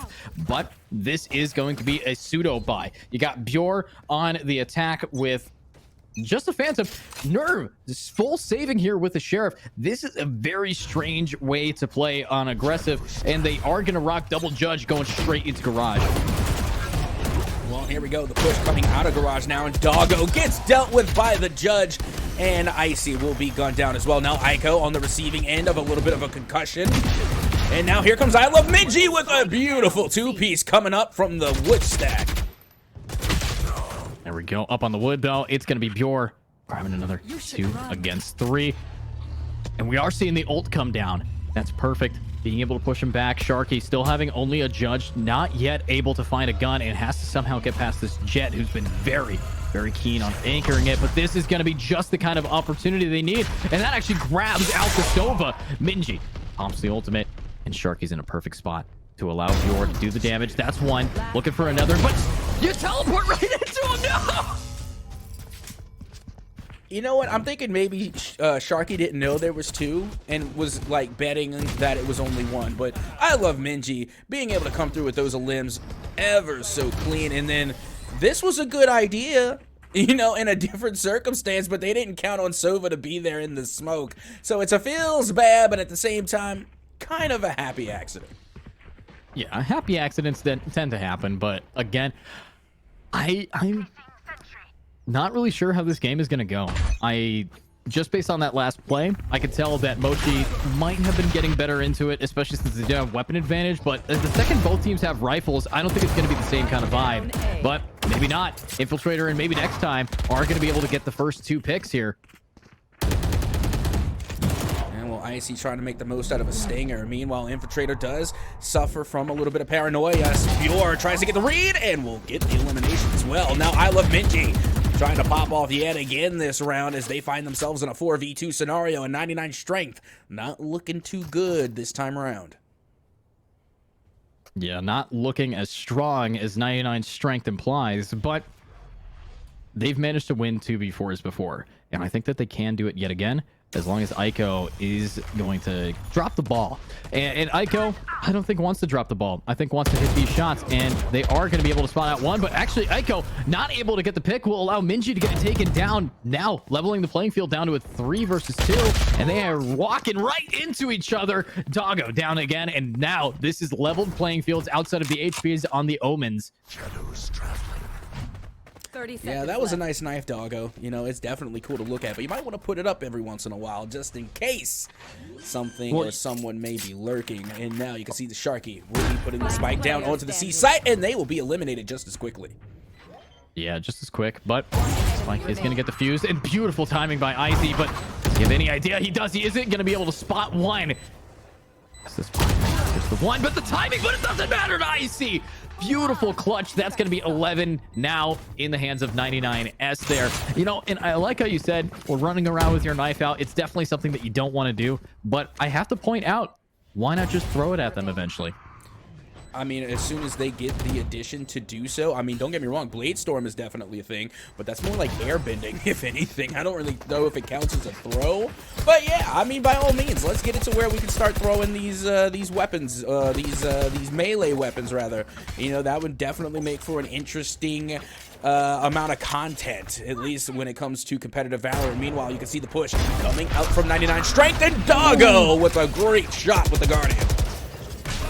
Yeah, great challenge, Guardian, but oh, Nerve not able to really walk out. It's going to be Minji grabbing Sharky, and the Bucky in the hands of Aiko will be very hard to push past. But this is an eco round. The trigger discipline, that's one, and that's two. Infiltrator infiltrates right behind you, looking for the third. Doesn't even need to see ya, but Nerve, he's going to be able to grab one, and the Bucky in the hands of Aiko is running and gunning. Beautiful one-way. Might be able to slow him down. Flashbang around, but don't need to see to be able to get three. Doggo clean with the Guardian yet again.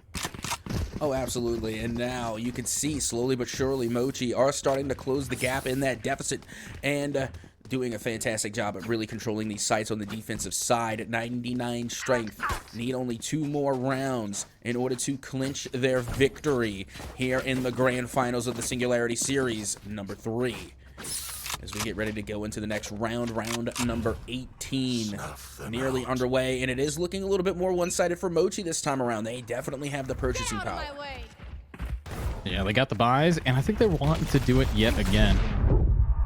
I see. Going into Blade Storm will be able to get spotted, and Aiko is going to grab him before TPing to the other side, and Nerve is going to spray and pray to grab one. Bjor takes damage from his own teammate, but that doesn't matter. Typhoon is going to use that to actually get the pick onto maybe next time. And Minji, looking for Bjor, does not know exactly where this Killjoy is. But this breach is ready to breach his contract with a one-tap, and there it is. Now down to a 1 versus 3 to avoid match point being given up to these attackers. Minji with the flash going out, spots out one, blinds them, but that's what you expect from high-level Valorant. Always trade out your teams. Typhoon played that perfectly. Yep, that they did. And again, just looking at these replays here, I love Minji definitely putting up one heck of a fight there towards the bitter end, being able to walk away with at least 2 eliminations for their 1. But regardless, it's going to be match point for 99 strength, and they could end things here and now. And not only that, but they will have a lot more purchasing power as we get ready to head into the next round. Yeah, heading into the next round, we do have that purchasing power, as you stated, but I'm seeing these teams be kind of even. The only thing that I'm not seeing even is the scoreboard. A double distance between them, 12-6, as these guys need to really pick up the pace. And there it is. The ultimate's already getting thrown out, and they're rushing that B point. Icy up close, grabbing Aiko, ready to do it again. Maybe next time has to trade off his teammate, and he can. Luckily, Minji's going to be somebody who can. There it is. Rolling Thunder rolling out yet again. Nerve up close, and he is going to go down. The breaches are diffed, but Infiltrator only with the Sheriff. Needing to find one. Stinger in the hands of Sharky. The timing just barely lets these players walk away. Spike still in the hands of Typhoon as he has to get to A. Plant that bomb, and the post plant is if this game is going to end right here, right now. And you know, you gotta love the Valorant timing. Just literally milliseconds away from finding one another, and yet they were able to sneak right on by. And now the spike going down on the A site, and the rotation coming in from Mochi. Now, it might not look at it, but I feel like 99 strength may have the advantage here because notice Jet literally one-tapped. All the while, they have to play for retake. They are grouped nicely, but all it is going to take is one solid shot in order to make a huge difference. Sharky now gonna be throwing out the smokes. They're gonna be covering Heaven. The Killjoy is out. That is a huge ult coming from Mochi, trying their best to get this retake. Yeah, but the bomb is going to be planted on the other side, and that is getting a lot of information. Blind as a bat, and the Stinger is not going to be able to sting it up, but the shock darts sure are. There's one more remaining. Typhoon ending it off beautifully. I got to hand it to you, Atsuka. Casting with you, that made it so much more hype. this has been fun, but I think that the most fun is winning $2,000 at the end of the Mystic Singularity Series here. So GG's, everybody. At Soka, how are we feeling about that entire game? Did we really expect it to be a 2-0 at the grand finals? I low-key did. I don't want to say that, oh yeah, you know, I called it, I got it, but like, well, I definitely did. Low-key, I kind of did, just because of what we saw. The performance coming from 99 Strength was just so impressive during their first bout with Skwirel Warriors. You know, I thought they had the momentum and morale on their side. They were able to keep it going on Icebox, and then they just rode that wave of momentum to a win there on Haven. So fantastic playing coming from the side of 99 Strength. A well-deserved dub win and a well-deserved $2,000 that they're going to be taking home with them, as they will be celebrating, I am sure. Yeah, they're definitely going to be celebrating, but let's actually ask them themselves what they are going to be doing. We're going to try to get an interview in with Bjor here, but first, before that interview begins, stick around. We're going to get everything set up in the behind the scenes, so take a little bit of time here. See you guys in about 5 minutes, and then we're going to be there with Bjor's interview.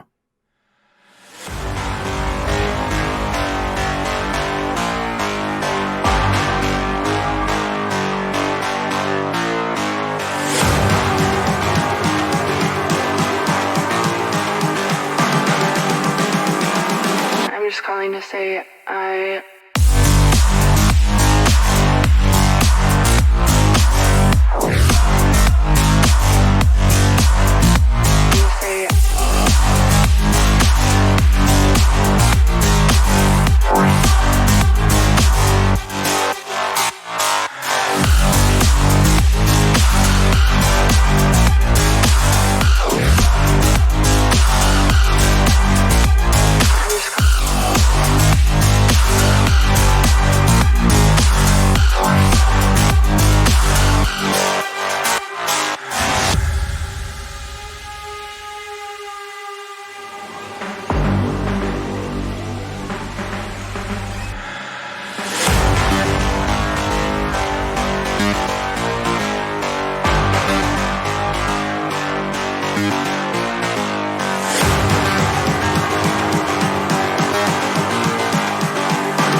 calling to say I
And welcome, guys, back here to the interview stage of the grand finals. We just watched as a wonderful team here took a very, I would say, easy dub towards the end there. 99 Strength kicking their butt. But let's find out how this player is doing. We got Bjor, probably the MVP of today. Bjor, how are you feeling? Feeling pretty good. That was my second tournament ever IGLing and first tournament win. Ooh. So there's a lot of growing pains, but I'm getting the hang of it. And shout out Nerve for helping me out, filling the gaps and all that. So yeah, feeling good. A lot of learning happening. Well, that was definitely self-evident, I gotta tell you. I mean, being able to take your first series, and unfortunately y'all fell on Haven, and then being able to learn from that and then get your dub the second go-round. I gotta ask, was it being able to really get that warm-up match on Haven the first time around that made it easier going into Haven the second time? That first time Haven, I just don't think we were like locked in. There was we started off pretty hot, and then there was like that 20-minute like tech pause or whatever happened. And then after that, we kind of like lost our momentum. We still got a 6-6 half out of it, but coming onto the T side, like all our post plants were just so out of it. Especially after there was one round we got 3v1'd by I think it was Alex on. Or no, it wasn't Alex. It was their KJ player, whoever that was. We got 1v3'd by him, and then from there on, it was kind of rough. We tried our best to get back into that match, but sometimes it just is what it is, and the other team has too much momentum, too many ults, and you can't handle it. And yeah, but coming into the next Haven, we were a lot more locked in, right? We got the first rep on Haven. We know what we did wrong, and then we just played with confidence, communicated, and that's about it. Perfect. And hearing that, how you talked about how you picked up the paces from when you noticed that you guys weren't playing well. You were here, the Singularity Series was going on for quite some time. 64 teams in general competed to get to this point.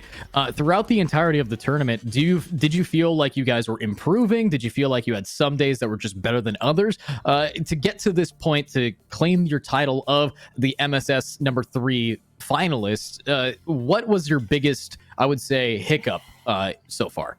Our biggest hiccup was probably earlier in the tournament. We played a fracture map. We dropped it to, I don't remember who it was, sorry. But yeah, we dropped our fracture map, and then after that we changed comps on it and then just talked about it a little bit, and it went really well the next time around. I don't know if you can see my camera, but my roommate's in the background. That's Zinc right there. But yeah, there's a lot of, like I said, there's a lot of learning happening. We definitely had hiccups throughout the earlier stages of the tournament, but it was all about just like learning from it, not letting it affect you going into the next map, and just pushing forward. All right, so I gotta ask, one thing that stood out to me a lot was the composition y'all brought to Icebox, and Icebox is my favorite map, and I love the way that your team plays it, and it intrigues me so much to see the composition y'all brought. Like more often than not, you'll see a double initiator or the double sentinel comp. Y'all decided to bring both, and instead just completely scrap having a duelist. I gotta ask, what is it that is really the strategy for bringing that composition to Icebox? That comp is a lot more defense sided. It's kind of meant to shut down any attackers and getting a large lead on that. But on our attack side too, if you rewatch the VOD, you can see that we're just absolutely getting like all the info in the world over at the A site, and then we're able to like either one, commit to that if we don't see much, or two, go back and go towards B. If we do get a lot of information there, like the pipe stagger was giving us a lot, I feel like, and so they played pretty like 5-stacky, or like they wanted to fight a lot, right? So they're going to be grouped up. So whenever we did find that group, we could just go the other direction. And then I don't think having like a duelist or anything like that, the way we play the map is too necessary, just because we have the Sage Wall, we have the information, so we're able to get bombed down a lot of the times and then play either post-plant mollies after that or go for reflanks or just fight forward. Yeah, very wise words on the map of Icebox, especially, information is key on a map like that, especially when the walls aren't exactly thin. You have to just know where people are. You can't rely on wall bangs and stuff like that. But I really do want to ask another question for you. And with how you guys have been able to battle it out, get to where you were, I've been watching your career and I've been casting over your career for almost a year now, Bjorn. And I got to ask, what is next for 99 Strength? As I've seen you guys do a really solid job here, but a lot of the players on your team are kind of all over the place in history of being a pro player. Yeah, I mean, our future is 99 Strength. Like, we're just going to compete in every tournament that we can get into. Knights Monthlies, these Mystic tournaments you guys host. Everything we can get into, we're going to play, we're going to win, and we're just going to keep practicing outside of that as well. Yeah, and another thing that we were talking a lot about, of course, with composition, but the meta, the way that we are seeing things really shape up in Valorant, especially on the Lotus map. Again, y'all went absolutely bonkers on that map as well. I gotta ask, now that we're seeing your performance with KJ truly being an absolute showstopper, I need to ask, is KJ now the meta Sentinel in Valorant? Yeah, I feel like it depends on the map a lot. Like Split, a lot of people might prefer Cypher because T side's a lot easier. But like overall, just general strength, I think Killjoy is a bit better. It might not work for some teams or what they want to do, but I think overall Killjoy is better. Yeah, just because like I don't know, I play Cypher, dude. All my trips get raise naded, satcheled, shock darted. Like it's just not fun. But you can set up a lot of traps with Cypher with your camera, trips, etc. Right? It just depends what your team wants to do with it. Yeah, and back over to some tournament-centric questions. If there were anything you guys would do differently in this tournament, obviously, what would be the one thing in your mind that you always will recognize as a mistake that you'll never make again? What's the oops? Don't do that. Don't touch that. Probably our biggest thing is just like if we see a team's good at a map, like. But we're also good at it. Just don't care. Like let it through the bands. We're gonna be better either way. So just be confident in it. Pick it. Don't put ourselves on a map that we're not necessarily as comfortable with, just because like either they don't play it or we think they're bad at it. I think we just play to our strengths no matter what. Perfect. And obviously, I think that is going to be the most of the questions at Soka. My question for you, my wonderful co-caster. Any other questions that you want to ask while we have the wonderful Bjor here? No, I think I got them all out, to be honest. I mean, we got a chance to sit down with clearly one of the top fraggers and MVPs, and it was an absolute pleasure, again, being able to pick the brain of one of the better talents in Valorant. So, no, I'm good as far as my questions go.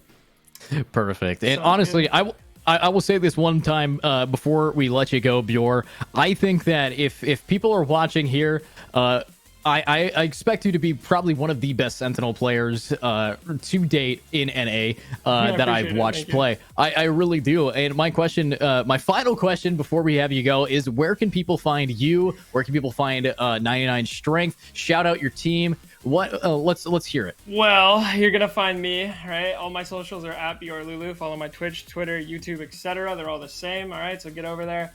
Shout out the boys at 99 Strength, Typhoon, Sharky, Nerve. Sorry. Oh my God, I'm joking. and Icy, of course. Yeah, shout out all of them. All super hard workers. They're all very dedicated. All very good players. Love them all. And follow the 99 Strength Twitter at 99 Strength Val. So to stay updated there, what we're competing in and all that, all our W's. And yeah, that's what I got. All right. And we definitely out here at Mystic Singularity Series number 3, and also everybody here at Team Mystic events, we definitely want to say thank you so much for competing and making time out of your day after already winning $2,000 for your team there. I guess I could ask one final question. Do you have any planning on spending that money in any specific way? Nah, I think we're about to go get dinner. That's about it. Three of us live together, so we're about to go get a little team dinner. Awesome. Yeah, that's about it. Thank you guys for having me. Thank you guys for hosting these tournaments. I really appreciate it. All right. Well, thank you so much for being here. And I guess that will be all that we write for the interview. Thank you, everybody, for watching the Mystic Singularity Series number 3. Make sure to check out our sponsors and our merch if you do exclamation mark shop. Or if you weren't able to watch the full VOD, it's going to be on YouTube if you do exclamation mark YouTube. But my name has been Educate-Nator, also known as Edu, joined by the beautiful and fine as hell Captain at Soka. At Soka, thank you so much for being here, and we will see you guys next time. Make sure to check out at Soka. He's always tagged in all of Team Mystic's Twitter posts. But thank you guys for watching, and we'll see you next time.